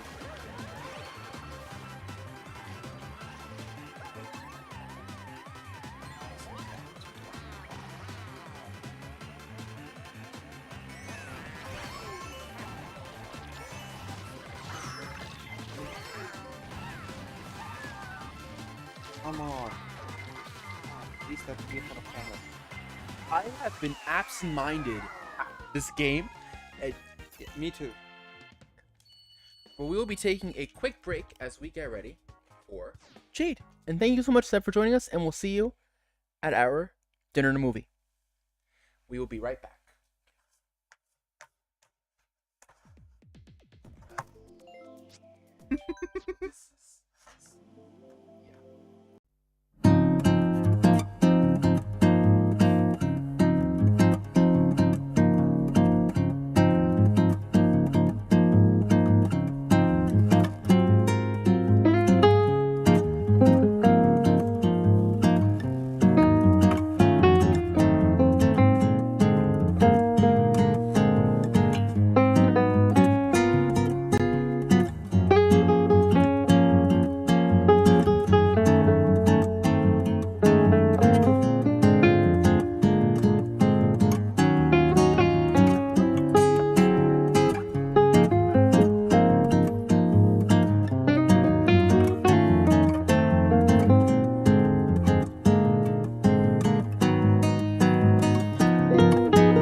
everyone.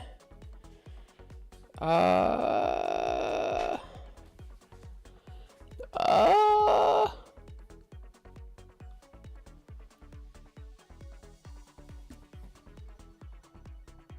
uh,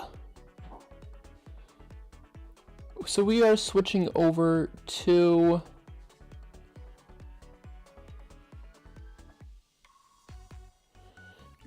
Fall Guys. When's the last time I played Fall Guys? I don't know.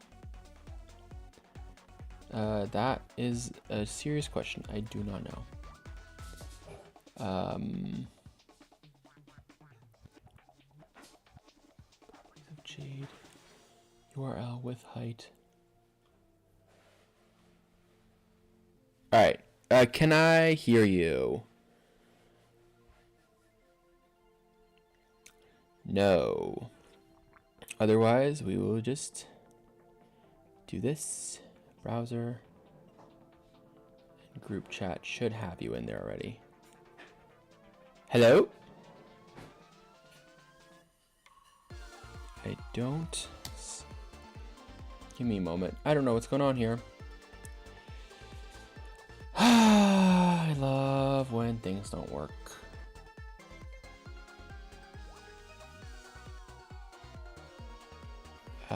Why don't we try this? Give me a moment.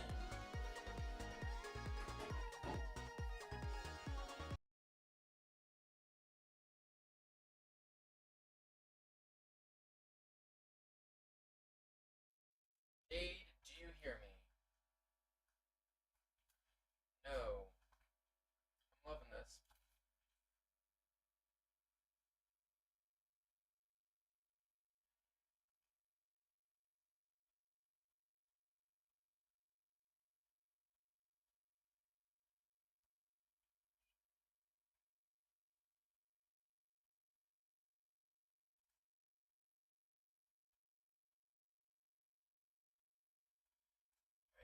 I do not know why this isn't working. And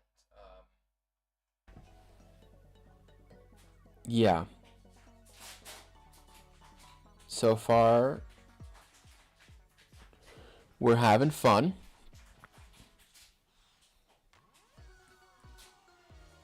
And I don't know what's going on. Advanced audio properties. Yes.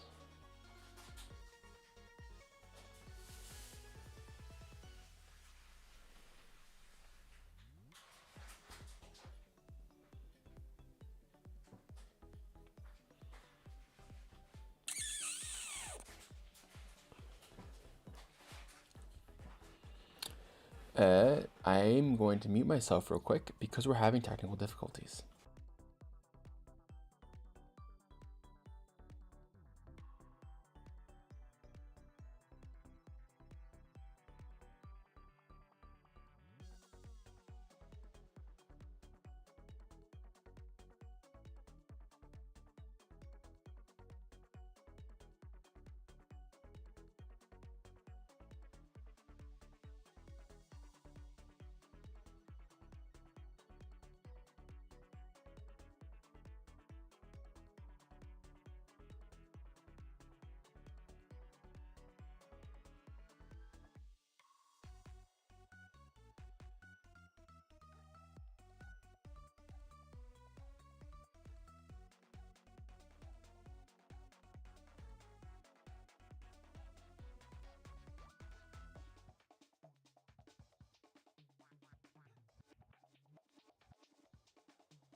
Testing, testing. SpongeBob SquarePants. Okay. SpongeBob SquarePants, 100%. Love it. Fall Guys loaded, by the way. Also, I can play Among Us on Xbox. Only thing is that I can't really defend myself because the keyboard always wants to be stupid. But yeah. It's, Oh my god. it's all good. Wait, do you have Among Us? I do not have Among Us, sadly. Okay. But to be fair, we just got another big contribution. We are now at $3,333. Nice. And that feels like a meme to me. That feels like somebody decided to be funny. You know? I love when people do Well, that. It's a blessing. It is a blessing. We'll take it. We're so excited. I am here with the amazing Jade Cheatham. I'm sorry, I don't have your lower third here because it's in the group, like the talk. But since we're gonna be playing, I hope that's okay. That's fine. And thank you for saying my name correctly. 'cause- Correct me? hold on. Correctly. See, that coffee, this is why my name is Ice Macchiato, because I need it to, like, it's my battery. Valid. Keeps me awake. Very valid. Let me now see. Oh my god, ew. Okay, ignore my coughing. Okay, how do I add you now? I don't know if I... On Twitch. Well, not on Switch. Now I think because Fall Guys is different. Oh, to the than- game. Yeah. Wait, let me see.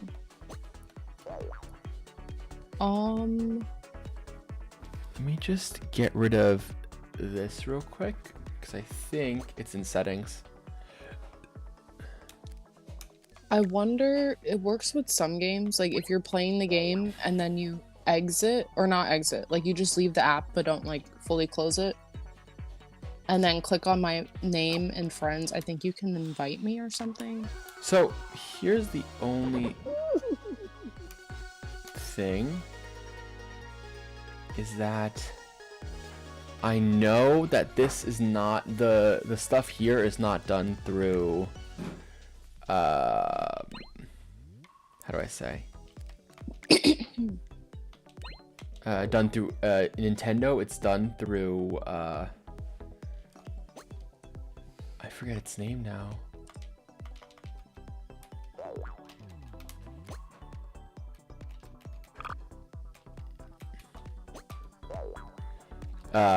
This is done through the animation or the Epic Games Oh, okay. library, and so if anyone would like to assist me.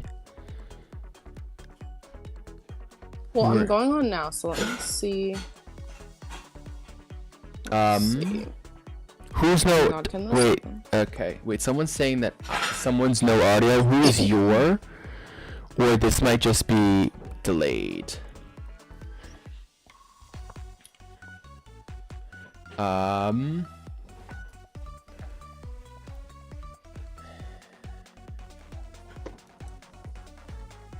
Here, I found it. Okay.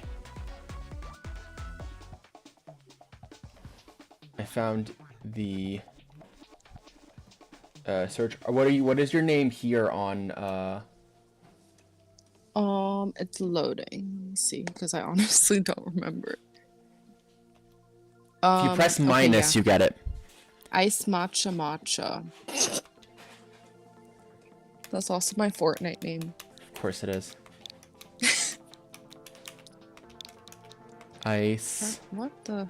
One like no spaces or spaces? No spaces and no caps.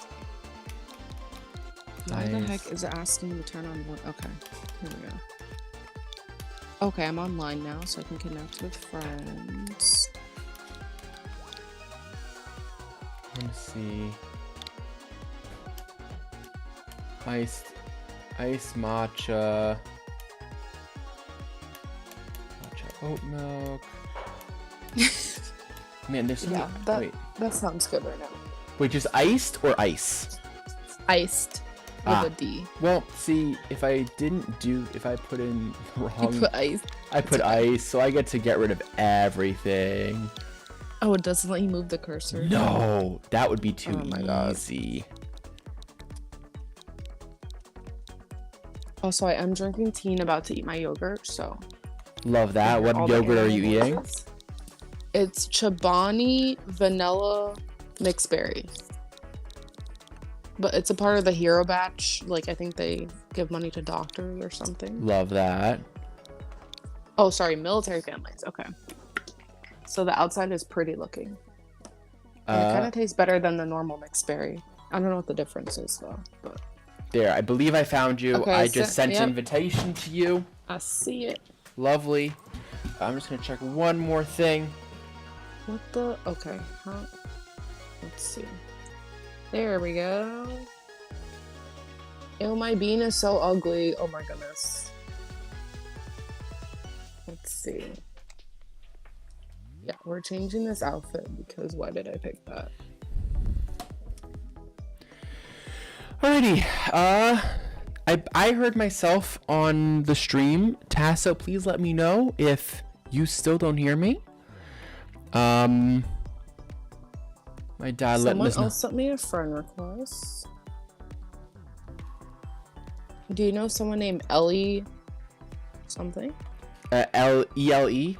Yes. That most likely is my girlfriend. Okay, good. Because I'm like, oh my god, I don't want 10 random like 10-year-olds adding me. I'm sorry. We have some. Wait, can we add her to the game? Yeah, we should Or be it's able only to. two? Yeah, your Okay. party and then Let me invite. see. Hold on, let me. Where did it go? The invitation is sent. And before we go to the bathroom, before we play, I'm gonna take a quick potty break because here's the thing: I've been drinking so much water and coffee that it's not staying in my system, and I know that's TMI, but I really don't actually care. No, go right ahead. I have a very small bladder. Jade, why don't you use this time and introduce yourself and just talk a little bit about yourself? Okay, well, Ellie, if you can hear me, I'm trying to find where the friend invite went, so bear with me. But yeah, I am a movie, TV, and coffee connoisseur. I am the costume designer, or technically stylist, for our movie. I'm very excited about it. I worked in retail for like most of my life, so I think I'm definitely very qualified. And my mom went to FIT, so she was born a fashionista and she made me one. So yeah.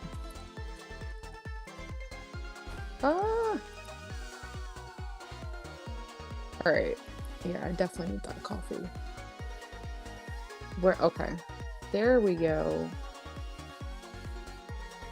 Profile. What?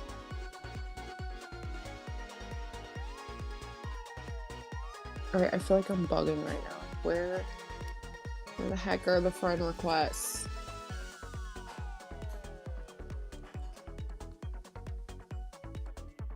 Okay.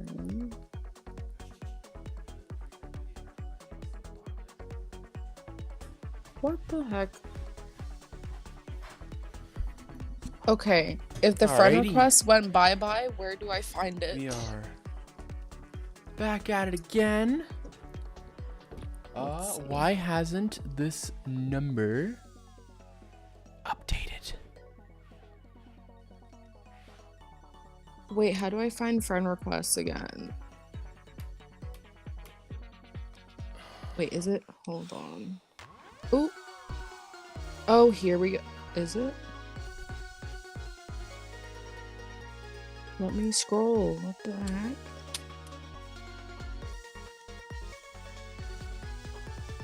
Oh, okay. Yep. Here we go. Finally. Alright. I'm gonna invite Ellie.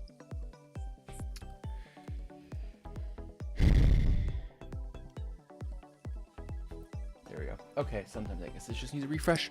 That's fine. But yeah, we are, I mean, here's the thing. I am 4 hours into the stream so far, and I'm feeling great. Yahoo! Okay, your outfits look so good, guys. Like, what is this? I'm the costume designer, and I'm wearing... What the hell is that? Hold on. Let's play. I'll be honest, I haven't played in such a long time. Me too. And I was bad then, so it's gonna be only gonna terrible get now. worse. But that's okay. Let's just play see. solo for now. Yes, change outfit. Oh my god. Okay, can everyone see that I'm pink? Yes. You are pink, just Wait, like actually, me. I want to be blue because you're pink. Let's see. Oh my god, no. What's happening? Perfect. All right, Yep. there we go. I'm blue. Confirm, please. Yes. All right. Are we ready? Yeah, I don't know what we're waiting on, to be honest. Okay, we just had to make sure my outfit was Let's see. Why did it do that? No. How did I not? Okay, I'm ready somehow. Oh, Elena needs to click that she's ready. No, I accidentally clicked on something and it like took me off already for some reason. Got you. Yeah. I think I need a new Switch soon because my joystick keeps getting like stuck. So we were just talking about this on stream. Are you gonna get the new Switch too? I don't know. I mean, I have the Switch Lite, so I think that would be a massive upgrade. But I don't know. That's valid. I mean, we were just talking, like, especially for the price. Honestly, I don't know. How much is it? It's $450. Oh god, no. I might as well just save up for another Xbox at that point. Right? Like, I don't know. $450. Are you kidding? That's a whole iPad. Yeah, that's I don't know how I feel about that. I like how That's the just, regular one though, right? With the dock and everything? well, that's the only one they have for the Switch 2 so far. So, Okay. right. I don't know about you guys. My game is super glitchy and laggy right now. Yep. Okay. Mine is lagging, but it's taking me through the little map layout. Yeah, that's what yeah, because I was concerned that it was Oh god. Okay, I'm about to lose. that's jump. Oh no. A is jump, right? Ah. Okay, apparently not. B is jump. How do I? Ah. Alright, I'm letting you guys know right now. Like, I'm very loud while playing. Love it. No, how did I get over here? I need to learn Oh how to my use God. controls. To be honest, I keep. What's someone jumping on my head? I can't give you any advice other than just keep moving the left joystick. But B is jump, not A, because I used That A I multiple got. times and That I I got. fell off of something. That I got. And double jump gives you grab. Let's see. I hate that this doesn't. I thought it did before, but like I hate that it doesn't show usernames. Oh come on! I'm never Here, gonna. I have usernames. I think it was like It's in the settings. yeah, no, it's like Oh my god! I'm about to be stuck here. Okay, good. Keep getting hit by everything.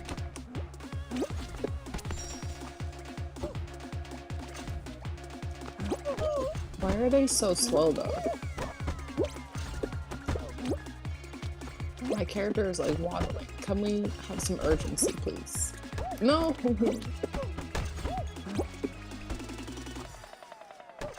I still Oh, don't- I'm stupid. I'm I gonna found lose it. this View game. nicknames. I found it. It's okay. If I can get off of this turntable. Oh my god. Alright. Oh, wait. Ah! Shoot, I got stuck in this. Oh my. No, no, no. Oh my goodness. Oh, I don't like that water thing. Oh, well, I lost. Okay. Oh. You lost? I think you got. Wait, I thought you got first place. No. I was right. I just had gotten ahead of you. Wait, let me see. Did I get kicked off the roster? I think I did. Well, Damn, okay, go Elena, Cameron. Elena is still there, so Okay, let's go, guys. You got, got this. Oh my god. Okay. So we're gonna While she watch. represents our team, I'm gonna eat this yogurt. Lovely. So tell me, while you're eating, we're gonna have a little bit of chat, have some fun, talk about the movie, I guess, on this little stream of ours.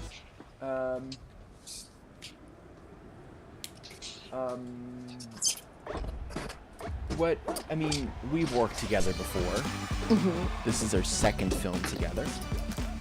And why did you say yes? Why in the world did you say yes to me when I asked you if you wanted to join again? What was the reason behind that? Oh my god. Alright, ignore my non-COVID coughs. I don't know how pitchy they are in the mic. Whew, hold on. Gotta catch my breath. There's those stairs. But yeah, I said yes because the vibe was great last time with everybody. Oh. And I really appreciate that you gave me a chance because it's impossible to get any experience anywhere unless you have like 10 years of experience already, even to wrap wires. So yeah. Love it.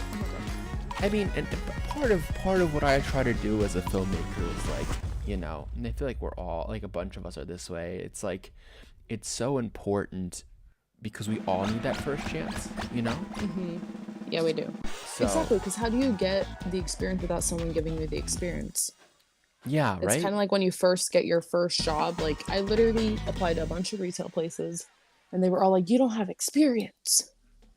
And I'm like, well, how would I have experience? Like, somebody has to give me the experience first. And this is to fold clothes. Like, it's not like I'm trying to be a neurosurgeon or something. Like, you can give me the little experience. But yeah. Wild. I truly, I don't understand why it's this wild, to be honest. Why it has It's to be so this wild. bad in like most industries right now, though. For sure. Yeah. Like this lady I work with, her son has a master's in engineering, and he can't even find a job. Yeah, I mean, job Like, finding is oh just my so impossible right now. It's kind of ridiculous. Whoa. Oh wait, should we leave the game? Ellie got kicked out, right? Elena did get kicked out. Okay. We can, I don't know. Sorry, can I call you Ellie? Is that okay? I don't know if she... I will get a text in a moment. She's not Okay. with me. Yeah, she's, her name is Elena or Elena. Elena. Okay. So, she does go. Oh my god. Okay, yeah, I think she got Americans say eliminated Elena, though. Yeah. I mean, if I press exit, do we all go? Let's test it out. I pressed it too. Okay, well, we shall see.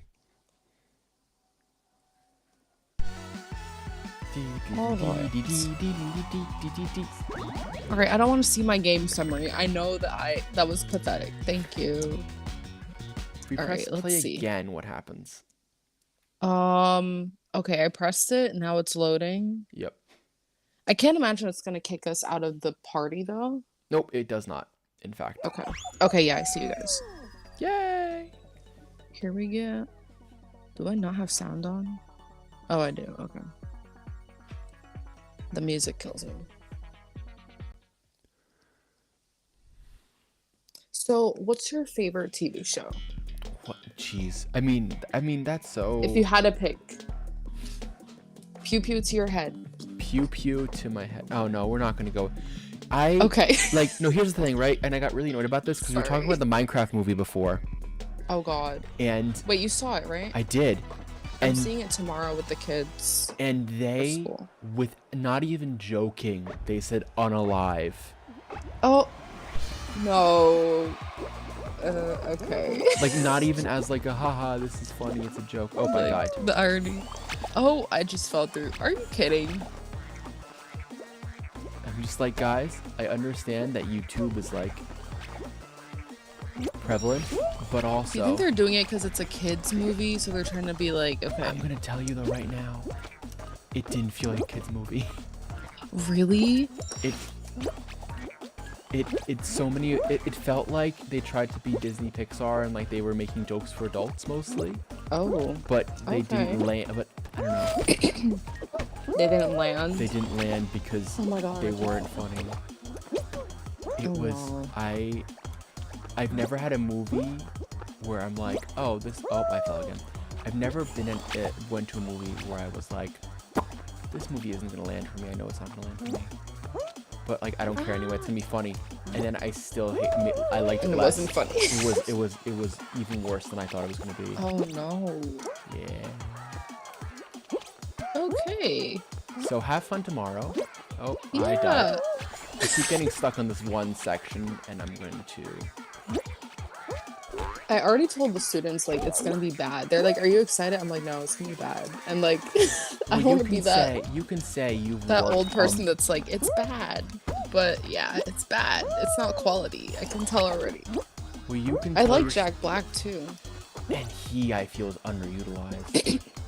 Really? Like, it could be so much. Like, I feel like I thought that too. I was like 100% Jack Black. It's gonna Aw, be man. great. At least he's gonna be funny. And I was just like, well, No. eh, Wow. no. I also want to know why they waited until now to make a Minecraft movie. Like, do kids even still play Minecraft? Like, they could have done that, like, I don't know, a I decade ago. lost. I I literally I didn't even make it to the podium, to the platform. What do you mean you didn't make it to the platform? Like, I didn't make it to, like, the end. I kept falling. LOL. Elena make it. Did any of She us make did. it? Yeah, Okay, Elena, good. of course, made it. Blowing us out of the water. I just 'Cause got, what just are got a we message. Am I the only one that made it again? I was like, yup. doing? Yes, you're carrying this team right now. This is what happens. But you know what? You're giving me time to eat my yogurt again. Perfect. Thank you. Donka. Pizza, Let's pizza. see. But yeah, it just looks so, like, I feel like a lot of movies nowadays, you can tell it's just a cash grab, because why? Yeah. Who Yeah. asked for this? Who asked for this indeed? Nobody asked for this. Like, I don't hear any kids. I work with, I was about to say 5-year-olds. Oh my god, 5th grade, okay? I do not hear any of them mention anything about Minecraft. Like, back when I was in 5th grade, that was Oh, yeah, everything. that was the thing. Yeah. That was the rage. So I'm like, who asked for this movie? You guys just want to check. And like, that's okay. But if you're gonna do that with no heart, can we at least pretend to have some, you know? It's just bad. I mean, here's the other thing, right? You know a movie's good when there's 5 separate screenwriters on it. How many were on this 5. one? Oh. I'm joking. Oh no, my. it's, Okay. It's like, you know, there Too was many something cooks in the happened. Something happened where it just started going through pre-production hell to development hell, Mhm. as they call it. It just like it didn't land. Someone didn't like it. Oh.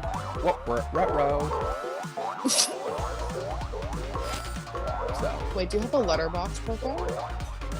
I have Letterboxd, yeah. Ooh, let me know. Okay. Before the stream is over, I'm gonna get it. I don't have premium though. I don't have. I'm not a Patreon. I don't pay for it either. But I do use it, especially for like to have friends. Mm-hmm. Like see what I do or what I think of movies.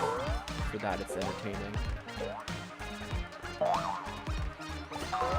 Oh my god, this looks hard. Okay, I'm glad. I'm glad I didn't make it to this round. So I mean, What? yeah. I don't even know. This is just insane. So tell me, Split Pie Pond, what drew you? Because I feel like you have one of the more compelling stories for what your Oh, thank split you. is, and for why you connected up to this project. So I'd love for you to talk about it. Well, okay, so I'm half black, half white. And whenever I say that, people are like, which parent's white? And I'm like, neither. Like, they're both half black and half white. And then it just goes on like that until great somebody. So, Really? Okay, interesting. yeah. Kind of annoying though, because it's like, okay, who's white here? But yeah. But I used to be, I don't want to say okay, let's just call it Redacted Town. Redacted Town. So nobody comes for me on here. But before I moved to where I live now, it was a very, very white town. We were literally the only like people of color there, except our neighbor, who was black. And my mom has this story where like her and the neighbor were on the corner, like by the street talking. And this black guy drove by and started honking and waving like hysterically because those were probably like the only black people he saw for like miles. So yeah, the other town, like I was literally, oh my god, Elena's still in there, yes. Yes. But yeah, I was literally one of the only like kids of color there, and like okay, had you like when you're a kid, you don't know you're different because you're just a kid. Right. You only know you're different if people start acting weird. So people were like a little weird with me, but I was like, okay, whatever. But then when we moved to this town that we're at now, which is mainly like Hispanic, I feel like I fit in like pretty well because like I look like most of the people here. Sure. But like, oh my god. I used to be in the after school program. A lot of the kids were black and they would be like, why do you talk like you're white? And I'm like, what? I talk like I read a book. Like, I'm so sorry. I'm so sorry. Yo, what is that comment? I don't know. It's like implying like, okay, like if you're a person of color, like you're not educated because white people tend to be richer or whatever, so they're educated. But it's like, so you're saying you want to be stupid? Like, you're making, it's like internalized racism too, because you're basically saying that you as a black person are not smart. Right. Like, what? But yeah, and I didn't really like R&B or like whatever was popular at the time. I liked my parents' music or like, Avril Lavigne or whatever, and they'd be like, oh my god, you like white people music. Like, what? I'm sorry, I have taste, okay? I'm sorry, I have taste. But also, like, I liked, like, okay, I had like an eclectic taste. Like, I liked Usher, I liked Rihanna. Sure. Then we got our Paramore. Like, it's okay to like a bunch of things. Like, I'm not gonna sit here and be like, oh my god, that's lame. No. I mean, I don't like country, but that's a discussion for another day. But yeah. So I feel like also, we're all I feel leaving. like Eleanor just got kicked out, by the way, just so that you know. Oh no. I know. It was a hard-fought battle, It's but okay, you did really good though. yeah, proud. I hope she hears me. You did really good. I think she's on the actual stream, so she's like 20 seconds delayed, but it's fine. Yeah, you did good, because meanwhile we're what are we doing? Okay, our goal is to make it at least to the second round. I've been like, when I used to play this game like semi-regularly, I used to get into like the final round every once in a while. It just like Really? Yeah. Wait, oh, hold on, we have to leave. Let me see. Wait, okay, exit, right? Yep. Yeah, not leave game. But yeah, so I feel like, okay, you heard about all the crazy stuff with Meghan Markle, right? Yeah. So a lot of people, I don't know what it is, like, okay, to me, like, she never looked white to me or whatever, but a lot of people were like coming for her neck and were like, oh my god, she's a white lady cosplaying as a black woman. Like, what? She's literally half black, people. Like, please. Yeah, but yeah, I feel like when you're mixed, like, it's hard. Like, you don't fit in any box, and then your own people don't claim you half the time. Like, I literally had a student the other day, a black student. Like, I had my hair in braids for like the past couple months, so I finally had it curly. Sure. And she was like, I thought you were white. Ma'am, there's no way. What? Ma'am, I know she's like 10, but like, you're kidding right now. I know you're kidding. No. I don't even know. Yeah, that's wild. Like, oh my god. But yeah, you don't fit into any box. And then like your own people don't claim you. Sometimes you're too white for the black people, but then you're too black for the white people. So it's just like, you don't have to be in any box. Or like, there's this whole, like, I might get flack for saying this, but there's this whole thing in the black community where if you're like mixed with something else other than black, like, some people don't want you to say you're black, they want you to say you're mixed. Like, no, sweetie, I am both things at the same time. Like, I'm not gonna pick and choose. Yeah. So yeah, it's annoying. Oh, I do not like this. These frogs. No. Oh, I thought I got past the frogs, but no. Oh my god, no. There's more frogs.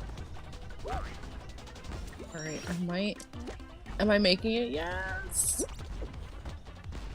Oh look, we're all in a line. Okay, I'm about to, never mind. I jinxed it, because I'm falling off the edge of the cliff. What the heck? Oh, okay. I like this lower level much better, actually. Oh my god, no. Yeah, I'm determined. If I make it to one of these second rounds, I will buy myself a coffee. Nice. Because we're not losing. I We're not qualified. losers. I qualified. Nice. Ah! You got this. You're so close. Come on. Oh my god. Oh my god. You're No. This freaking turntable's gonna take me out. You don't need to. You don't need to. You just go between the pipes. Yo. Did you get it? Are we falling? No. Oh, you were so close. I was so close. It's okay. But You yeah. guys did both of you qualify? Sorry. Yeah, both of us qualified. Okay, I good. believe. I think I did. Holding down the team. Yes. Yeah, she's good. I don't see your. Oh wait. But What yeah. is this? Snowball survival. Okay. But yeah, I mean, and that's why, like, especially I think when I told you what the story is, I feel like you were like, yeah, I'm definitely in I was on like, this. yes, 100%. So, yeah, I mean, great that you love it. Great that you feel it. And so, but I mean, has it been difficult for you to kind of like, what have you felt that you've had to like take yourself out of your own experiences to go into the story, or did you feel that using the story was kind of the best way for you to feel the way that this, like, were you able to use your experiences to kind of understand how to like use the costuming and such? A little, yeah. Like, I mean, we're still trying to figure out like how not to be too literal with the colors. Right. But I think sometimes you kind of have to be, because I mean, I feel like a lot of the time, unless you're like doing like what we do, like people don't notice those things. Right. But like it'll be like subtle mood changes with like, okay, we're in a dark room now, or this person's in their bedroom and they have like a bunch of clutter, or they have absolutely nothing in their room. Like little things like that actually help with characterization or like set the mood. So I think we're doing a good job, because we're trying to show that he's like pulled in two different directions entirely. So yeah. I mean, yeah, part of that, like, I was just talking about it with Rolando, right, about this idea of like color theory and what that means for us. Mm-hmm. And yeah, so, you know, I think it totally makes sense. I think what we're doing is not too literal. I think sometimes, and as you said, I feel like even if people feel we're too literal, I feel like it has to be literal, right? Because also, right, I don't know if this is like, I always go back and forth with, is this story like really what Jason's like what Jason is feeling, or is it kind of more like hey, fun fact, a lot of it is in his head kind of thing. Mm-hmm. And especially if it's in his that's a head, good like point. a lot of that has to be, you know, a lot of this has to be in his head of like, yeah, no, we have to be quite literal in how he feels this, you know? Like, I don't know. But I think it's also okay if it's in his head, because it's still valid. Right. Because it's a very real, like, it's not like he's you know, hallucinating stuff. Like, it's a very real feeling that you're not going to experience unless you're in his head. Right. That I feel like okay, I'm glad that makes sense. I mean, I get it. I don't know if everyone else gets it, but I know like, I you get kind of, like, I guess it's all about point of view. Because if we were seeing the point of view of one of the side characters, like, we're going to get a whole different story. But Jason's our narrator, you know? it. Right. And he's here Oh to god, you gotta carry, I'm sorry, you gotta carry something? No. I don't What? I don't think you have to carry. Oh my god! No, it's not that you have to The carry guy's something. stealing her ball. It's that the balls blow things up. Oh, okay. And so if you grab a Yo, ball, that guy is fighting her right now. Okay, he went away. the only goal is to not fall off. Okay. That's he just took her survive. ball and then, like, low-key hit her. LOL. No! Oh, wait, you're still there? Okay. I'm still there. Okay. Oh, wait, she's still there, too. Why does it say... Okay, I hate how it says eliminated, and then I think one of you is eliminated. Nope, we're still here. We're still live. Okay, good. Maybe it means Somehow. it's like a general announcement for the Yeah. people getting kicked off. Okay. Use R to use the camera and look around. Grab and hold a penguin. Okay, so we have to hold a penguin. I'm gonna lose this for sure. Oh, no. Shoot. All right. These maps are crazy. Yeah, I don't know how we're gonna grab hold of the penguin, but I hear ZR grab penguin.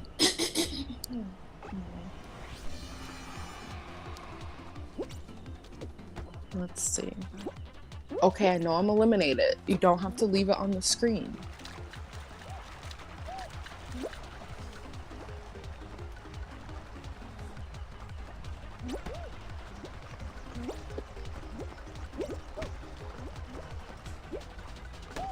Okay, the concentration.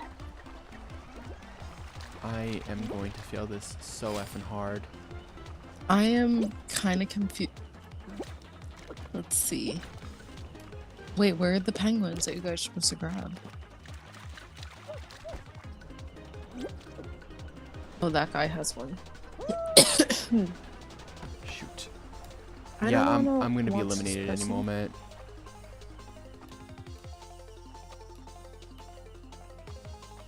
I haven't been anywhere Let's close to a see. penguin.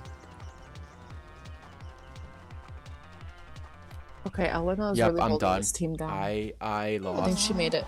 Hey, look, I got into the fourth. I think the fourth round. I am proud. No. No, we both got eliminated. Yeah, damn. I thought at least she made it. Nope. All right, let's move on. Let's see. Fall Mountain. Oh wait, never mind. We're not playing this one. I don't want to fall. Exit. But yeah, I mean, and so tell me, let me get into your process about doing costumes, right? Like, how do you like think about doing the costuming of a project? Okay, this might sound like very basic and even cheesy, but I think the most important thing is that the characters or like the actors are comfortable in whatever they're wearing. Because I feel like, okay, like you want to be cute or whatever, but nothing is worse. You can ask your girlfriend, I'm sure she knows. Nothing is worse than dressing up and looking cute, but then you're wearing something uncomfortable. It's not worth it. Right. And we're going to be on set for a while, so it has to be comfortable. Also, I feel like the more like comfy they are, the better, you know, things are just going to flow better. For sure. Yeah. I mean, that totally makes sense, though. It's like these are 8 to 10 hour days. Yeah. People are tired. People don't want to have to deal with like 20 different things at the same time. You know, it's all about, hey, what's the most comfy? What's the best way to do it? I mean, unless it applies to the character, like your character is like stuck up or something, and we want them to look stuffy or, you know, whatever it is. But we don't need that in this movie, so we're good. No, we don't. We don't need that in this movie. All right, let's go, guys. Let's make it to round. If we all made it to round 3, that would be really What I'm nice. gonna do is, Let's see. what I actually haven't done yet, which we should do, which is oh well, alrighty. I made a mistake. No. I will do that in a moment. I just, for those that are interested in, oh no, I made a mistake. Oh my. I'm so done. I am so done. What happened in the game? Yeah, What happened? basically I was doing something before the games. Oh my god, I made it! I made Yes. I basically, yeah, I was done. I stopped. I started a little late, and then I accidentally screwed up. Oh god. Did you fall off? I did not. Oh my god, the girls made it. We made it. Yes, queens. We made it. But you know what? I'm probably gonna die in this next round. But you know what? If I can make it to round 3, I will be very proud. Oh, airtime. No. I don't like anything jumping. No jumping time? No. Ugh, no jumping. No. Wait, what did it say to grab stuff? Oh, no. Let's see.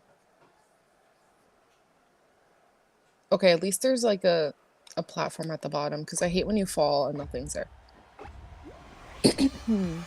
Our message is now pinned, so anyone that is on here, Never mind. Don't fall. Do not trust fall. You will die. That's what I just did. What the heck? How do I survive? Okay, I don't know. No, no, no, no, no. No, no, no, no, no. I'm so no, you confused. have to go down, go down. You're trying to get into this like yellows area. You need to be in the yellow area for a certain amount of time. So just don't. Now you're out of the yellow area. Oh no, no. So fall and go back up. Okay. It's like, see that like. Oh, over there. Yeah, this little area. Ooh, ooh, ah! Oh my Yep, god. you get it. You get it. Oh my god, no. That being said, guys, I about mean, to die. Jade has the knowledge of how to make these costumes. Now, tell me this: we have reached our goal, which is absolutely amazing. What are some concrete things? Because I think you're the first person that we've spoken to that like the money that's being raised is actually going to your department, right? Oh, the it money is? Yes. the money being raised actually benefits you in what you're trying to do for this film. Thank you guys. So, I mean, what does more money do for you? And It gets us more clothes, so higher quality clothes, hopefully, so we don't have to shop at like Walmart or something. No shade to Walmart, but just, I mean, if we have better quality clothes, then we can reuse them. We don't have to waste them or throw them out, or they're Right. not gonna get disheveled or like damaged really fast. So that helps. And not to spoiler alert, but like we might need like some, name brand stuff, so that would really help. Some name brands are a little bit expensive, and after these tariffs go through, the clothes, actually, yeah, that's a big point. These clothes are gonna be very expensive because people do not realize how much of our clothes are not made here, okay? There are people in sweatshops making them for us for like 2 US pennies. So yeah, we need all the money we can get. No, oh my god, I almost left by accident. Oh my god. you're good. Are you do you get eliminated or are you still in this? Yes, I did, because that was a struggle fest. But I think by the time you understood what's going on, yeah, then you were like, it's a little too late for late. that now. this game kind of gives me anxiety too, because it's like, oh my god, like you have to rush. And if Yeah. you don't know what's going on, like you're just you're a dum-dum in the dust at that point. That's what happened to me. What is going on? Oh, there we go. Basically, She made it. Yes. Or I think so. yes. I Okay. think so yeah. Someone else kind of. Okay, yeah. That other person kind of looks like her for a second. Okay, good. Yeah, Yay! Eleanor qualified. I think this is gonna be final round then. Usually doesn't This go- might be. There's only 8 people left. Yeah. Or what do we Okay, say? make us proud. I mean, we're still proud, but We're always proud. we're always gonna proud. really cheer if she makes it. But yeah, I mean, does anyone here have any questions for? If Oh my god, look at that anyone map. have any questions for our amazing costume designer about what she does, please let us know. We got the comments here. Actually, what I'm gonna do, I don't think this is how we're doing it right now. And I know you're not really looking on screen, but Oh, I can since I died. oh, true. Actually, maybe not. No, this map looks insane. I thought I could do something, and this was incorrect. No. No, No. Elena didn't. Oh make no, it. I'm saying no because I don't know if she made it. No. Rookie V Stevie Stacey Stay. whatever. Stays with a Easy. Z. But yeah, if you guys have any questions for Jade while we're still on, we still got a little bit longer. Our next thing is taking a little bit longer because so Seb, who was on the stream before, he's actually cooking for our Ooh. next segment, which is super exciting. Nice. What is he making? I don't. I know it has to do with some. I believe goat cheese, and I believe there's a risotto involved. But I'm not knowing yet until the part of that thing starts. But we're gonna have a little bit of extra time with you. But yeah, I don't know what I'm trying to think about what else we can kind of talk about to kind of really make people understand kind of that is our scene spark, like to kind of make people understand like what it means to be a part of this project for you, and what it means for you to kind of be able to see what's going on and like that kind of stuff. Or like, is there anything that you want to talk about as far as this movie goes, like that's important to you or that you're like kind of passionate about? I just want people to see it because I think the biggest part of this movie is like the intersectionality. Sure. Which a lot of people don't realize is a thing, or they don't talk about it. So that's the first thing. And of course, please donate so we are not using Walmart quality stuff, please. Thank you. What are we doing here? What did it say? Stay alive? I don't even know. So let's just not die. And immediately, what? What? Wait, is it because I stood there the whole time? Okay, I'm eliminated. Maybe it's because I fell into the water. Is that it? Oh, I see. You need to stay alive. Yep. Okay. Well, I couldn't even accomplish that.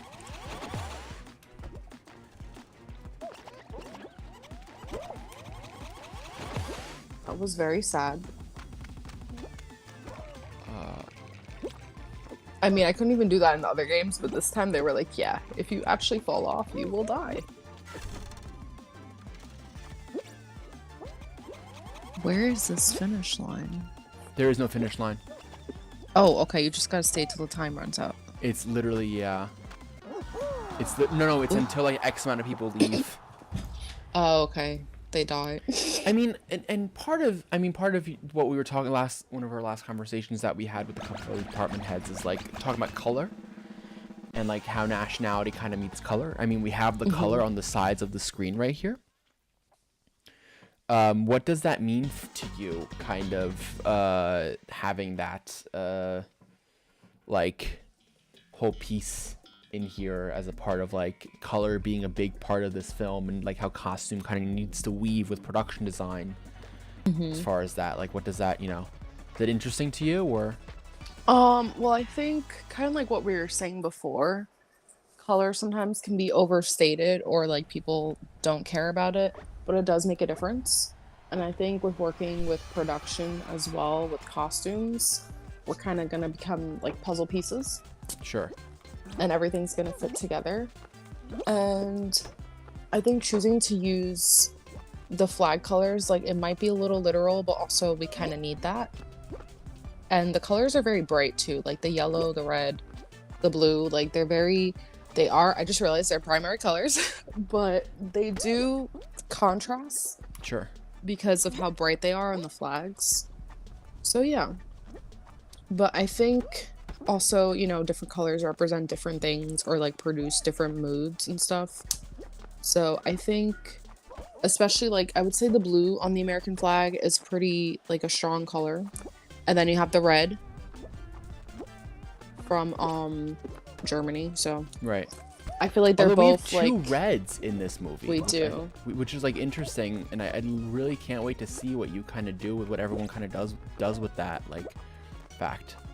It's kind of like they're both fighting for dominance, but they're the same color. Yeah. So maybe maybe that's a metaphor within itself then. I mean, I feel like there's a lot of metaphors in this movie that we can kind of latch onto, and it'll be interesting to see where we kind of like which ones we take advantage of and which ones we don't. Oh, I just lost my tail. Oh no, I did not. Cool. What the heck is this one? Basically, you had a tail, and you needed to not lose it. It was really wild. Let's see. Did you guys make it? I made it. Okay. And Elena made it too. Yay! Yay, she made it. Okay, good. Is this the final? Could be. With 12 people? Ski fall. Oh god. Jump through the holes to score points. Okay. Okay. Let's see. Let's see. Alright, what lock happens. in, guys. Lock in. You got this.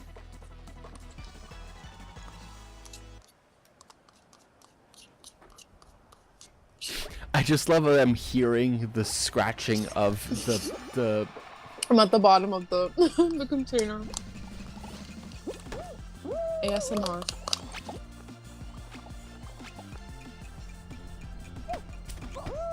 I'm doing so poorly. I have 0 points so far. Oh, you slide. Okay, I don't like that you slide down. Okay. Oh no! No. Oh, we have to get out of 20. We have to get 20. Oh. I have 7 points so far. Okay, she has 14.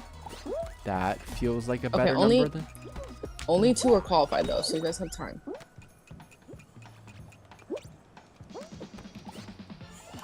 Wait, where did she go? Oh, maybe she qualified because I can't see her anymore. I'm at 11. Oh my god. Okay, they could have been nice and made it 15 because 20. I'm at 13. 14. Shit. Oh, what the heck? Nice. Shit. Damn.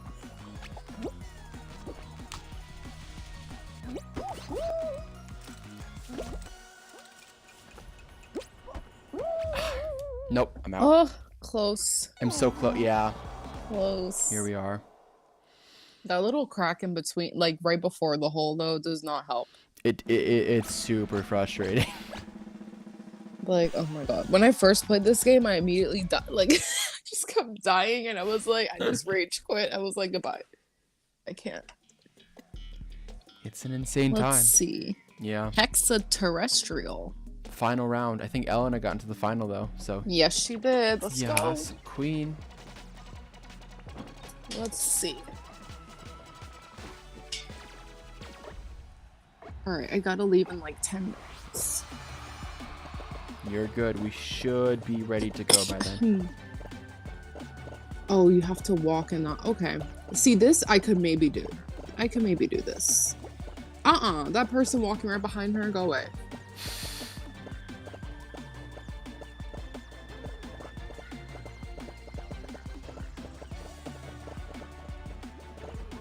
Okay, yeah, I can see how this could be hard though, because the people are like right next to you. Or like they walk in front of you and then you have to walk that way.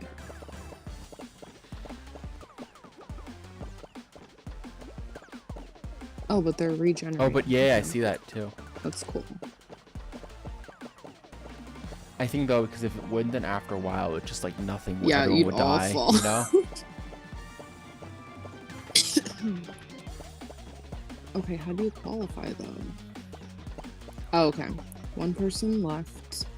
Oh No. Damn. Okay, you did great though. Yeah. Oh man. Wait, there is no qualifying. Remember, it's final You round. just don't die. Yeah. Yeah. If you're the last one standing, then you. Damn. She'll use in the final 5, I think, from what I see. Yeah.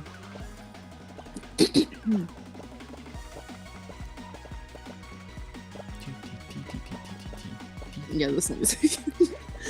This music is so cute, but it's really annoying when you keep losing.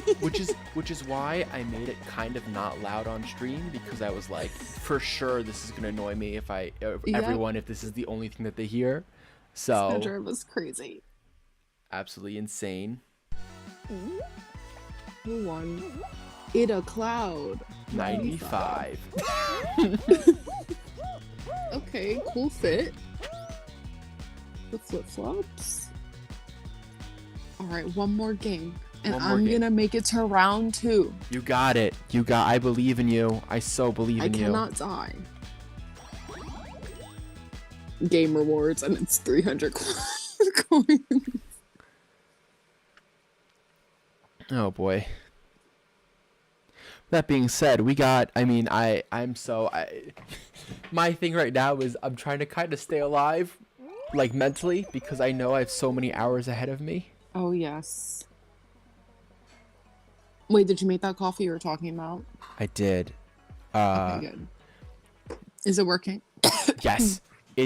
I made a whole, like, I don't know if picture's the right word. Mm-hmm. But oh,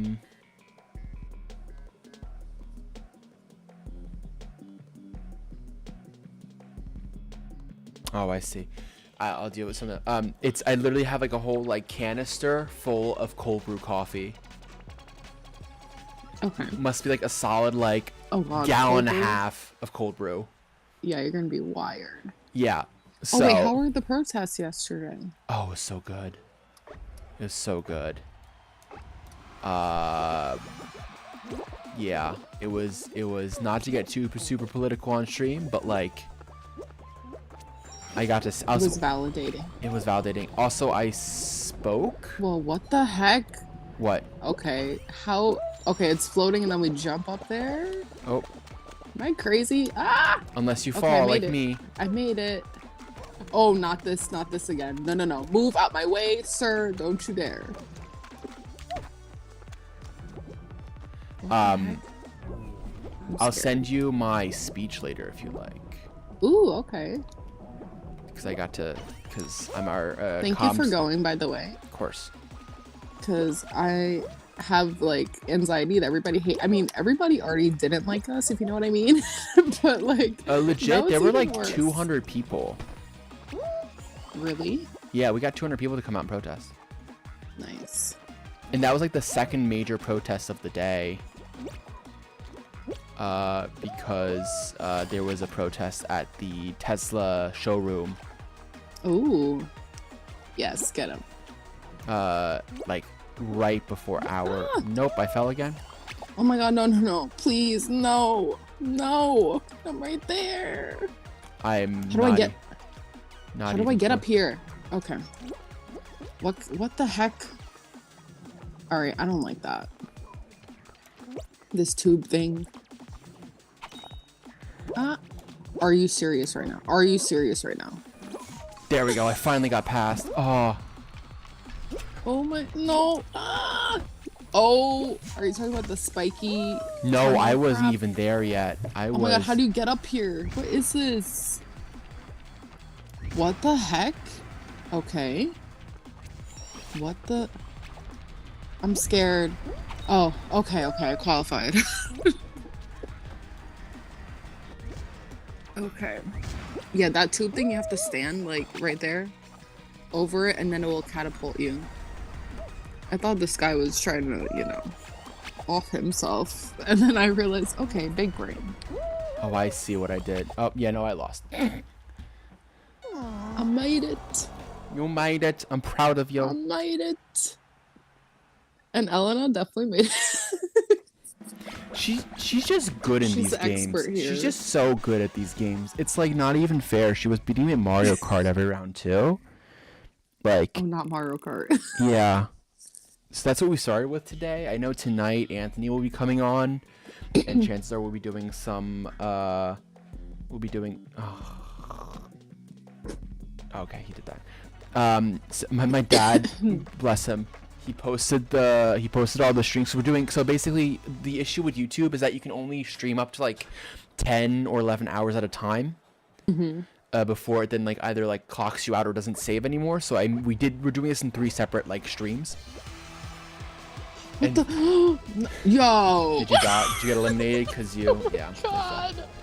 I thought, okay, we were already facing that way, unless I'm bugging. So I was like, oh, okay, we have to go that way. And then I just, oh my god. And then I got eliminated. Love it. No. Damn. No. That is crazy. I actually feel so ashamed right now because how I made it to the second round and immediately just walked off and then died. LOL. LOL. Yes, she made it. Yes, she did. So exciting. So excited. But yeah, we're gonna have some fun. I mean, I know Anthony's gonna come in game. I mean, we have. I'm just so excited for every single person that will be joining us today. Like, we have so many people. Yeah, I saw her, but literally like almost I think every hour. Yeah, it's There's almost somebody. the only department head that's not joining us is Linnea because she's working all day today, and I was like, totally valid. So everyone else though is coming for at least a little bit. Like, and it's so cool to get that support. And I mean, you know, whatever we can do to kind of raise just a little bit more. Like I as I always say, like every single dollar that we raise is a dollar for you guys. Is a dollar for this movie, and you know, every pledge that we get means so much. And it means so much to me. It's $1 away from Walmart. It's $1 away from Walmart. Love that. And I mean, even like, it's $1 away from you know, it's another person that cares about this movie. It's another, you know, another person, right? Currently, we have 85 separate pledges. Wow. That have been made, and that just means the world, you know, like that just Yeah. means everything. And so because of that, you know, it's just kind of like, what are we doing? Yay! Yay! She made it.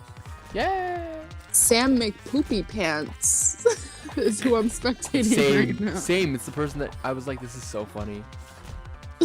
Go behind you! Go behind you! Yo, they only got one left. They keep getting beaten up. Come on, Poopy Pants. You got it, Poopy Pants. They stole the bubble from them. Oh, you better hurry up, Poopy Pants. Yep, Okay, got good. it. Hot God Goose. I think it's giving us the same people over and over and over again. Like... Yeah, Eleanor's rank is like bouncy, what was it? Bouncy bean or something.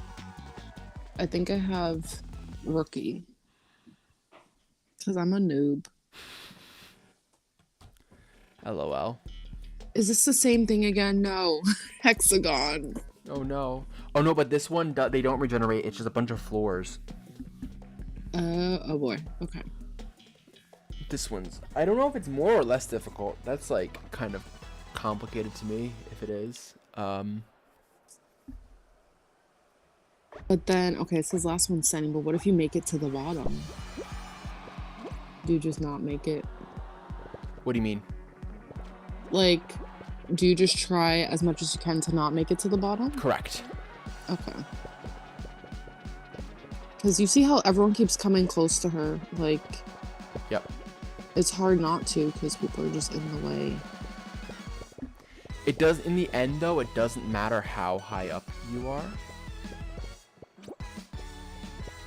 Or how low you are, as long as you don't die. Okay. This is intense. It is intense. Okay, you got this, you got this. Ooh. Okay, no one has been eliminated yet.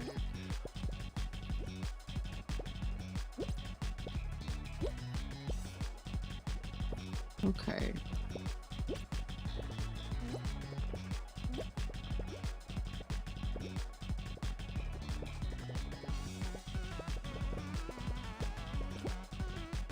Oh no, she's so close. Is that the last? This is the last floor, yeah.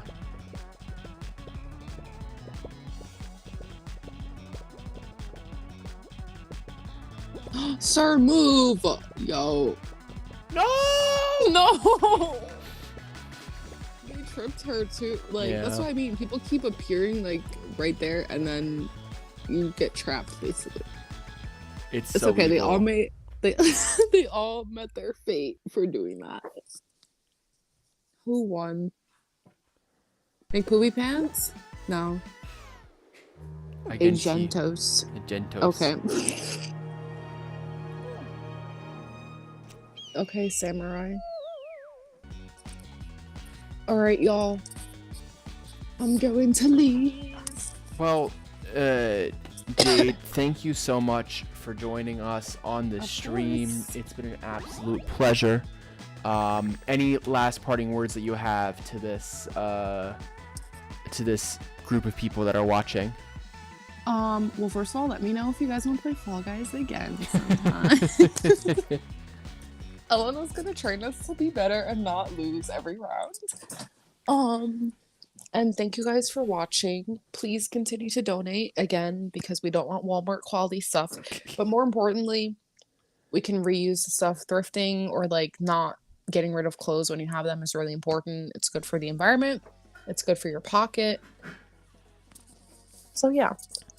Perfect. Love it. All right, Jade, thank you so much for joining us. And Hang in there. thank you. Oh, I got this. I'm Keep not worried. I'm drinking not worried my whatsoever. coffee. You got it. All right, my friends, we will be right back Bye. after this.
I didn't think I would start it like this, but here we are. Yeah.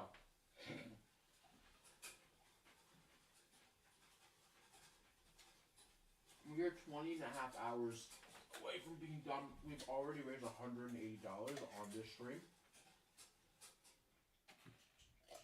And we have some cool heavy hitters coming up later. Not that the people that have come on so far are not amazing human beings, they are. But people like Satomi and Logan, they have some pretty decently sized followings. So maybe we can get them to kind of join our stream and answer questions. I just realized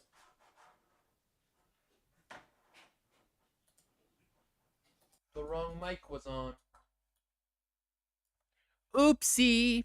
Anyway, so here we are. I'll move a little bit more center for you guys. I noticed Scribbles. I forgot that I had turned on the other mic and turned this one off on this visual, which is why I sound far away. But I should sound closer now. Please let me know if I still sound too far away. Yeah.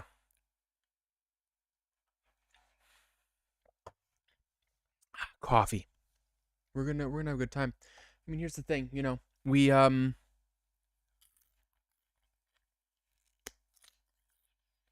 yeah.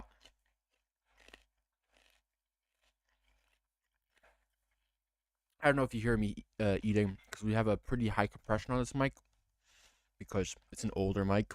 I brought it with me back from the US now. Thank you, Scribbles. You are a cool human being, as is everyone that's watching the stream, because we've been going for over 4 hours. And I'll be honest, I had more energy than when we did our Oscar live stream in the US. But that might be only down to the fact that I didn't just take part in a 36-hour film challenge and didn't only sleep 2 hours last night. I slept a full 7. And went to the gym this morning.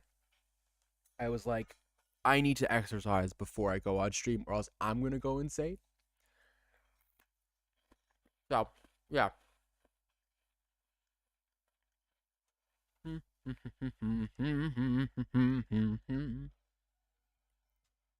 I made the stream break one last night, and it's really funny because I truly feel that this is so entertaining. Like, the music is just entertaining. And I wanted to do something that's not super loud, but super, how do I say? I don't know, not super loud, but also not super calm. Like something that has a little bit of a pep in it for people, especially once we get into later hours. So, anyway, I'm gonna plug in my laptop. Give me a moment. I don't know why I have this in because I'm not listening to anyone.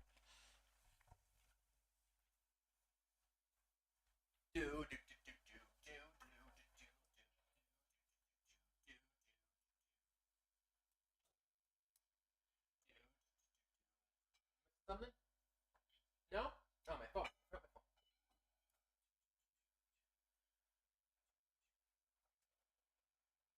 We're about to eat, but I want orange. That's fine.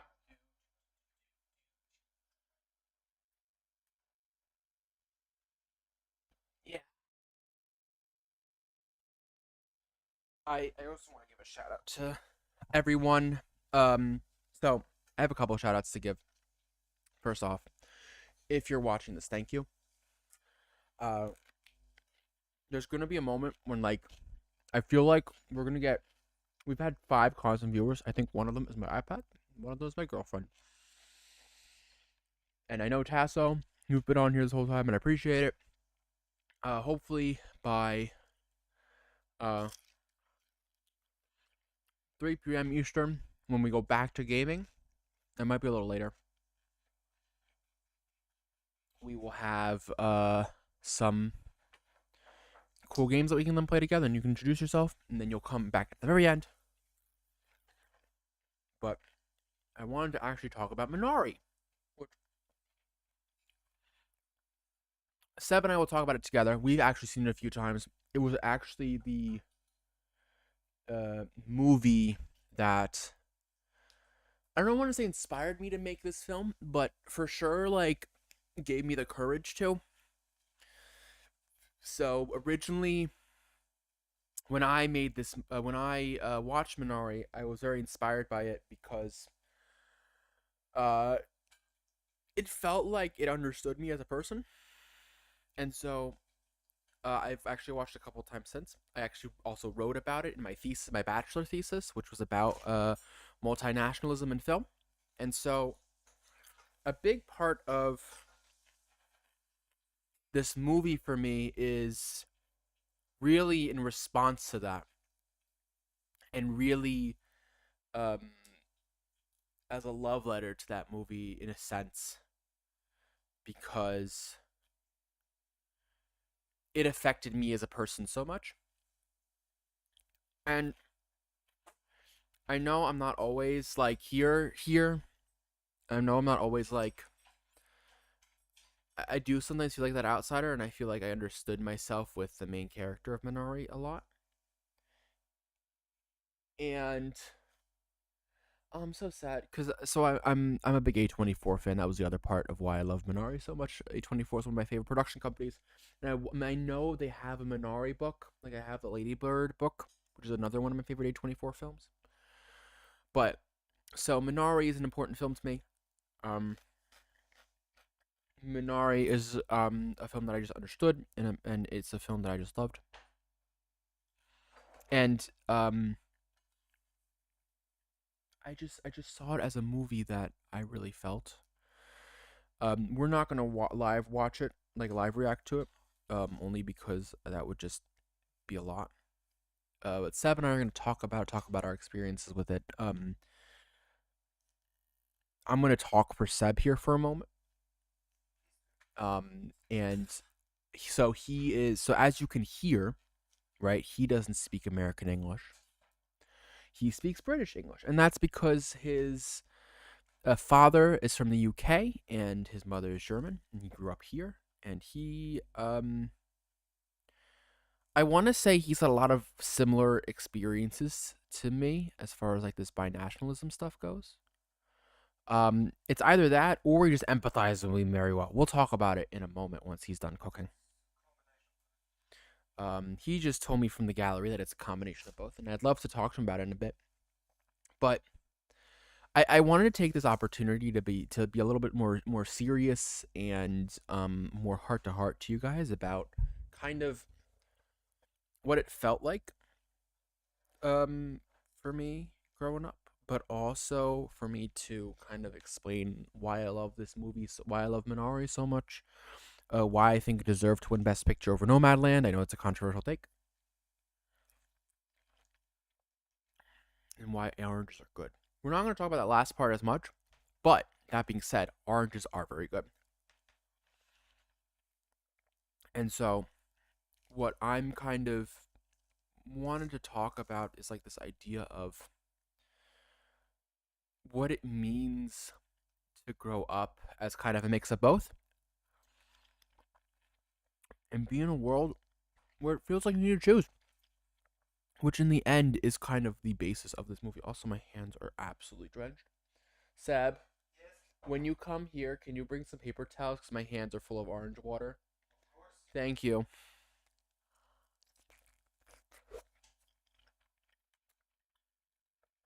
And so, as we kind of end this stream,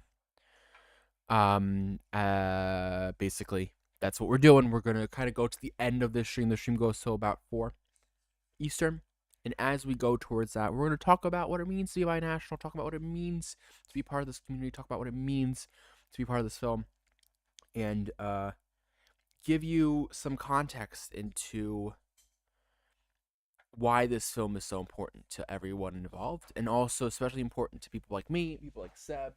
Good day, dear sir.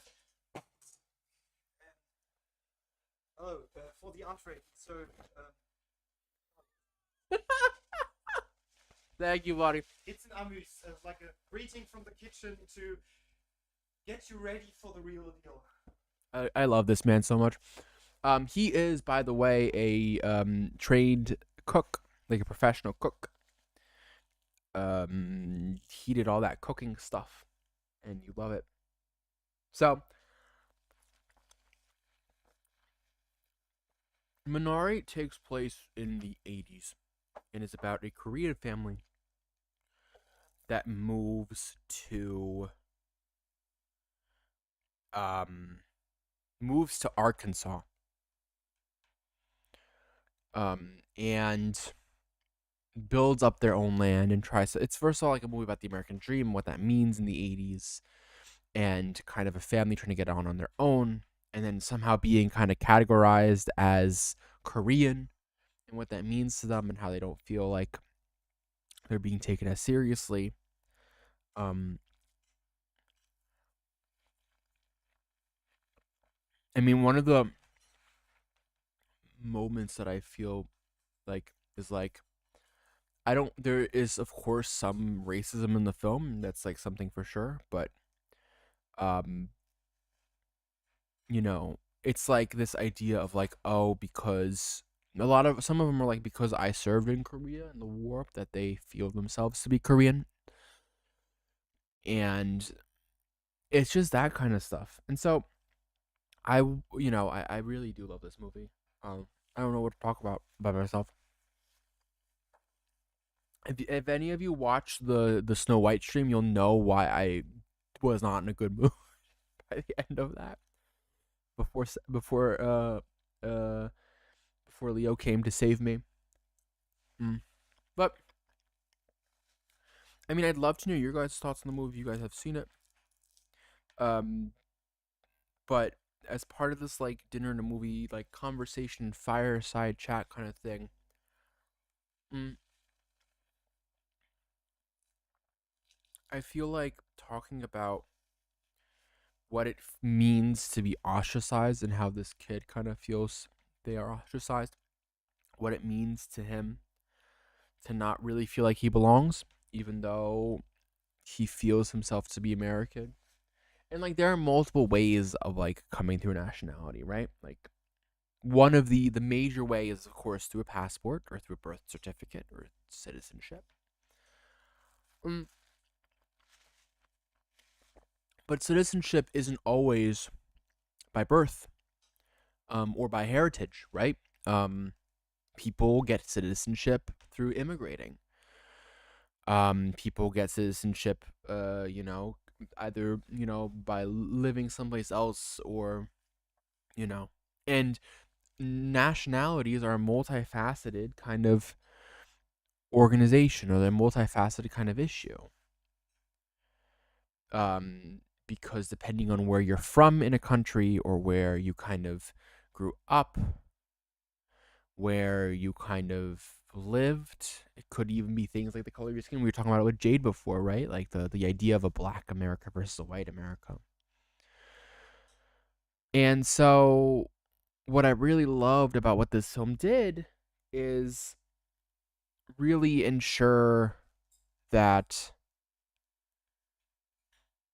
it took all of that into account, right? Because not everyone is going to be terrible human being. Not everyone is not going to be welcoming. And people are going to be welcoming and not always understand why they might be doing something that someone doesn't like or someone finds offensive or someone finds harmful, you know? And so because of that, it's a very interesting kind of dynamic of what it means to be part of a nationality. You know? Because I mean, things like nationalism are also things that like a lot of people don't like. People are kind of on and off about that topic. Like, is nationalism good? Is it bad? Is it And like it is a double edged sword, of course, right? It is about loving your country. And does that mean you're allowed to be critical of it? Does it mean that you shouldn't be? Does it mean that just because you don't agree with something that you're not being nationalistic?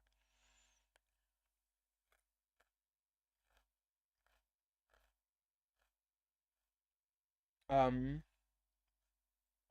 Scribble's right. Sadly am not at my desk, which is where the comment thing is, and I need to change that actually. I will do that in a moment. I haven't watched Snow White, but it was so bad that it made them stop to produce a live action Tangled. So, the report is that they did stop making a Snow White Tangled. That they still not, that they are not going to make a live action Tangled because of how bad it was received. Although my personal opinion, I saw the movie, this live action Snow White, is fine. It's inoffensive. It, I don't know. Go see it. Like it's not terrible. I think a lot of the like controversies and like a friend of mine was like talking about this. It's like yeah, people like especially dealing with like the Israel-Palestine conflict.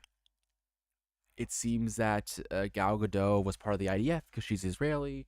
Rachel Zegler has been part of the Free Palestine movement. And then of course the comments that she made about Snow White. And so because of that, people just like got turned off by this film. And I also feel like Disney needs to stop making live action Snow White films in general, or live action films. It's not what the people want. It's not what the people are looking for. And so as a result, we are, sitting in this time where things are weird. That being said,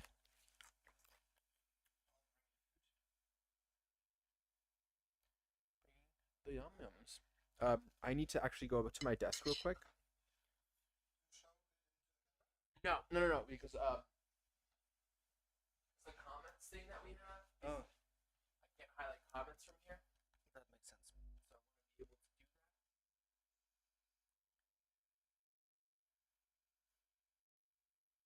Scribbles brought on an amazing point.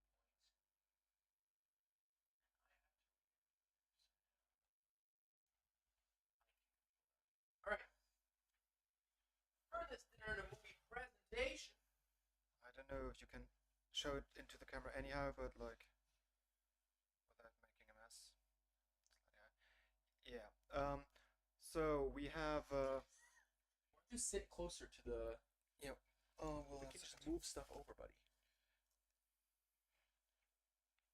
So yeah, we have a fennel risotto, based on a kombu stock, which basically is like it's a seaweed and miso stock, and also a bit of vegetable stock, with Sardinian pecorino cheese um,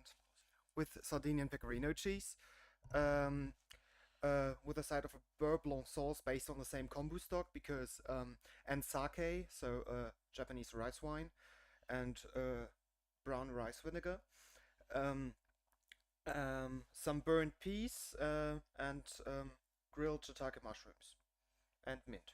Thank you so much, Sam, for Enjoy. cooking this. Thank you. I hope you like it. I know I will. You cook so well. I'm gonna take that first bite. So good. I mean, so we were talking about before this idea of binationalism, and you have two passports. Truth. What do you feel yourself as? Do you feel yourself as British? Do you feel yourself as German? Do you feel yourself as both or neither? Or what's your kind of that view on that? I mean, generally, like, I never really lived anywhere for like a real time longer than like an like a school exchange, besides Germany. So like I'd feel like definitely German, and on the other hand, I don't really know if I've ever really felt a thing of like belonging somewhere in the sense of like this feels like a specific home to me, because there's always like times, for example, because like for most of my life I lived in Berlin, and therefore like there's been so many times where I felt like I don't fit the bill of a Berlin person, Sure. um because there's the modern Berlin person that is like moved there for the fun and the trend and whatever, or generally like for job opportunities, because again, as weird and fast changing as the city is, it is a big city, so like there are a lot of companies going there, because like if your address or your main address is in Berlin, you get um a lot more attractive than it was if it was in, I don't know, Stuttgart, because like that's a smaller city. It's in the corner of Germany. It's like not that nicely connected.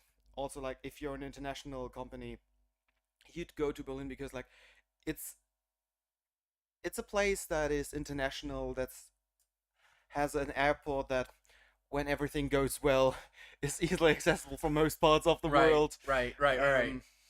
If it works.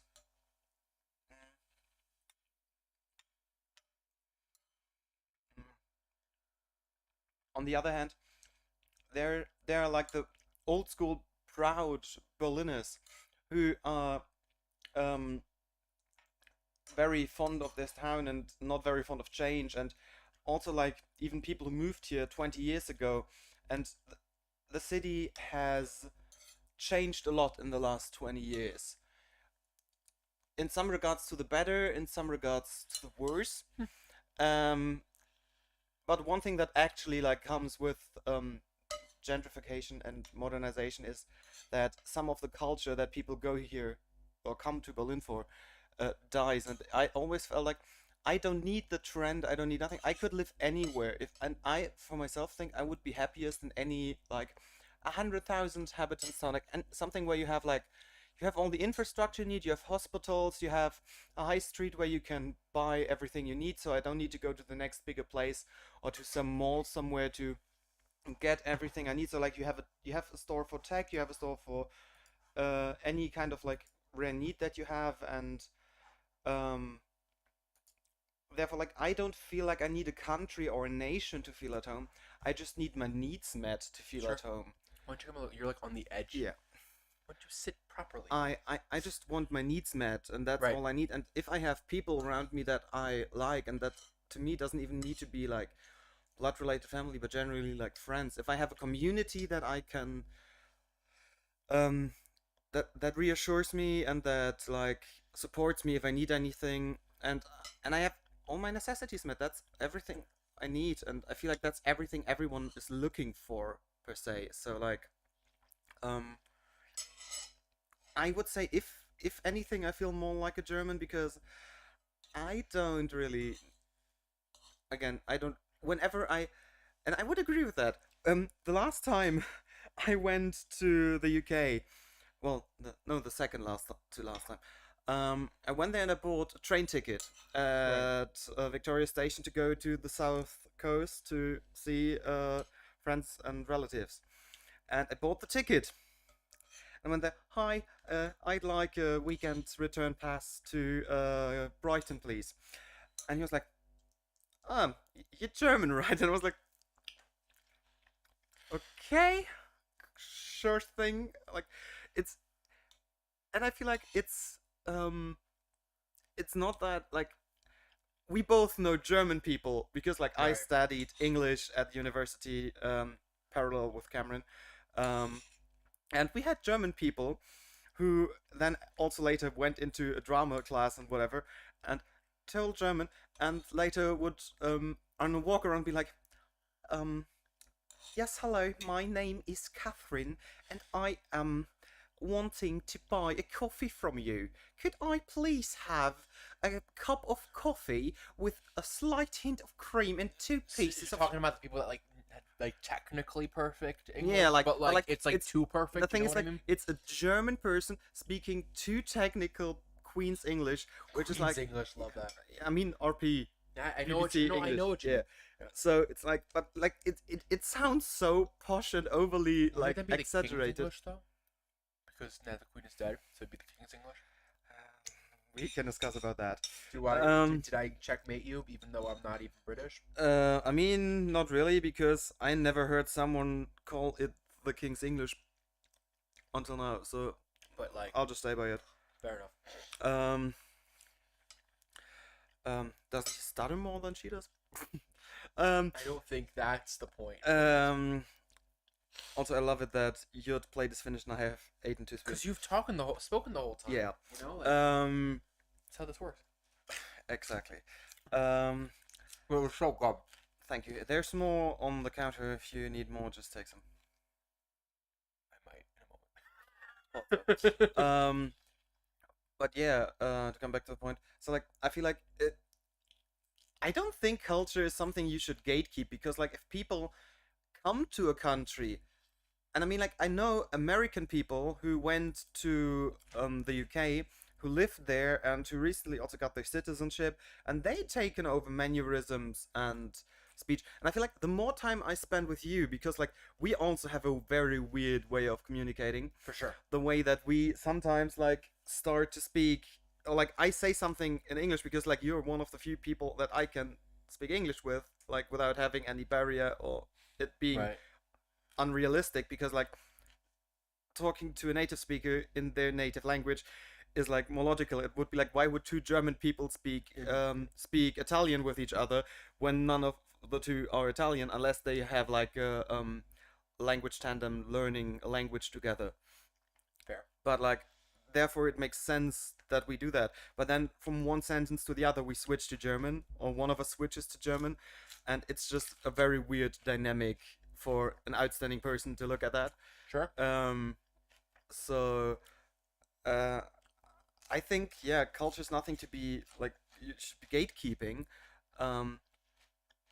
But with that by nationality, like you never really feel in one place. And for example, for me, that mostly comes into play in everyday life when I'm at work, for example. And in our kitchen, we mostly speak German because we don't really have any people that don't speak German. Right. At least in that kitchen. And then, but sometimes we have like temporary workers or new apprentices in the service part of the hotel that speak English, and then you're like speaking in German, and someone comes on the side who's like, "Hey, can you tell me where the ketchup is?" And because I'm not in, my mind can switch Right. easily, but like because you're speaking maybe and you're in the midst of an action, your voice doesn't, and so it isn't like, yeah, the ketchup is over there, but it's, yeah, the ketchup is over there, because like Oh you- yeah, you- over there. no, yeah, like German. your brain makes the switch know, very I know, easily, I but know. like it's not like you put on a facade or No, something I to, get to, that. to fake an accent. It's just like if you don't think about speaking and just think about what you're gonna say, you just continue speaking the way you did before with the same pattern and the same flow, because like that's how, like, if people speak different languages, their tone of their voice changes Right. and such. So it's like those are like things that for me make a difference in the way I view or feel myself, because when I start to speak a lot of English, for example, this week from Monday to Wednesday, I was at a convention for hospitality investment, so like new hotels being built and whatever, Right. cooking for the company, and I was speaking German to the people at the booth because our team was mostly Germans, besides 2, 3 people. And all the guests, because they were from all over the world, they spoke English, as most business environments do. And therefore, I spoke English most of the time to guests. And then, like, whenever I speak a lot of English, my mind, my inner dialogue also changes to English. Right.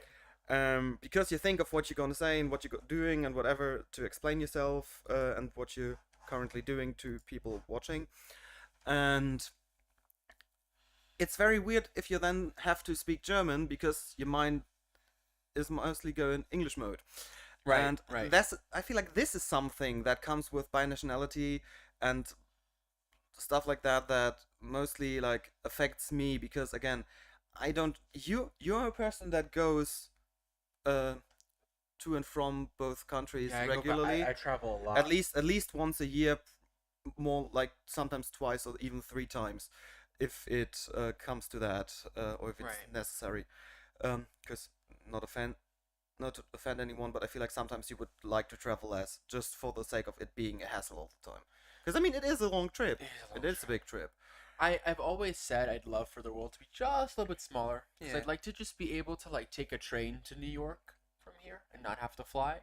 Because it's an 8-hour flight and that's a long time. And plus, you know, and that's You have to get to the airport. You have to get from the airport, so it's a 10 to 12 hour trip in total. if it's direct flight. Yeah, if it's a right? direct flight. Like usually it's not. Then it's gonna be about If a it's- 12-hour flight time, which then means I'm gonna basically be spending 14, 15 hours Yeah. traveling You know, The last between time- it takes an hour to get to the airport from here, and then I got to be at customs about 2 hours early, at least, if Yeah. not 3, Because international flights for are stupid. international flights, right? And the U.S. makes you go through a second line of security. So it is a hassle, but I also feel that I have too much over there to just like not go, you know? Like I'd like to be able to travel around Europe more, but um it's just too much of a hassle to say, yeah, well, just because I'm here doesn't mean I can't be over there. Like, no, it's kind of important that I'm back and forth, you know, on so many levels because I have so many connections there and I have so many, you know, things that I'm doing. Like I'm working on this movie, right? I have Yeah. to go back to work on this movie. Yeah, I mean, I don't have any like direct relatives. No, no. My dad lives here. My grandparents no longer are alive, but like they used to live here in the end. So, like I could visit second or third degree relatives or other people I know, like friends. Um, but in general, like I don't have a necessity to go there twice a year to visit people. Right. And I mean, it's not that I don't like it. I love the country. I love the nature. I love to be there. And if I could move there, I'd love to move there for the scenery and everything. But it's not like I'd say that, yeah, I want to be there because all the people are great and I don't know, the politics are great or whatever. I feel like if I want to be in a place, it's mostly because of the way the the region itself is, and the again like the way it makes me like I'm able to live there, Right. and Right. that is kind of what counts for me. And if that comes with a nice culture around it, then that's cool with me. But like, yeah, I feel like if I'd move to Japan and live there for 50 years, I feel like I'd see myself more as a person living in that country, integrating into that culture, than I would be having spent 27 years of my life living in Germany, because I spent more time of my life there.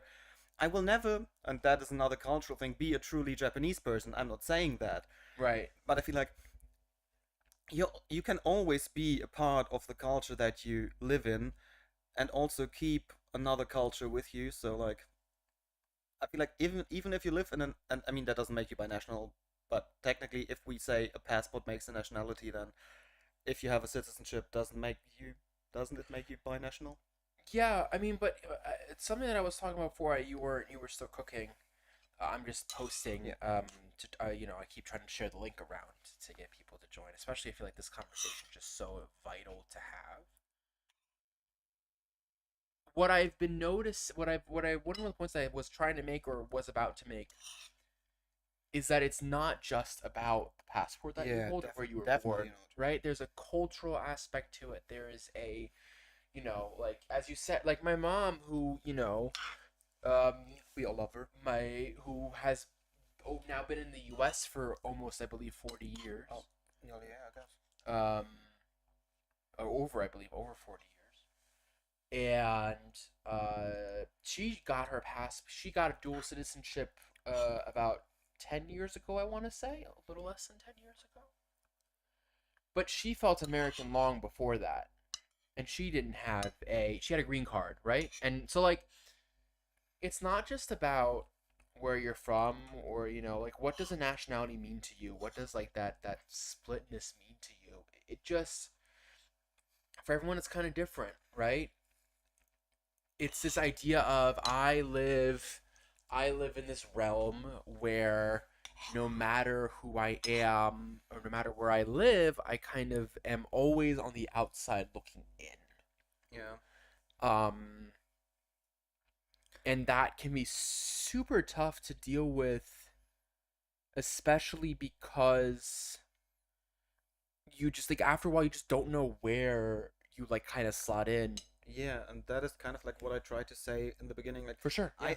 I don't know if I feel like a German because I don't even. It's not that I'm not proud of where I live, but like there are people very proud of being a president of Berlin, and like that can be people who moved there 2 years ago and moved there for the vibe, that and people who've lived there for 3, 4 generations. maybe even in the same flat in the same house since Just gonna grab some more Yeah. food. I need some more since the last World War or whatever. Like, and it's very weird to me because I don't feel like the need to have any it's pride into a place of belonging, because that's just like not what I need for myself to identify myself with the place I live at or the place I stay at. If Because I feel like a place doesn't make you as a person any different, and again, like if I don't have anything that holds me there, and if you move on, do you still long for that place, or you don't? I don't know, man. It's a good question. And for example, your mother moved. Did your mom move to the States because she met your dad? Different person. Okay, but she moved to that place for someone. Correct. Yeah, so if you go somewhere else for someone, you don't really choose the place because of the place and because of that nationality, but it becomes part of your nationality. So like you can definitely take something in, and I feel like maybe living at a place and not taking it in or making it part of your personality is even weirder. And I'm not saying that I don't have mannerisms that are typical for Germans, but it's just like there are people who make the choice to do it like very actively, and there are some who just live it passively, and some people are very proud of where they're from and they make it a character trait, and others just don't care. And I feel like I never cared enough or thought too much about it to like make it part of who I am on the outside, I guess. Sure. I mean, yeah, that makes Because I mean, like there are some people who are very pro Germans, not in a nationalist way, but like in general, Mhm. and there are others who like the only time they ever think of the flag is a football tournament. Right. Yeah. So, sorry, mean- soccer. I think what makes this conversation even more interesting to me is also like if we take Minari for example, right? Does this family like do you think they deserve to call themselves American, especially like the kid? Does he deserve to call himself American? Because he wasn't born. I don't believe he was born there, if I remember. Oh no, Is he? I don't know. I think he might have been born there. The thing is, I mean, that's another thing. You have countries where not nationality, citizenship is given by if one of your parents has that citizenship. I think mostly it's the mother. If the mother has the citizenship, the kid is already of that citizenship. So and I think isn't that also the way in the US? Because like if the kid is, I don't know, if you're on a flight and you're mid-Atlantic, so I mean then I guess it's who the airline belongs to as well. It's birthright. It is where you're born. Okay, The location is important. I mean, yes, you can get it passed down from your mother. There's a mixture of both in the U.S. Yeah, but like if you're born on American soil, you're American. a citizen. And also, I think like if your mother is an American citizen, you are also an American citizen by right. Right. In Germany, it's like if your parents are German or if you're born in Germany, you have a citizenship. Right. I think in the UK it's a mixed thing, because I feel like if you don't have a UK citizenship but you're born in the UK, you're not generally a UK citizen. But I feel like if at least one of your two parents is, then you get it. Or whatever that was. The thing is, like, you can have a German mother and not be born in Germany, still be a German citizen. So like it is, and you can have never lived in Germany, you still technically, unless you live in a situation where you have to decide between passports, will have a German citizenship.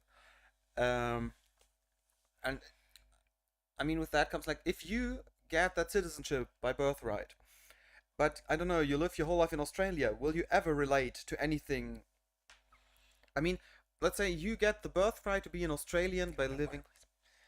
Could I have my water, please? Of course. Thank you. By being born in Australia, but you have an American and German parent, and therefore you get the other two by birthright. Then you technically have three citizenships, but you stay your whole life in Australia. Maybe go over for work to New Zealand, Right. will you ever feel as a German or an American if you never move out of that other country? So like, you get what I mean? It's just. Yeah, I actually was waiting for him to. Interesting. So Tasso is an American, Yeah. born Greek. So he was, I believe, born in the U.S., but he has 2 Greek parents. And he can apply for dual citizenship because both of his parents have Greek, which is very interesting. But that is also something to me that I find very interesting. And I mean, I'm not trying to offend anyone here. Your personal feelings and beliefs are totally valid. But if with Americans, you have a lot of Italian Americans and also Irish Americans. And I mean, I feel like the Irish have been there even longer than the Italians have. Sure. And it's a heritage thing. So yeah, they came there in 1800 something. I don't know actually when, but please give me a history lesson. But there is a difference. Like Tasso's parents are Greek. Yeah, He's yeah, a no, but like, first-gen American. yeah, I'm not saying that, but in this case, but like, when it comes to American people, Yeah, there are people that like have been there for like hundreds of years. let's say that they've been there in the 5th generation, and so calling themselves Irish and feeling, I don't know, looked down upon because they're Irish. When you compare it to the recent 100 years of history between Ireland and England and the struggles that the country of Ireland had with basically a civil war, is kind of not the same thing. And I feel like there can be differences in culture even though you feel very much related to a nation that has history in your family. But yeah, I mean, what Tasso says is very true. You can definitely be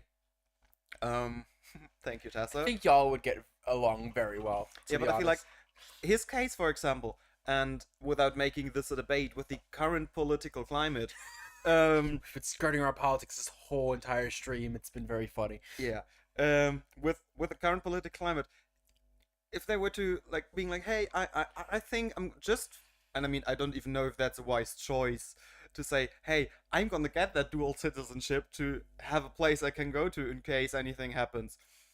Again, don't know if that's a good choice, but you actually have the opportunity to do so, and that's something other people are not able to, and that's kind of like a privilege that you actually could do that, because others would need to apply for visas, and for example, if you go to the UK, you have to work there for a while, you have to prove that you know the language, you have to do a cultural exam, basically is showing that you know the culture and the history of the country, and therefore like just being able to apply somewhere for a passport and being like, yeah, hey, I want to live here now and I want to work here now, I want to be part of the community, right, is in most regards a privilege that others just don't have. Sure. Even though you don't take care. Sure. Even though you don't use it. So yeah. It wasn't me. Wasn't me either. Interesting. That might have been Eleanor's watch. That's charging, I believe. But So- I mean, so, yeah. so I want to go back to Minari just Yeah. for a little bit because it is our movie of the evening. So I would say if the boy is born So in the boy was born US in the U.S. His parents are from Korea, and they moved from California to Arkansas. Yeah, but like, so he never lived in Korea, but again, his parents are Korean-born people, so they they pretty much live the culture as well at home. So I feel like but not as much until the grandmother moves in, if you remember. fair, again. Which is a big part of this movie as well. Which is like, how do you go back home to connect to your roots? Like, how do you connect to your roots again? Because that's kind of what he does, right, with his grandmother, especially with the Minari. He plants the Minari as a form of like, you know, planting roots and like kind of building himself back up again. And so, how do you kind of I think the question becomes like, what is your idea of nationality? Because what is your idea of home? Is David only Korean because of his passport? That's the kid's name, by the way. Is David only Korean once he like works with his grandmother to like learn about like Minari and like the other like Korean cultures, right? Or when he finally accepts Korean culture, right? Like, it's a very like interesting discussion of like, when are you a nationality? When can you say that you're a part of something? Is there, and I don't think we're here to, I think I'm not here at least to say Like there is a hard and fast rule. But I would also agree with you. There is kind of this irony, especially in the U.S., where it's like, oh well, you know, especially like Irish, right? There are more people that are Irish that live in Boston than live in all of Ireland. Yeah. Even though none of these people have ever been to Ireland or have an Irish passport, True. right? They just say they're Irish because They this they is their like embrace the nationality in Right. the traits of whatever that entails to them.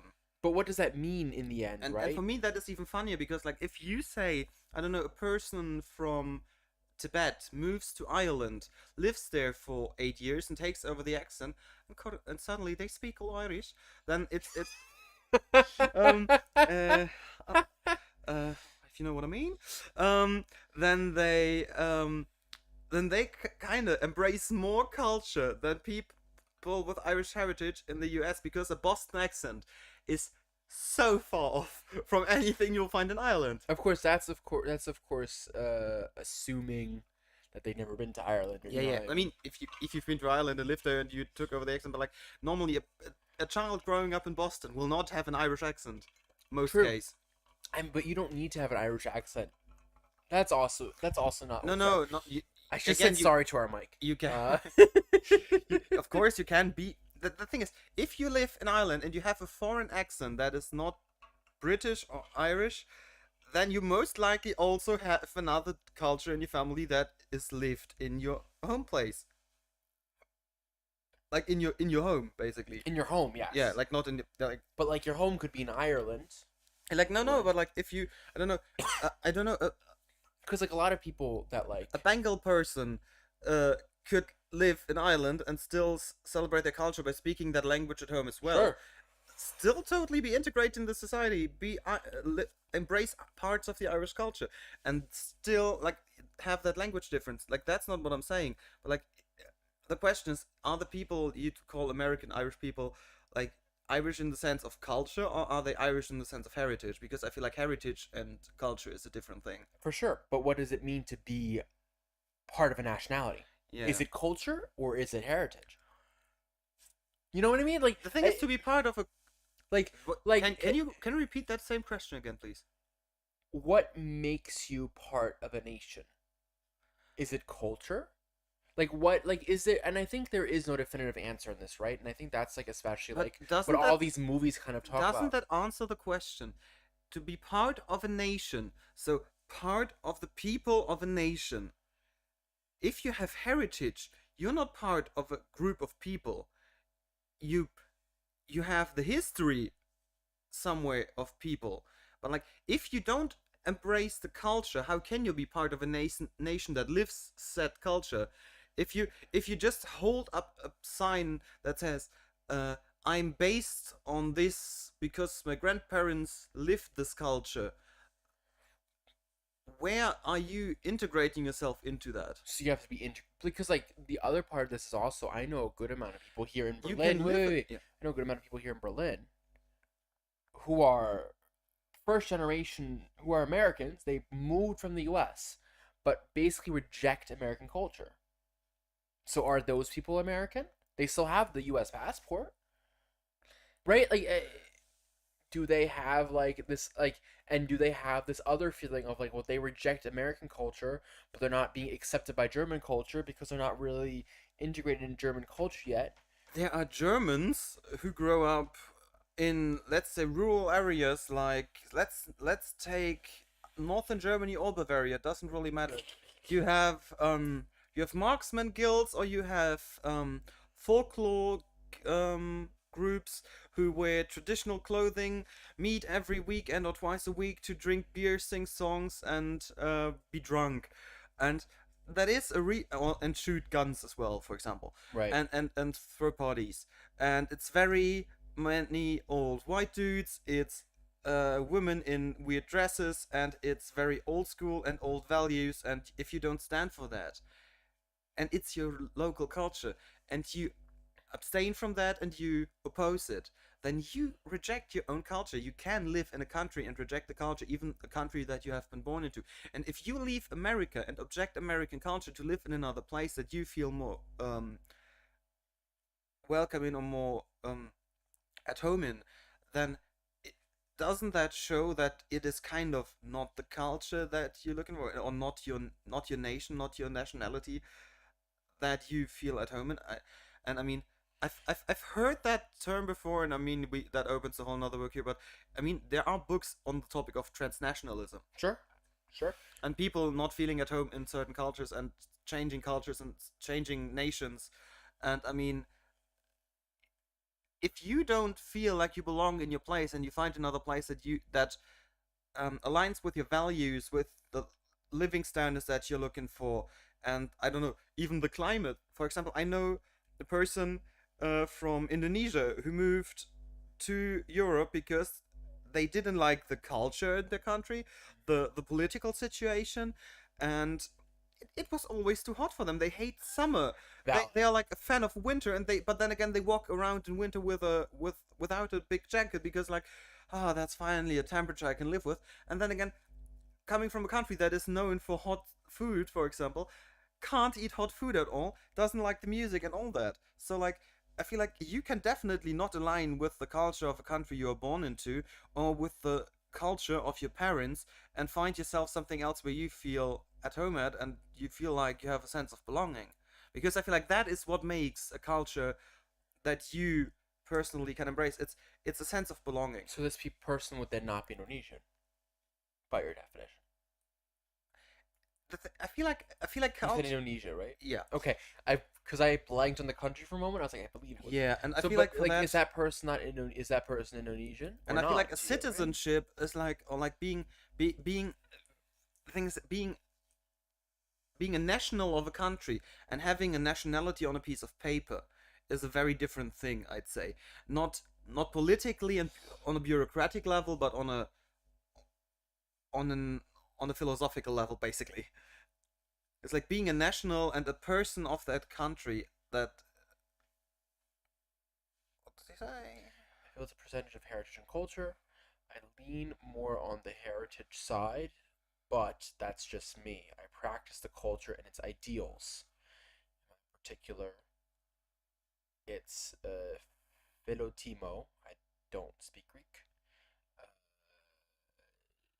Common love in your neighbor. Yeah. I mean, yeah, but see, I think though that then speaks to the fact that you are embracing its culture, because its culture isn't just holidays and like superstitious like things. It is also the ideal of a nation as far as like what its common principles and ideals are. True, but for example, you and I, and also as other friends of ours who aren't British, American, whatever, we celebrate Thanksgiving together. Sure. Which is so much not, in at least in this way, not a German tradition, and they Right. all celebrate it. So they are embracing a culture that isn't their own. That also isn't really. I mean, there is Super Bowl everywhere in Germany, but I feel Right. like there isn't that much for Thanksgiving. Sure. And you sometimes find stuff for St. Patrick's Day in Germany, but that is also a totally different thing. But in general, I just feel like, as with Minari, even though you never lived in the country, if it's lived in your home place, you can take on the culture of your parents, and you can also oppose it if it doesn't align with your values. Because again, if it's just live in your home place and not in the surroundings elsewhere, like in your friend group and whatever, it is very much a different thing. And I feel like most people build their character on their friends and not on their parents. Therefore, Can you say that sentence again? said most people build their character around the people they surround them with, so like friends and Instead of family? and such, more than family. Because even though your parents try to raise you to a certain standard, the people you surround yourself with form you much more than your parents can and will. Sure. And therefore, like, the culture you surround yourself with and the one that you actually embrace is the one that you take on, not the one that some people try to force on you. But because even though, I don't know, you try to force German culture on people, if I try to take Muslim people onto Oktoberfest, but those people don't drink beer, don't eat pork, you won't get them to drink a liter of beer out of a krug and eat pork knuckle, because if they keep that part of their culture with them, they can't embrace that part of my culture. So Yeah, I but can't okay. force culture onto people, even though I try to. So the same with parents. Even though his parents try to force, or they don't, but like if his parents try to force Korean beliefs on him, but it doesn't align with him, and he doesn't take it on because he lives in a Midwest America that is very much not Korean, then why not embrace the Midwest? You know? So Tasso is joining us right now because I Hello. thought this makes the most sense since he's half conversing with us Half anyway. oh, there How we you go. doing, my friend? Yo, yo, yo, what's up? I know you're on a little bit like a day earlier than you were planned to. So that's being for her core now But you've after been in April. so like active on stream as it is, and I especially your take is one that I find super interesting in this discussion. I wanted to like have you as a more active part of this conversation. Um, because especially I did not know about your citizenship. Like, plight isn't the right word, but you're like your how you like view citizenship and how like you're also with Greek heritage and have Greek parents and everything. Um, until like not super like until I met you in person, right? So that was pretty far into this process of like working together. And so I just wanted to see what your kind of like take on this whole conversation was that we kind of ended up going into about like, well, if you reject a heritage, does that reject a culture or at least aspects of culture, at what point are you not part of that nationality anymore, you know? Oh, you got to repeat that question. If you reject certain parts of a country's culture, at what part are you no longer a national of that nation? Is that right? Yeah, Yeah. like not from a citizenship standpoint, but like from a like just Social. like so I guess social like or whatever you think that it is defined as, like because I think we've come pretty clear to understand that nationality is not only about the passport that you hold. So in what point are you a part of that nation or not, depending on. Okay, okay, I understand what you're saying. I understand what you're saying. I think I understand what you're saying. So this is how I'm going to respond to that. Me, myself, and I, being American-born Greek, and getting the opportunity to get dual citizenship if I so choose. I have not done that yet because there are caveats. It's one thing that you always have to pay attention to is the caveats on what you're asking for. Um, I've stayed away because it is mandatory that if I become a dual citizen of Greece and America, I have to go to Greece and serve 2 years in the army. Is there an age limit to that? Do you know that? I am not 100% sure. I've gotten this information from a credible source, my sister. So I think I don't know if she's trying to scare me or, what it is, but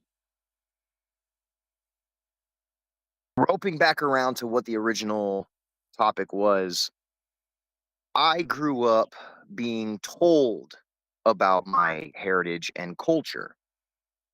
And I think by being able to be born in a different area, not in the motherland, it gives me a broader perspective Sure, of sure. its entirety in a whole.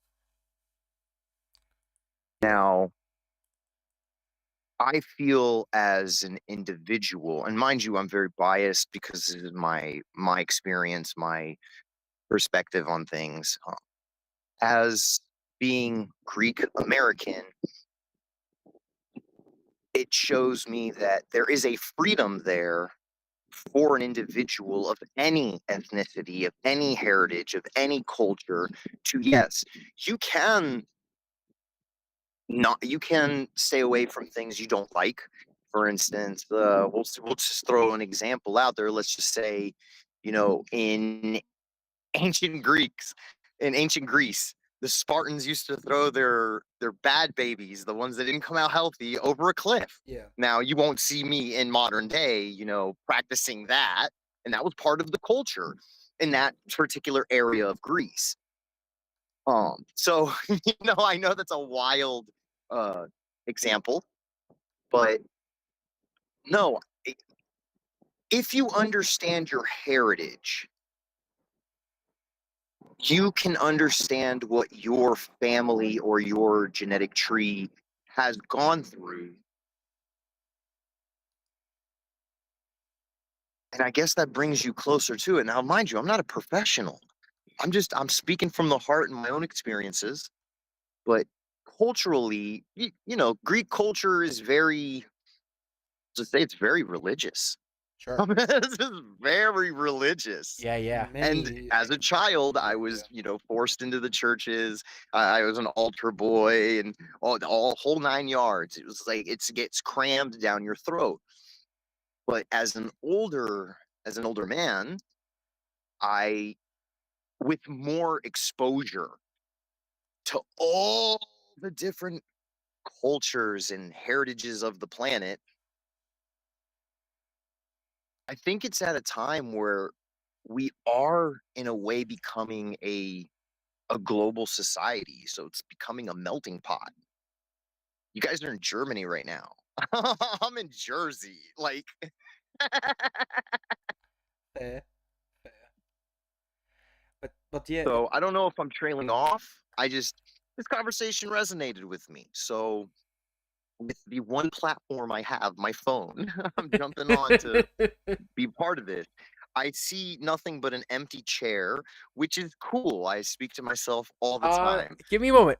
I see what I did But wrong. I did that look you had for me was when I looked through the window and saw the computer and went, "Oh my god!" Oh, no. Hey, there you are, buddy. I was gonna say, No, I'm always ready to go. That it is. Set to go, baby. It's what we are. Go to this. Now here's the table mic. This is why Leo was so vital. But he had to leave because he accidentally double booked himself for a concert tonight. Yeah. Now you should be able to see us and most likely Oh, hear I us. see y'all now. I see y'all now. And most likely hear us a little bit better with the mic that is right in front of my face instead of the one that's at the Oh table. no, I could totally hear you guys. No, it was fine. I could hear everything the two of you were saying. yeah. And greetings and salutations. But as you said, you were basically taught and told into the Greek aspects of the culture that your family embraces. So I feel like even though, like, for example, if his parents in the movie now in Minari are Korean, but they don't teach and tell about the culture that the kid didn't grow up in, there is no way to get that culture and therefore like embrace it. Right. So if it takes elders or whatever to tell them and teach them, and like I guess if you say you went to church, I guess you went to a Greek Orthodox church. Yeah, so like if you also like, I mean, you have Asian churches and whatever.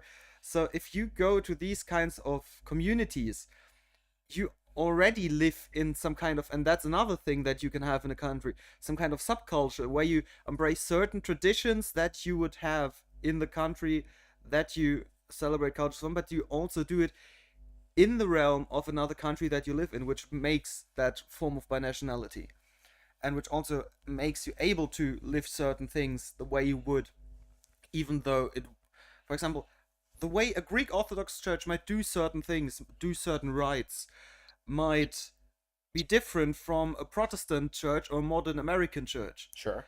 So therefore, if you want to live out as a Christian in society in America, but want to do certain things your way, you don't impose on others, but you just do it in your way in your congregation, and still do everything else the rest of the way like your next door neighbor would. And I feel like that is that kind of compromise that a nation has. You bring in the best of your culture and leave out the worst, I'd say, because I mean we all have negative sides course. to our culture. But then again, the question remains: does that mean that which part are you then still part of both cultures, or is I that mean, then if you up to the embrace beholder? multiple cultures and you partake in rituals of multiple cultures, of course you are multicultural, bicultural, or whatever you want to call it. But is that But because in that thought process, aren't we a species that needs to evolve and grow? Yeah, I feel like there's, I mean, the way we are going around it, I feel like to be a nation, you need to outgrow differences and become a synergy. Like you grow into something new. Because I feel like a country or like a nation that is not formed out of just people that are from one place. So like if you take the Bible story of the people of Israel who moved somewhere else to found a new nation, Right. that were like basically people of one kind going somewhere else to found a nation. But most modern nations are formed of people from all around the globe. So like if you have a nation, especially like take the US, it's a country that builds itself on it being a country of people going there from somewhere else. Right. So like you can't Diversity. you can't even say that the USA is a country that has one culture, one nation, because it lives from its multicultural diversity. And even though some people might say it's different, the country wouldn't be where it is without the multicultural aspects of it. But I'd also say though that the U.S. is a country that has a uniformity in some of its ideals. I mean, the US does have different viewpoints, but this country is somehow tied together even loosely by some sort of set of principles that it theoretically believes. Yeah, but are societal principles culture, or is that more, I don't know, an ethical code of behaving? Like, I don't know, like the Ten Commandments kind of are like you don't do this and you do that and you do this to be a good person, or in this case a good like citizen of the country. But that doesn't make it culture. Culture is what you do with each other and interacting with each other to embrace certain things. I think that would depend on if that's something that's localized to a nation or localized or universal. And that is the thing. If you do it in one nation and you do it in the other, is it even a cultural thing of that nation? Because then I feel like if you go, You know down what? to that, Two people who study cultural studies should be talking about this. Oh wait, we study cultural studies. hence me making this such a my only difficult excuse is I love conversations making this like such a these. difficult thing, because I'm trying to tell you in a way that there basically, if we wanted to be that, it's about the individual, it's not about the community, because again, like what a person views for themselves is a very individual thing. And Sure. and again, you're saying like what a person identifies as. Identity is such a personal and individual Right, thing but I that think- can't be put onto paper. But I think that's what makes the split by a pond so Yeah. interesting. In Yeah, that I what mean, I definitely. experienced, and I don't know if you experienced this, and I don't know if you experienced this, Tasso, but especially at a younger age, it seems to me that people will try to use anything, any excuse, to kind of make you seem like the other and try to block you out of society as a result. And for me, the easy scapegoat for that was always my nationality. Because you no mean matter you- what it was, they could say to me, well, you're not American enough. Or Oh, you here, they mean could so say, you're if- not German enough. So you mean like if people want to attack someone else, they try to go the easiest route, and therefore othering is the easiest thing. Like Correct. You basically saying you're different because of that, and if you have two nationalities, so like one might be the local one, but it's like, but you're not totally. That's the easy way to go to. Right. It's like basically like saying, I don't know, you're fat, you have red hair, whatever is the easiest to grab minority or deficiency Right. that you serve. But I think especially in the Yeah. US, where like national pride is such a big thing, I feel like it stings even more just because you have some sort of nationality. And I think in that sense, the passport did not help, because it was like, oh, well, I am not fully American, But right? then Like again, then again, what is fully American? Because I feel like no one will go to an Irish American and be like, yeah, but you're not fully American. right. And debating, because I mean back then that was a thing, but like nowadays least people will go to Italian American or a Greek American, because you wouldn't see that he's Greek. He doesn't have an accent. Like, it's, at least not from the few words I've heard from him so far, like you wouldn't be like, no, bro, no. I'm totally, I totally have the American dialect. There yeah, is no, so like you wouldn't be like, there's no you look Greek like the, dialect there. I can yeah, fake it, but that's you about wouldn't it. be like, yeah, okay, you're the immigrant now. You go Right. back to where you came from. And also feel like in Europe, when you talk about migrants and about people not belonging, you talk about people from Not Europe. people from Muslim nations. You talk about people from North Africa, or generally people from Africa. You talk about people from Eastern Europe.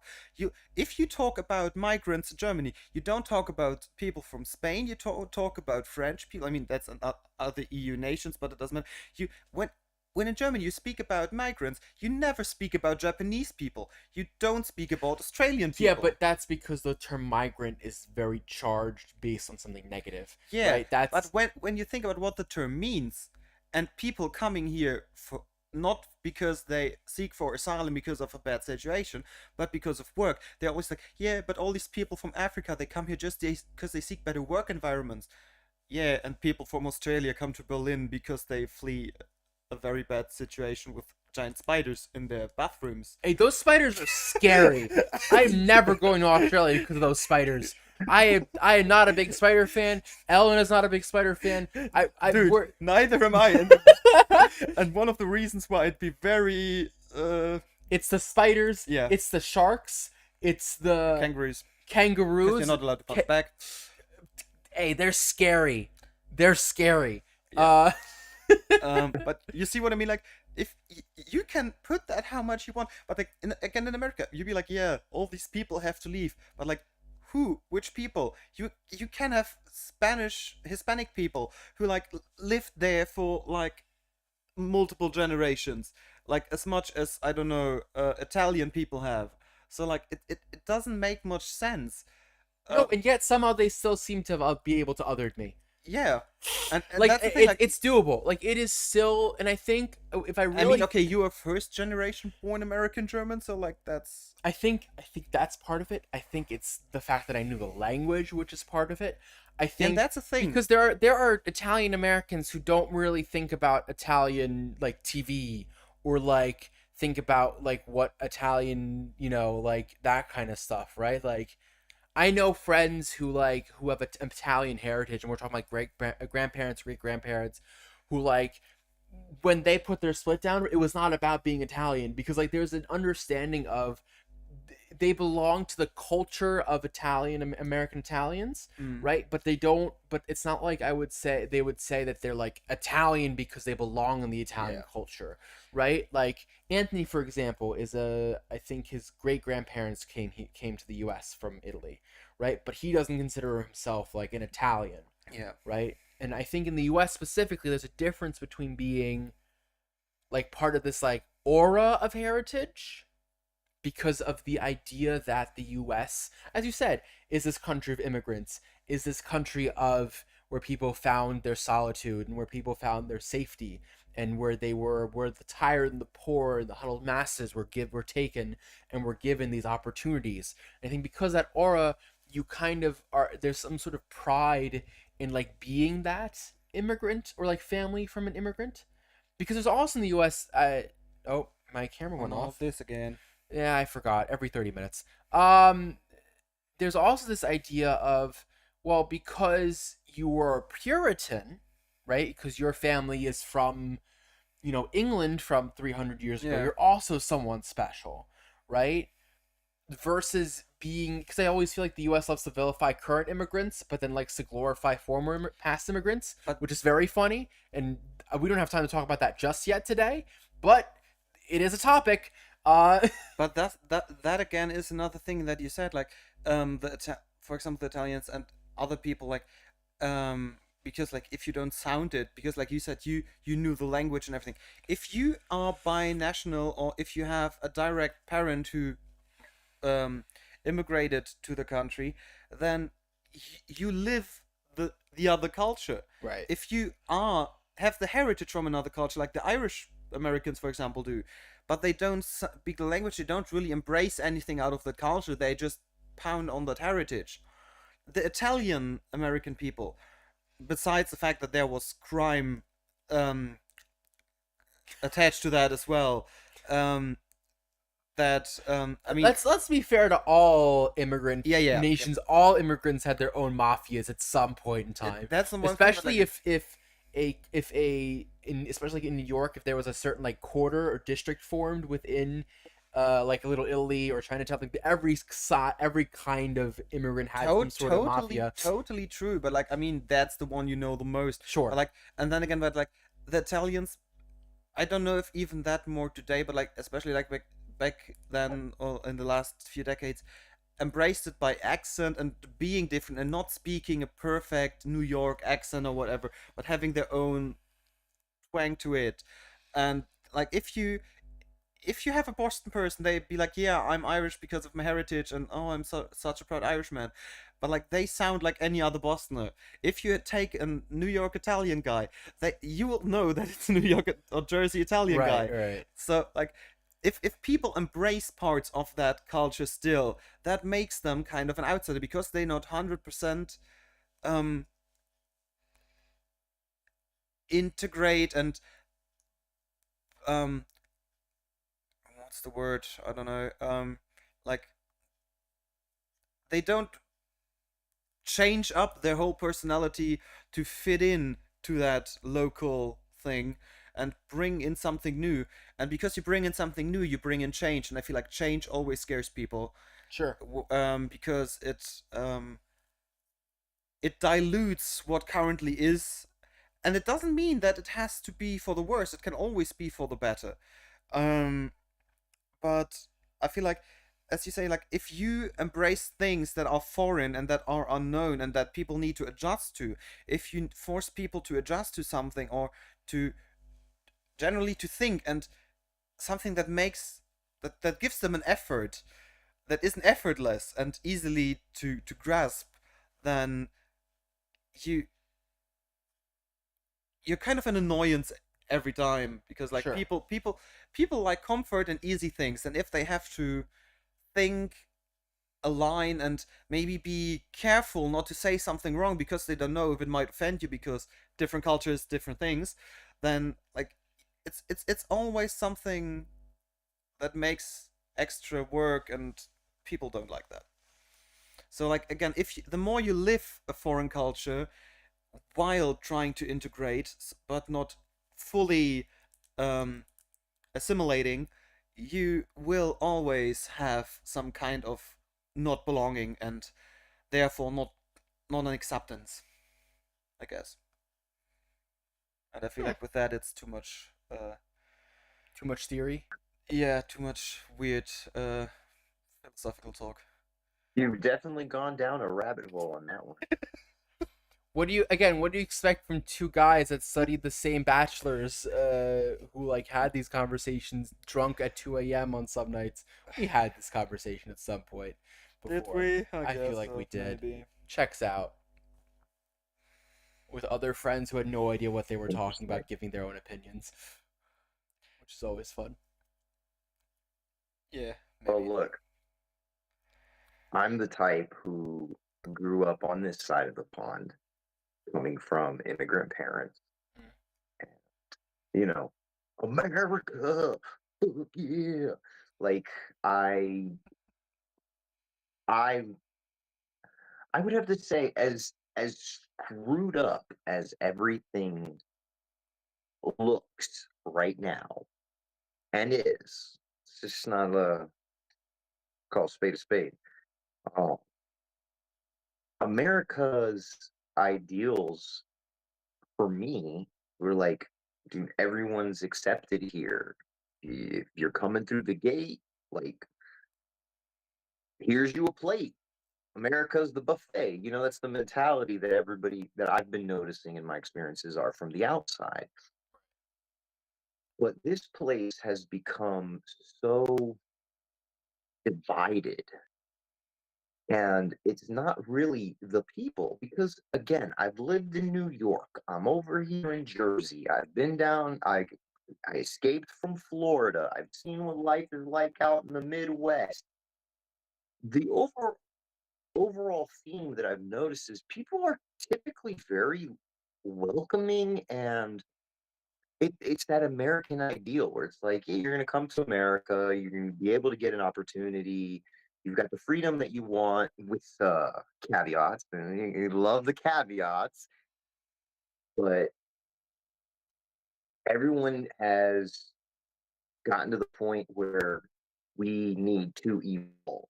Not this woke agenda thing everybody's ranting and hooting about.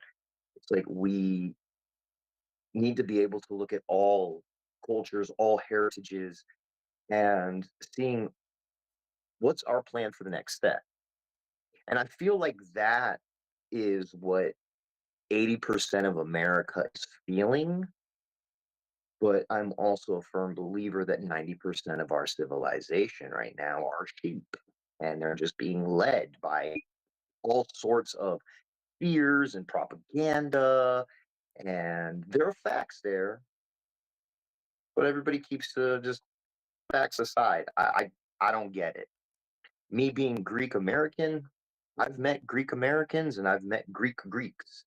And I feel like personally I'm this weird hybrid between the two because I've taken the time to understand the heritage. I've taken the time to understand the culture and the language because the best way to jump into somebody's culture is the language. Learn the language.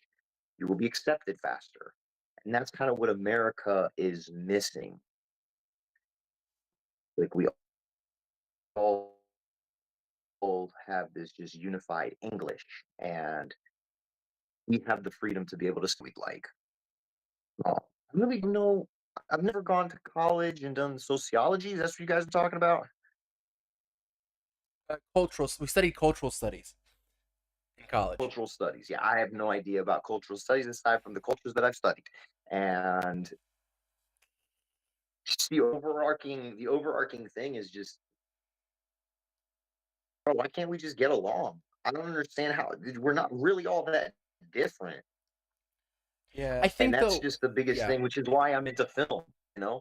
And Minara, let's full circle, is it's a great visual example of that. Yes, through one lens, but people like me resonate with film like that. The script, Split by a Pond. The only reason I'm in this picture is because the script actually resonated with me. It's like living this. This is what I'm living. And so it's a message that needs to go out there so more people are aware of it. And the ones who are like, where is my tribe? Where is my tribe? Now there's something in common. They're all, hey, split by the pond. There was a comment under the video. Now someone saw it and goes, oh my God, I need to reach out to this person. It's like things like that is what's bringing commonalities together. sure. If I'm not misspeaking, but these are my, again, biased personal feelings, what I see is going down. And yeah, I mean, you guys kind of melted for my me at brain, least. so I'm trying to process and respond. Well, if we melt your brain now, that's how we felt with the first like 4 months of our bachelor's degree. Kinda, Because yeah. the It's first like whole semester was about how can we flip every single concept that you've ever learned about culture and art and music and literature and flip it on its head so that you question everything in life. That is basically what the first semester of our bachelor's degree was. Right? kinda, yeah.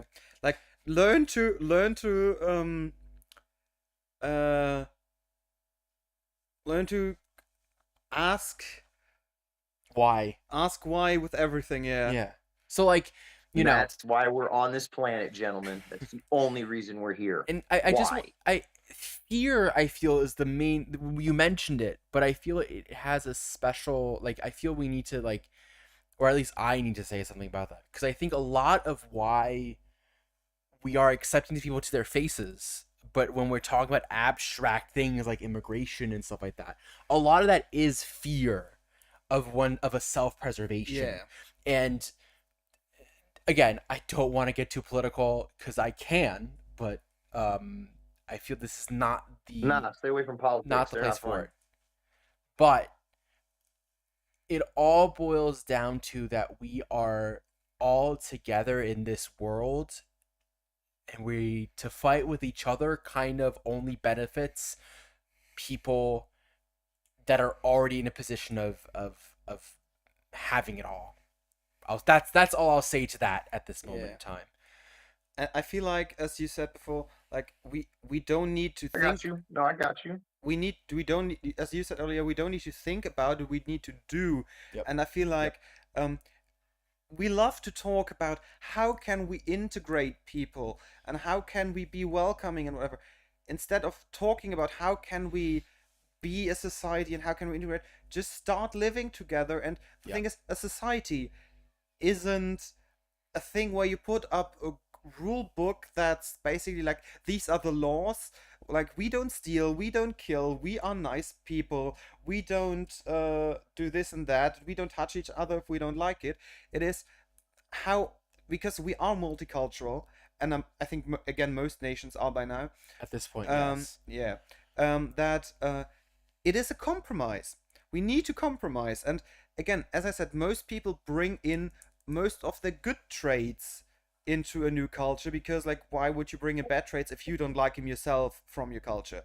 But, like, just because your culture likes it doesn't mean another culture aligns with it. And there comes the point of making amends and finding compromises. So, like you don't like that, but I don't like that from you. So how much can I accept? How much can I take? And it's like living with each other, finding out, because you can speak a lot beforehand, being like, yeah, we don't like that, but you can do that. Therefore, we can do that. But in the end, if it doesn't feel right living with each other, then that doesn't work. So instead of talking about things, if you want to have a culture that works and a nation that works, it is actually living with each other, interacting with each other, and understanding and experiencing. Because just because you get the hearsay from someone and heard, yeah, I heard they do this and that. Yeah, but have you partaken in it? Have you embraced it yourself and seen what it's actually like? Because even though you don't need to live a culture, you can embrace a culture. And I feel like that is what makes a nation. It's embracing cultural traits and without needing to live them yourself, but accepting them. And if other people want to live them, hold them high. Whenever there's a holiday, congratulate them, whatever. You don't need to celebrate the holiday just to accept it and respect it. Yeah. 100%. I agree with that. Just have empathy. Just Yeah. have empathy Again, towards the that's culture everything. that you are, Everything we need. as they say, I guess the word is appropriating. Yeah. Okay. Yeah. I guess. Yeah, you have to have empathy, because there's some things that, because here in America, it's always the white man ruining everything. And okay, I will state that majority of them are idiots. I'll be the first one to do it, but there's a lack, and this is what I think is wrong with America, and there's a lack of empathy towards different cultures. We all preach that, hey, America is for all of us. America, you're welcome here. Like, we love you. We want you to win, baby. America. Like, I get it. But where is the empathy towards other cultures? It's just Yeah. and that's where the term culture vulture comes from. It's like these people that just come in, oh, I will take this, I'll take that. Yeah, this is my life. And it's just like, but you have no empathy on what that had done. You didn't do your homework. Like, why are you acting like this? It's a really, it really is a really razor edge sword when it comes to us coming together. Finally, but I think it's more of like a mass consensus that has to agree upon the evolution, the middle. Because technically, if you want to go in that direction, if we're all one, aren't we just one energy that split itself into a million pieces just to have some fun? throw some conflict in there, babe. If we're all the same person, it gets boring being one. So there you go. Everybody's got their own opinions now. Let's see what happens. Yeah. Sure. But then again, that's going into more of a Let's watch it metaphysical, like burn. spiritual sense. I don't know. Yeah. I'm trying to stay on topic with you guys, you educated gentlemen. Like, let's go. Let me see if I can. Hey, you're stay running. on You're running board. with us. You're running with us for sure. I'm That being tripping, said, as you see, I've already Yeah. tripped and hurt myself, but I'll, Was I'll, gonna stay, I'll keep. I was run gonna next to you say, guys. but get well soon. Oh yeah, no, bro, don't worry. It's just a little bump. I broke my clavicle. It's all right. 6 weeks. I got it. now here's my question, Tasso: is your Switch ready to play some Mario Kart? Really hope so, bro. I've been downloading this thing. It's driving me crazy. I'm gonna go to the bathroom real quick, and then I'm gonna clean up your kitchen. So maybe we go on a short break and be back. in when we a get on a bit. short break, Tasso and just stay on the line. Hopefully your Switch will be good, and then why don't we chill for a bit until stream number 1? No, I'm at 60%. That's why we buy But I'm gonna be physical on the copies. stream watching I the know. whole time. Love it. I'm excited, my friend. With that being said, that this has been a little multicultural debate, dinner and a movie. Seb, thank you for providing the dinner. And as the rice with the butter sauce is, this was all very hard to digest, but we will over the next few hours and have more time for more cultural discussions with very sweet edge of offending someone at the desserts later when Tasso is back. And yeah, that's the break now. See you soon. We'll be right back, guys.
for meeting. Alrighty, we are back.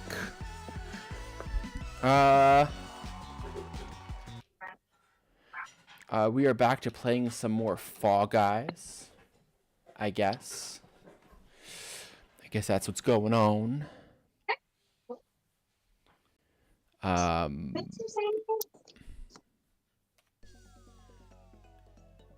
gonna need your account username, my friend, to be able to add you to our little group.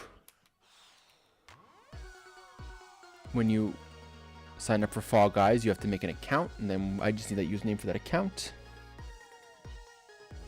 Okay. But take your time, my friend. We got some time. We're gonna swap. So basically, what's gonna happen next for anyone that is watching, as I had mentioned before, we need to swap streams every once in a while.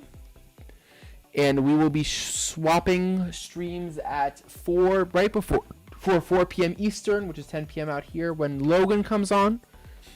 So just that everyone knows. And then we'll do a whole setup change, and it'll be like about 5 minutes.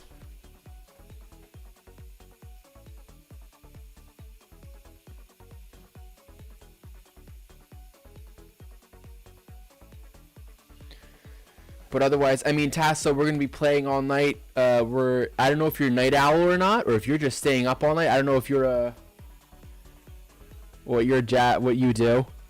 I run for days. I think you just So Anthony will be joining us from midnight to 3 a.m. Eastern time, because that was one of my dead periods. So if you want to join us and play some games, that will be a-okay. What other games do you have, by the way?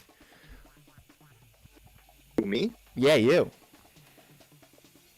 Oh, let's see. I got my little list right here. So I downloaded Fall Guys, like we had said. Still downloading Mario Kart. It's at 63%. And Jeez. it says 4 hours and 8 minutes to download. Should be at the front. So we got plenty of time. Love it. Love it. Love it. Love Other it. games that I have. So I'm 2-player games, right? Yeah, ideally. Okay. Or multiplayer. I don't know if you have Think of the Children. I have the game Think of the Children. Okay, I don't have that. Let's see. I got the Super... Oh, no, I don't have access to that right now. The Super Nintendo channel, Nintendo 64 channel.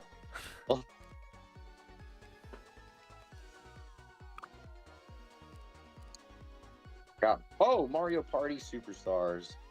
Superstars. All right, that's good to have. Forgot I had that one.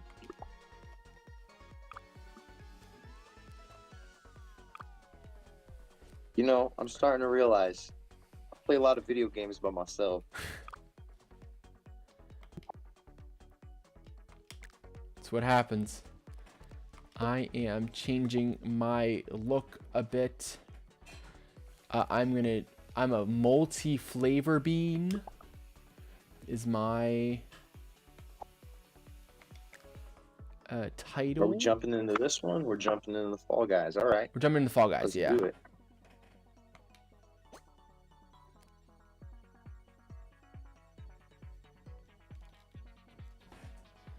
Whenever I just need your account name for whenever you are ready to. So when you press, Okay, loading up. if you look at the top left of my screen, you see my account name.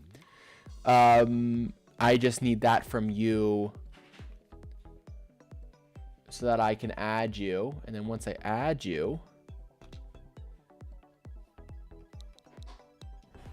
okay. Then See, so many people play this game. I've never played this game before.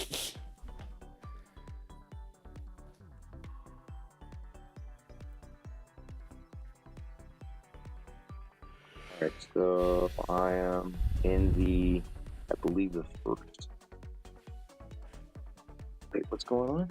Yo, you said I have to make an account, right? I think you have to make an Epic Games account. Yeah.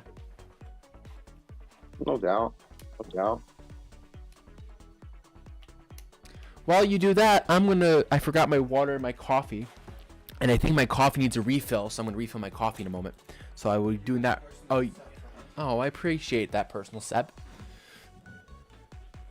I gotta shout out Seb and Leo, who are being super kind and helping me here while we're doing this on the fly in person.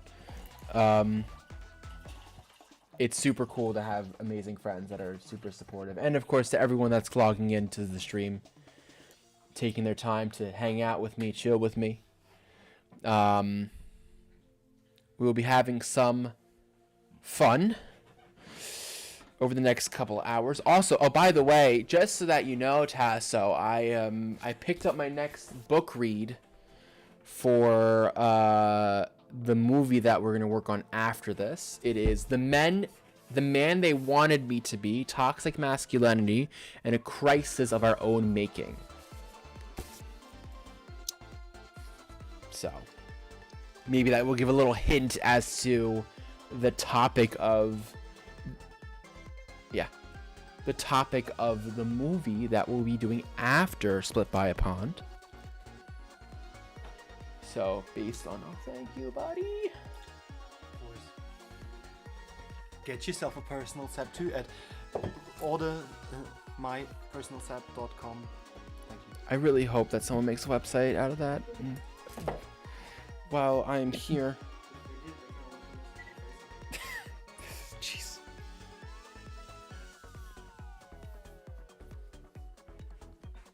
I now have the book on Audible.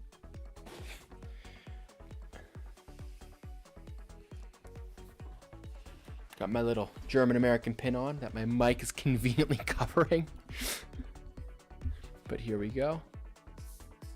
Love it.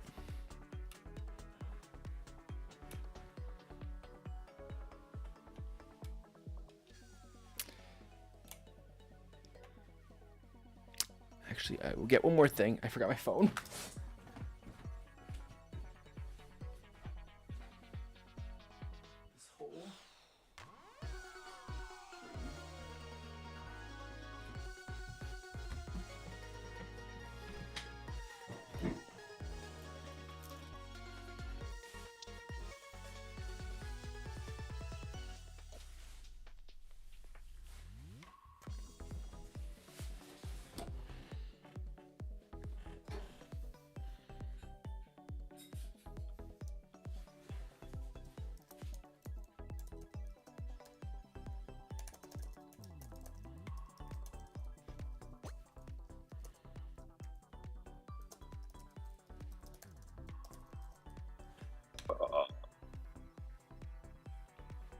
Saying I forgot my password. Oh boy. Let's see how fast this works. Tasso, what sort of amateur move am I listening to right now? The one that gave up his Nintendo membership. Oh, you don't have a Nintendo membership anymore? No, I gave it up. I started spending a lot of my money on my MetaQuest. Because that may then be tough to play Mario Kart together if you don't have Nintendo Online. Oh, see? Caveats, baby. That's what I'm saying. Caveats to everything.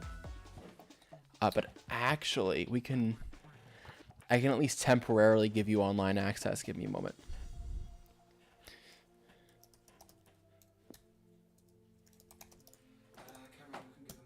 Yeah, that's what I was going to do for at least today. For the time being. Oh, you throw me out putting in on Correct. Yeah. And then, well... Could you, when you have a chance, Tasso, text me your email for your Nintendo account? Doesn't have to be right now. Yeah. Because then what we'll do is, for now, Seb, you will be back in.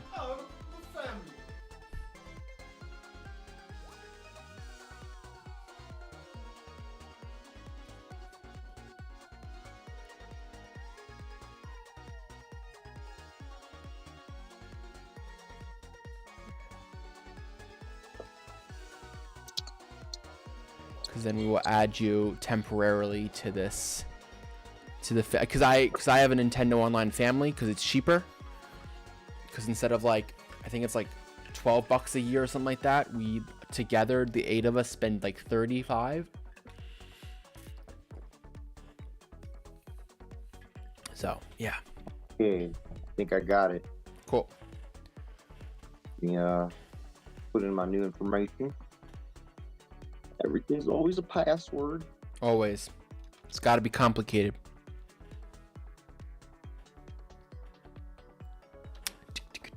What else would we do with our lives? Yeah, you know, I very much agree. Why make it easy when complicated does the trick, you know? That's a mantra that I love to see.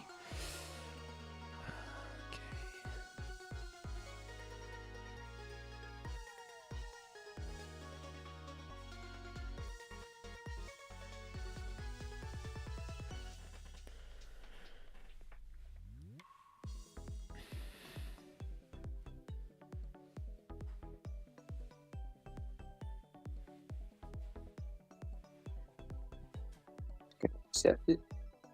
I just changed the password, so I Got already signed in with the new password. you. It already told me no. I'm just like, wait a minute, that's not true. Wait a second. But it's doing more stuff now.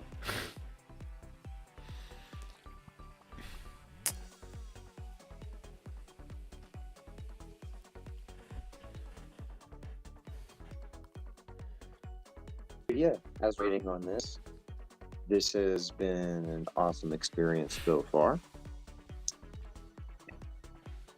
Appreciate it. Agree for Nintendo account information usage. And now I'm back in.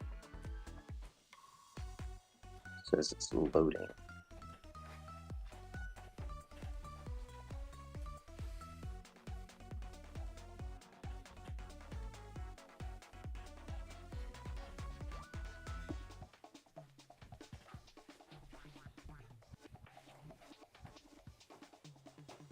Doop doop doop doop doop.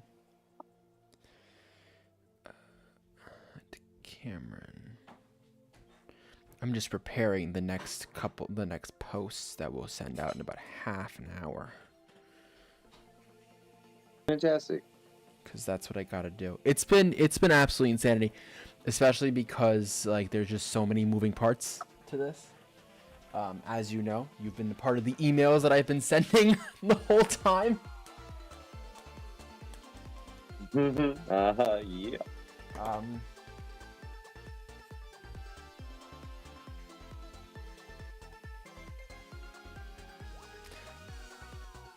Let's see if we can get anyone else to contribute. If this stream will get anyone else interested. If this stream will inspire people. But as I said at the beginning, like we've done so. I mean, especially now we're at $3,333 raised. It's insane. It's absolutely insane that we've kind of blown our like original The original goal. out of the water. Yeah.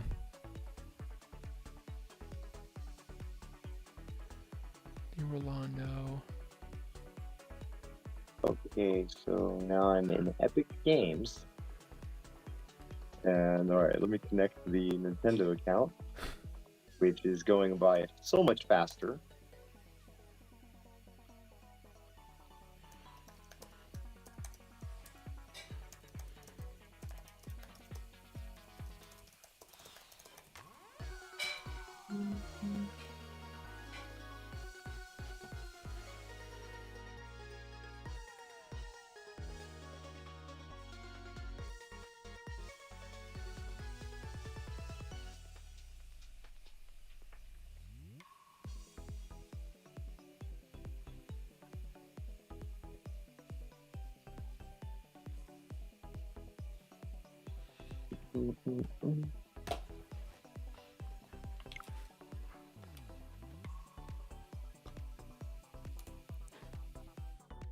I mean, we?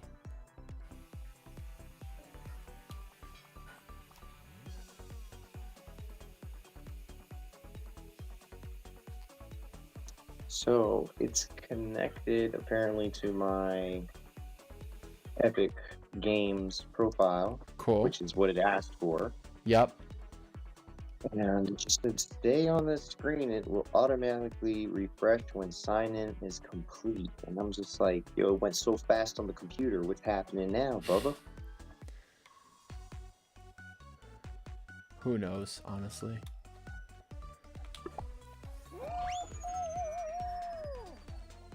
Mm-mm-mm-mm.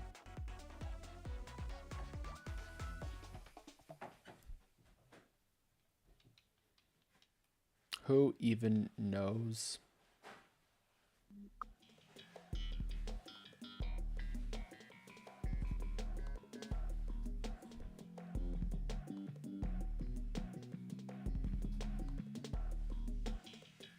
I can't believe that I've been on stream for over 6 hours now. It's kind of a little insane,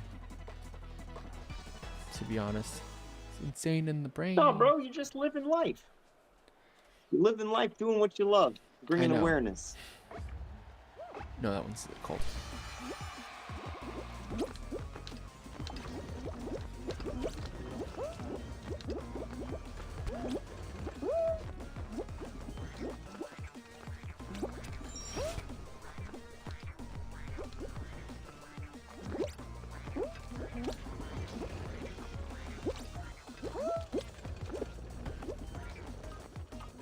I'm not 100% sure what's happening. Maybe I should just reset this app.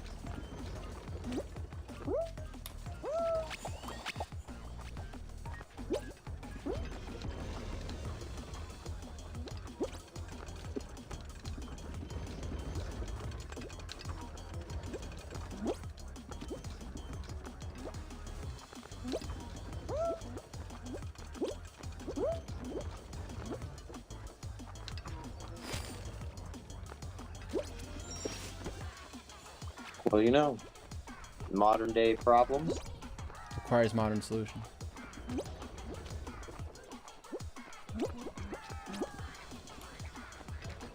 asking me to re-sign in. No way. Nintendo profile. I was just signed in. This is great. This is exactly what I wanted to happen. Alright, you know, this is what I woke up today and I was like, you know what? I'm gonna play my Switch. And I hope it just fritzes out on me. Hey, we've been talking about the Switch 2 all day, too. You know. Like, how are we supposed to trust that we should get a new, we should all go to this new Switch when the original Switch is still so buggy after all these years, you know? Like, I love Nintendo and all, but like, geez. You know? I do. The struggle is real. Seb, do you have Fall Guys on your Switch? It's free.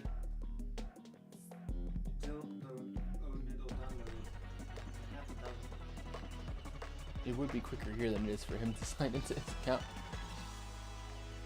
What do you mean? Like, I should download it on my account, so it's on my Switch, so Yeah. but then it's not on his Switch. No, but then you can play it right now.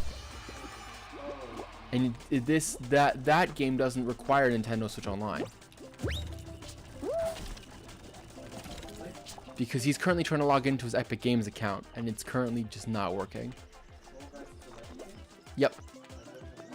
Yeah, that's easy. You can... Fair.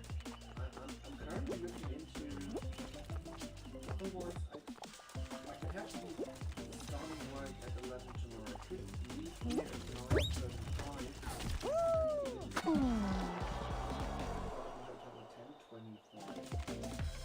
like 50 minutes, so that's not that big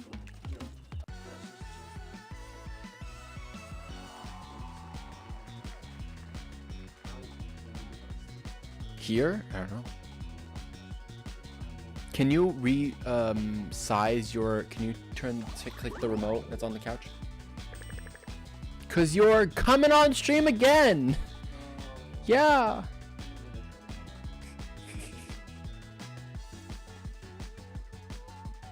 Dude. Alright, so I got the right password for Nintendo. I'm on to the next step. Oh boy.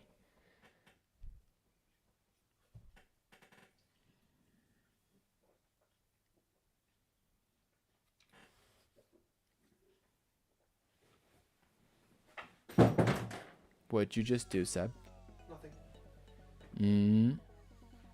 Nothing.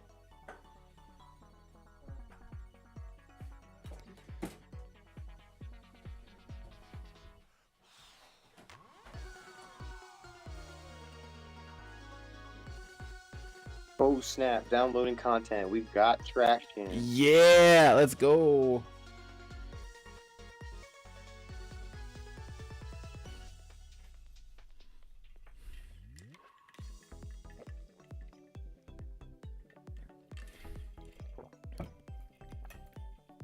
Oh, let's see. How do I... Oh, you're now online. Connected. So there should be an account name at the top left of your screen. Account. So it's Top like, it left. says like a number and then 0 of 1, and then there's a little box and it says like a name. Do you see that? Yeah. What does it say? Next to the 1? Tasso Z1469. So TASO. TASO Z1469. No spaces, correct? Nah, it's all the same. 1, 4, 6, 9.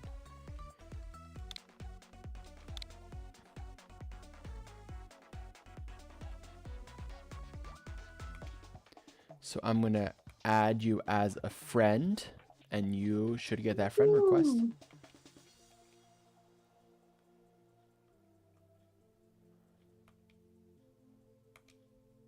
Did you get that? Got it. Okay. And then I'm inviting you to join my party. Oh my god, I'm gonna accept the game invite. Perfect. So waiting on one other person to join, and then 3 of us will charge into battle. No doubt. So which one should I, which voice chat should I enable? The game or just keep talking here? Just keep talking here. Ooh, fantastic. We're just chilling. We're just, you know, making moves. Why is it? Oh, not ready. Gotcha. You still need to click. Oh, I might have to. The invite, I might resend it.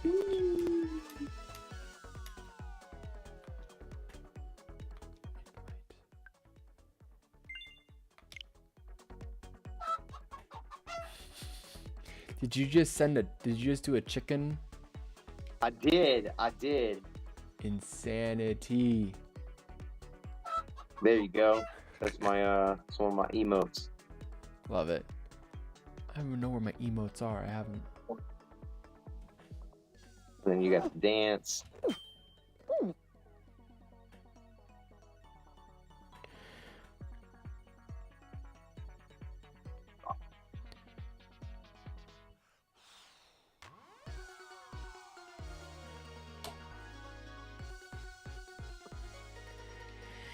Once she joins, we will be good to go.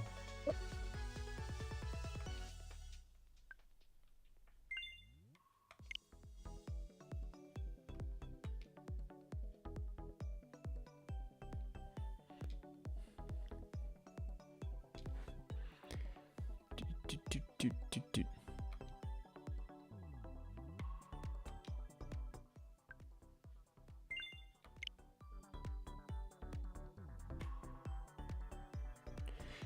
This game sometimes there we go. Perfect. Now you guys just need to press A to get ready. Cool.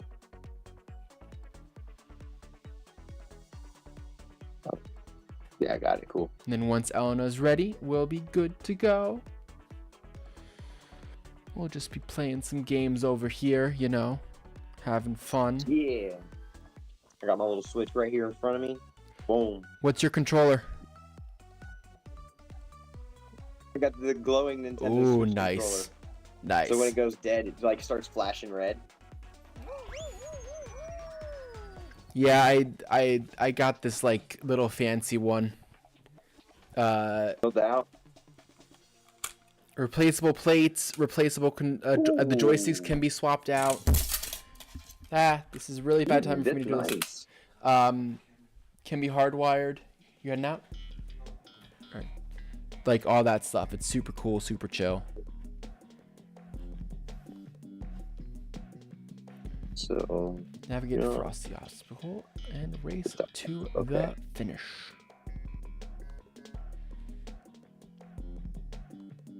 VR, grab, carry, and push object. Alright, no doubt. I've only watched videos of people playing this game.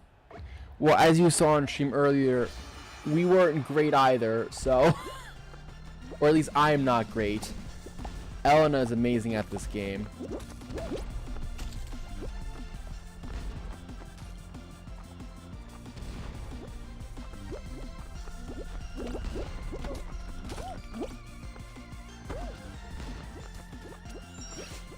Jesus.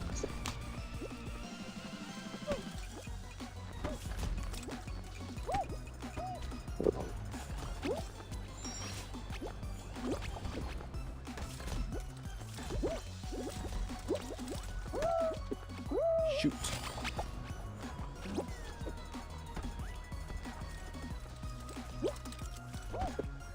Come on, I am doing so poorly now. I'm gonna lose this first round. Are you a natural born gamer? Me? Are you good at playing video games usually? I'm alright. This game is chaos, though.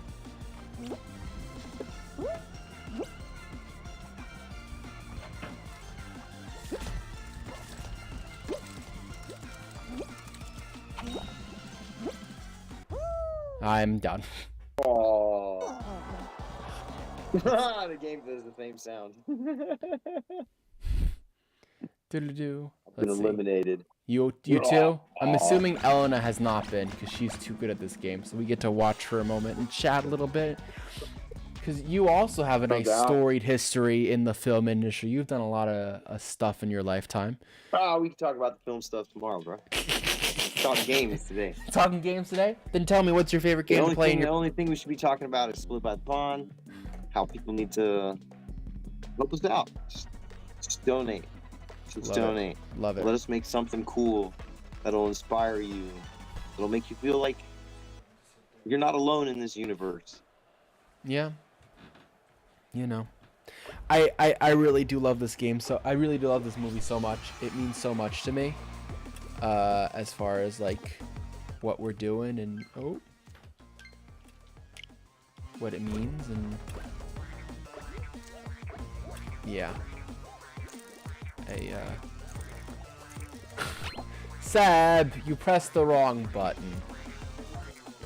No, yeah, and you pressed the autofocus button to...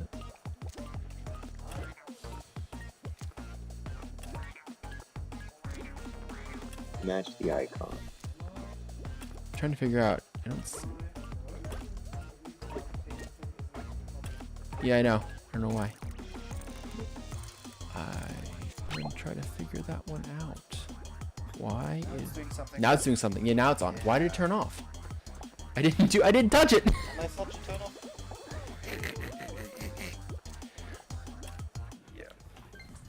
off? Seb, you're sitting on the controller that I'm trying to use to control.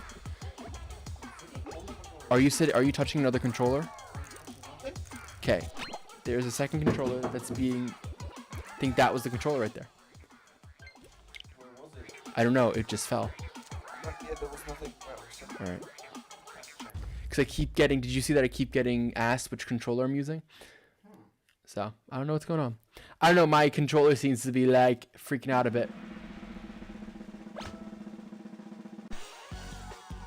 Did Elena? Did she qualify? Yeah, she's LA575. She's the person in the cat suit.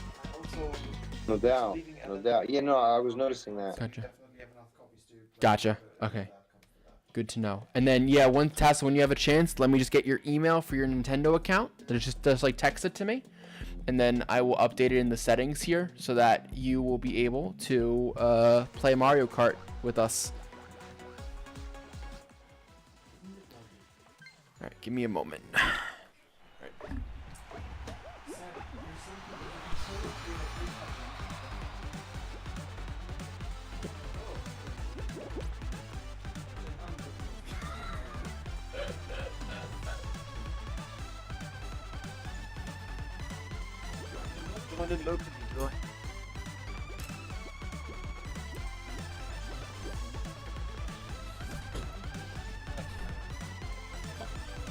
Yes, you did. Those might have fallen onto the ground, but you should be able to pull the cable up.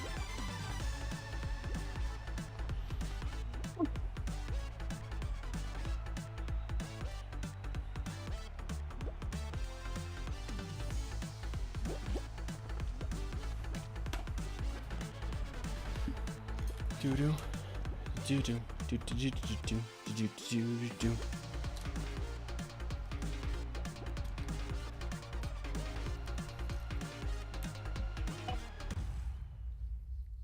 I'm not hearing anything. Why? Because there's no sound coming out? Yeah.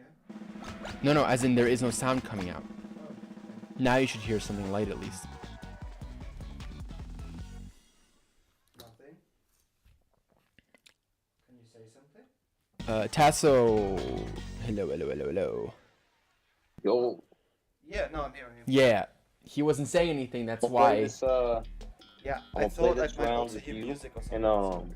I just got hit. Rolando just hit me, so Perfect. let's see if he's gonna call me, and if we have enough time to play this. You have the music on?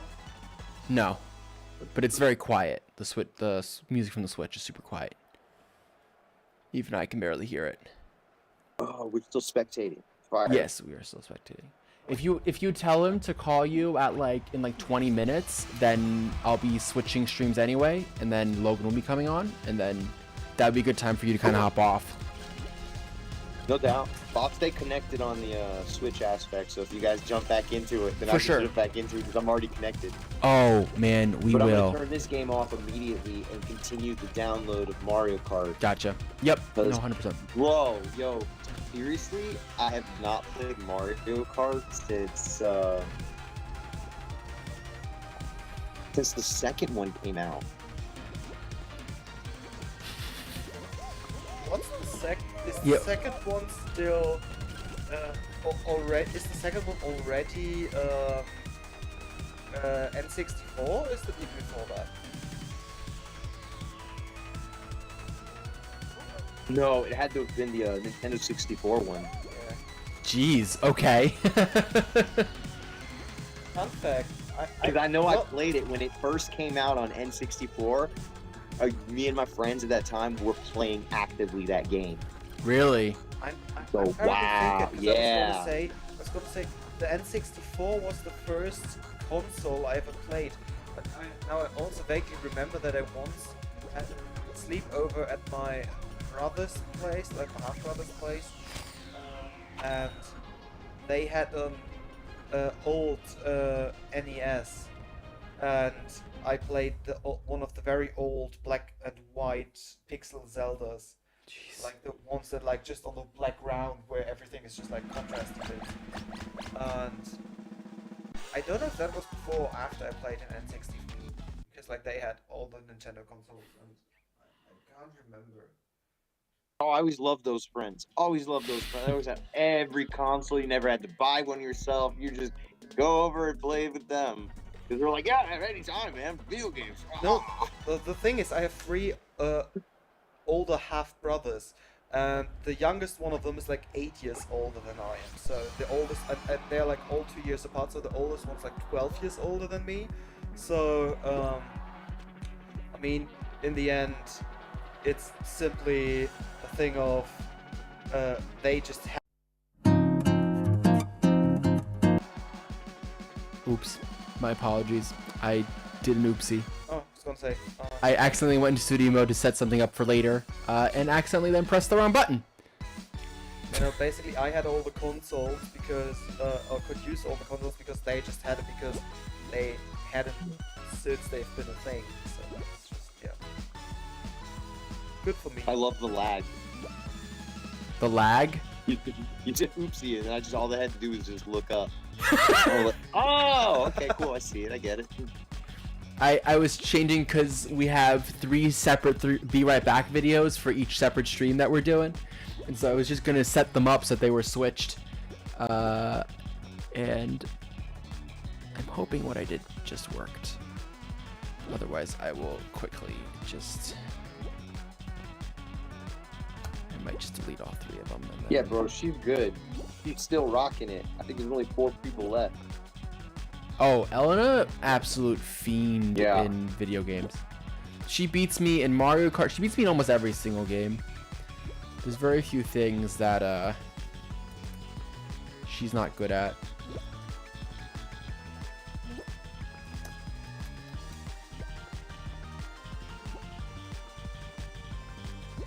Elena is a natural born final boss.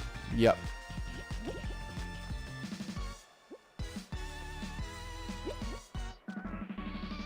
There we go.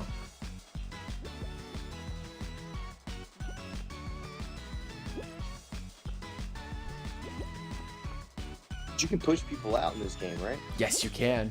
Of course. Do do do do do do do do do.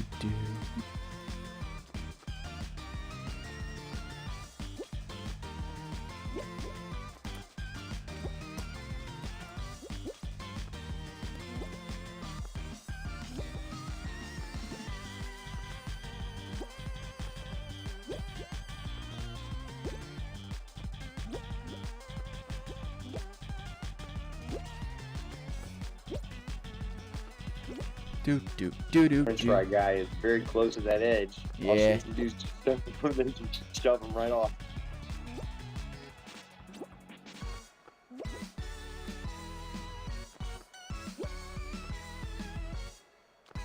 Where'd the alligator guy go?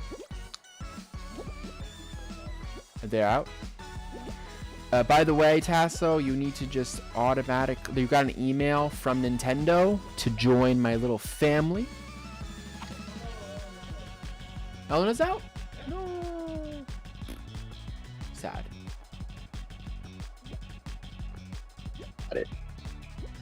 Cool.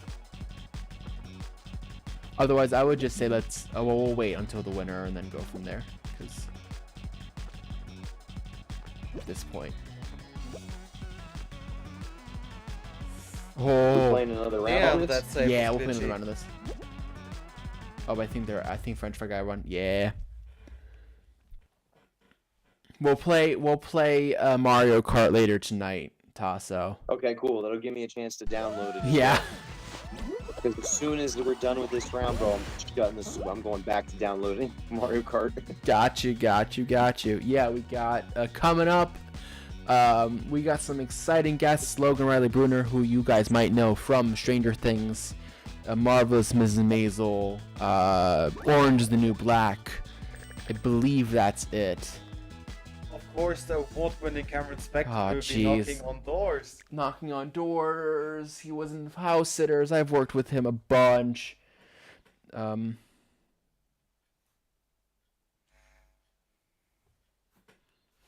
yeah, alrighty.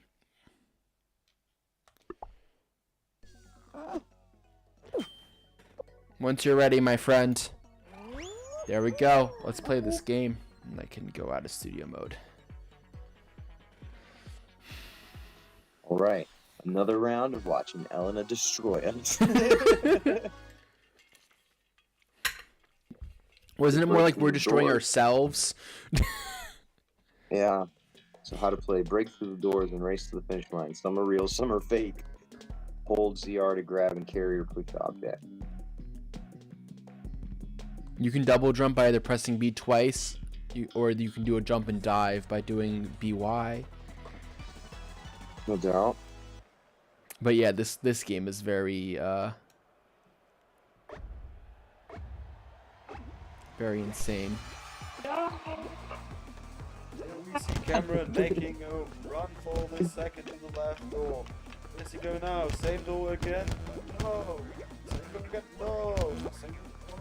Is it? No, that's fake. Oh. Is it on those doors? Yeah, no, he's in.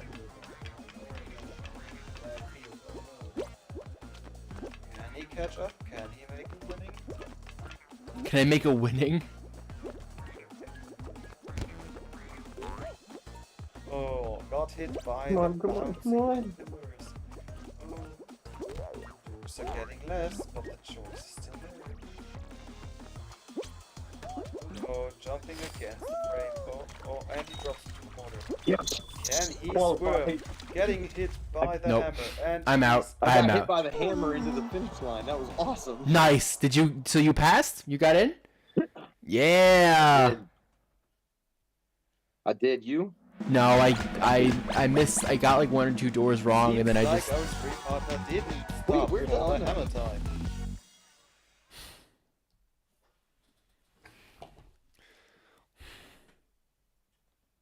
Avoid fake piles and find the hidden paths to reach the finish line. You guys This got game this. is chaos, bro. Oh, 100%. That's why it's so much fun, because it's just pure chaos. You may not drive a Nissan, but will they be Pathfinders? Oh, jeez. Seb, did you get that reel that I sent you? About Nissan Pathfinder? No, there was some really bad jokes. And the first one is, it's like, what are like your hobbies? And Oh my god. the one woman says, I'm into mansplaining. Oh yeah, that one with the street people. And then he goes, isn't that something that men do? And Oh, then, you're into it too, yeah. and then he's like, yeah, you do too. And then he's like, I see what I did there. Those were great. All of them. Oh my god. Oh, is it the path? Oh my god, it is the path. Oh. You just need to follow the yellow brick road. Thanks, Elton. No, that's a Wizard of Oz joke. What? Isn't there a Yes. song by Elton John called Yellow Brick Road? Yeah, no, it's called Goodbye Yellow Brick Road. You know what I mean.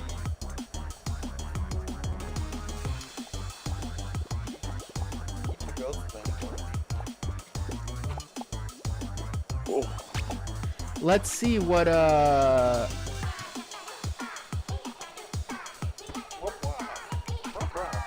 no. There's Oh, Elena already made it in. I'm assuming of you're course she did. I'm over here falling on off everything. Are you both out? We're both out. Where Can we is spectate her specifically? Tech? But I don't see her. Yeah, no, I didn't see her either. Oh no. Wait, let me see something for a moment.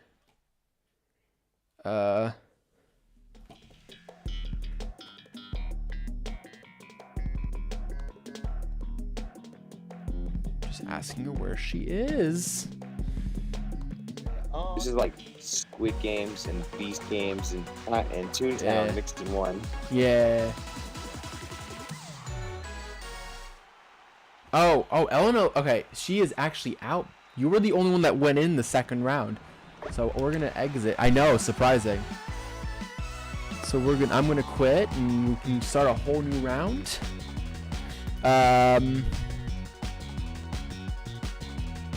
Alright, I'll play one more. This one of them has drift. Oh, I see what I did wrong here. Yep. There you go. What does drift mean? Joy-Con drift. That's why they're not playing with us? Or? That's why Scribble needs to buy a new controller or at least some new Oh. Joy-Cons or get them fixed. It's actually not Oh, too so expensive to get them annoying. fixed. It's only like $20 to get Joy-Cons fixed from Nintendo. What does a pair of Joy-Cons go for? $50. Yeah, but I mean, if you just Or enable no more, no? Or am I wrong? The thing is, I mean, technically you could buy used Joy-Cons.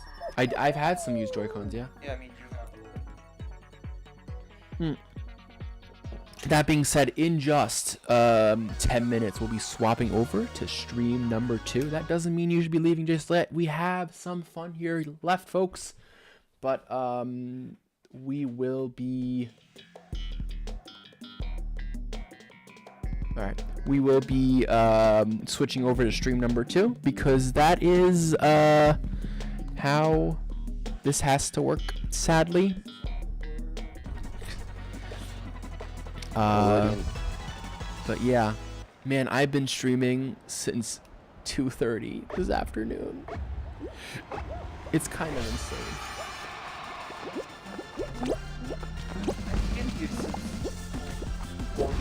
Yep.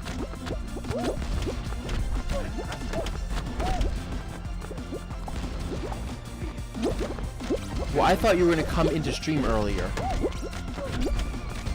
Still, on your time sheet, it said 7:47. Oh, 100% I said, that's why I texted you, hey, do you want to join us early? You said, hello, when are you gonna be here? I said, when you be there. So it's possible. Dream is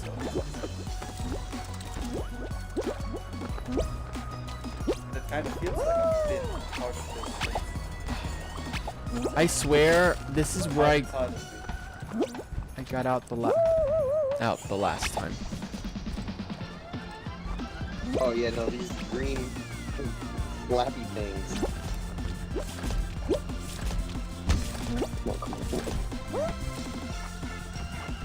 No, it wasn't even the flappy things. It was the no. I mean, these green flappy things are also now annoying me. Oh, you almost got it. You almost got it. One more. Ah, thank you. Let's go. Small fucking slide. I think we all three qualified. Yeah. But yeah, I am so. Yes.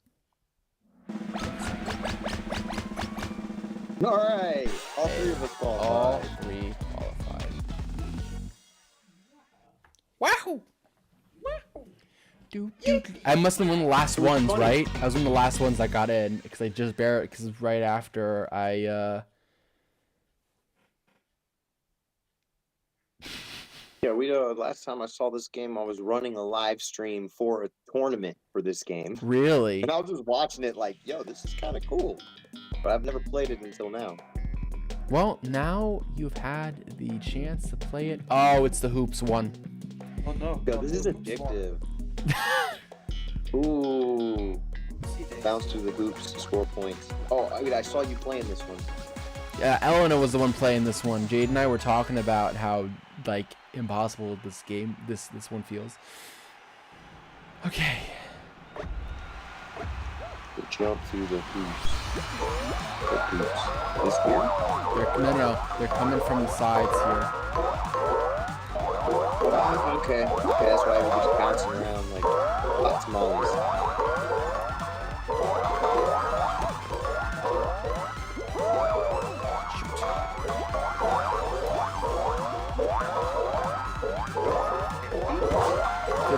Yeah, 15. Yellows come up. Yellows count double.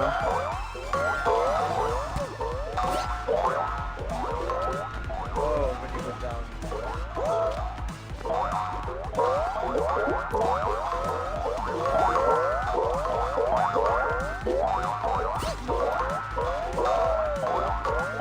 Come on, man. I got two on them. Two so far. Yes. No.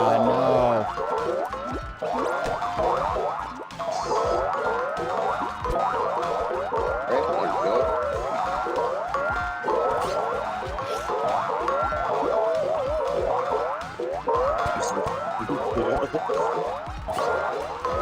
Hey, I got 7 points.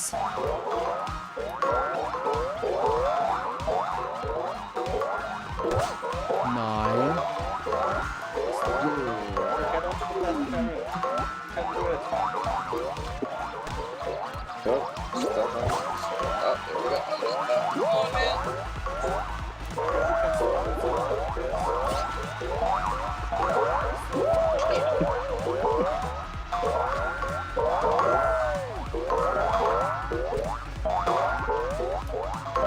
No! This is madness.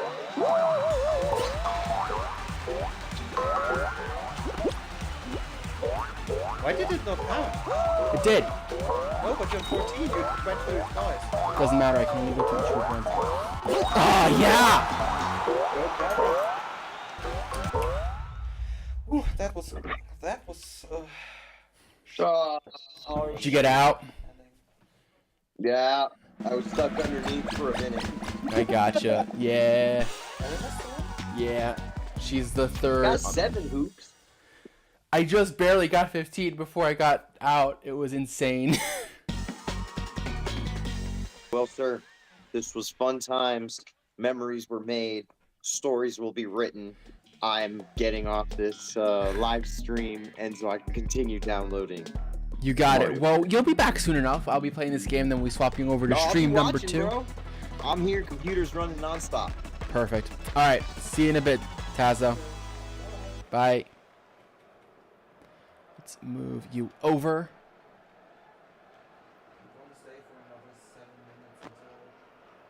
We swap over streams.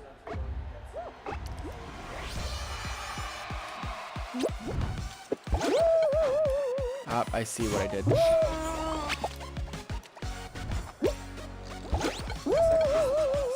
You have to stay in that yellow area.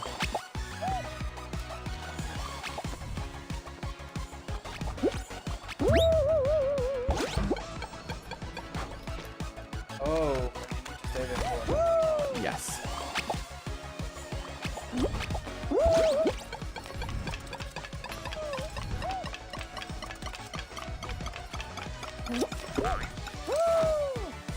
Hey, that was the longest that I've been in the zone.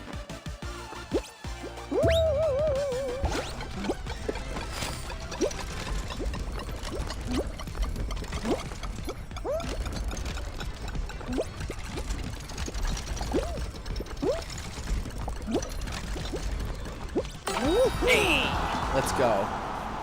This will be the last game until Logan comes on. So. Elena just goes. No, she literally needed 1 more %, so she just jumped in, and that was it.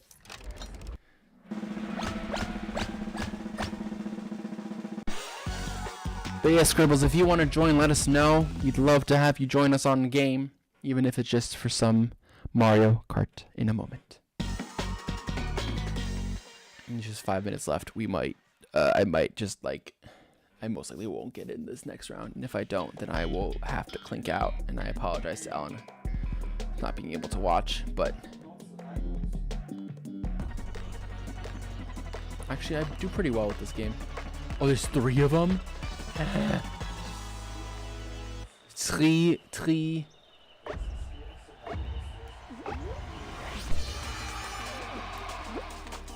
Uh-oh.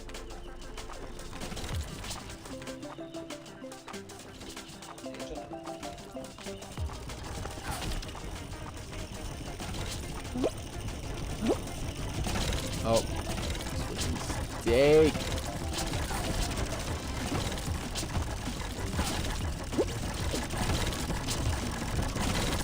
Why are they going after me? No, I didn't say they were a mistake. I said going here was a mistake. Oh.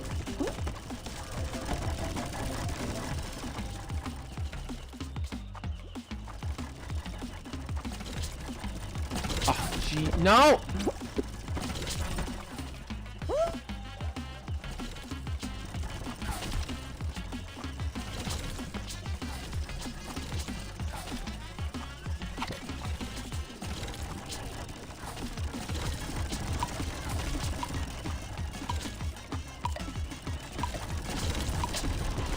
Wow! Oh no! Now you need to play another round. Yeah, I know. Isn't that awful? It's not awful. It will be the last round though, so. No, got out! Okay, that definitely means it's last round, because You guys are just getting content. I want to take a break, but no, we're gonna jump from stream to stream. Scribbles, I'm sorry, I can't help you, my friend. Otherwise, join us on here. We'll do some more of this. I forget this name. You know what it's called. Fall Guys. Spring Squad. Just like send me a friend request. I can show you. It's at CamSpec. I feel like you're a fan enough of the show where you deserve to, if you want to play with us. You know what? Nope, I'm out. Well, that being said, Seb, thank you so much. We will be taking a break and stopping the stream. So, see you soon. Wait. See you soon.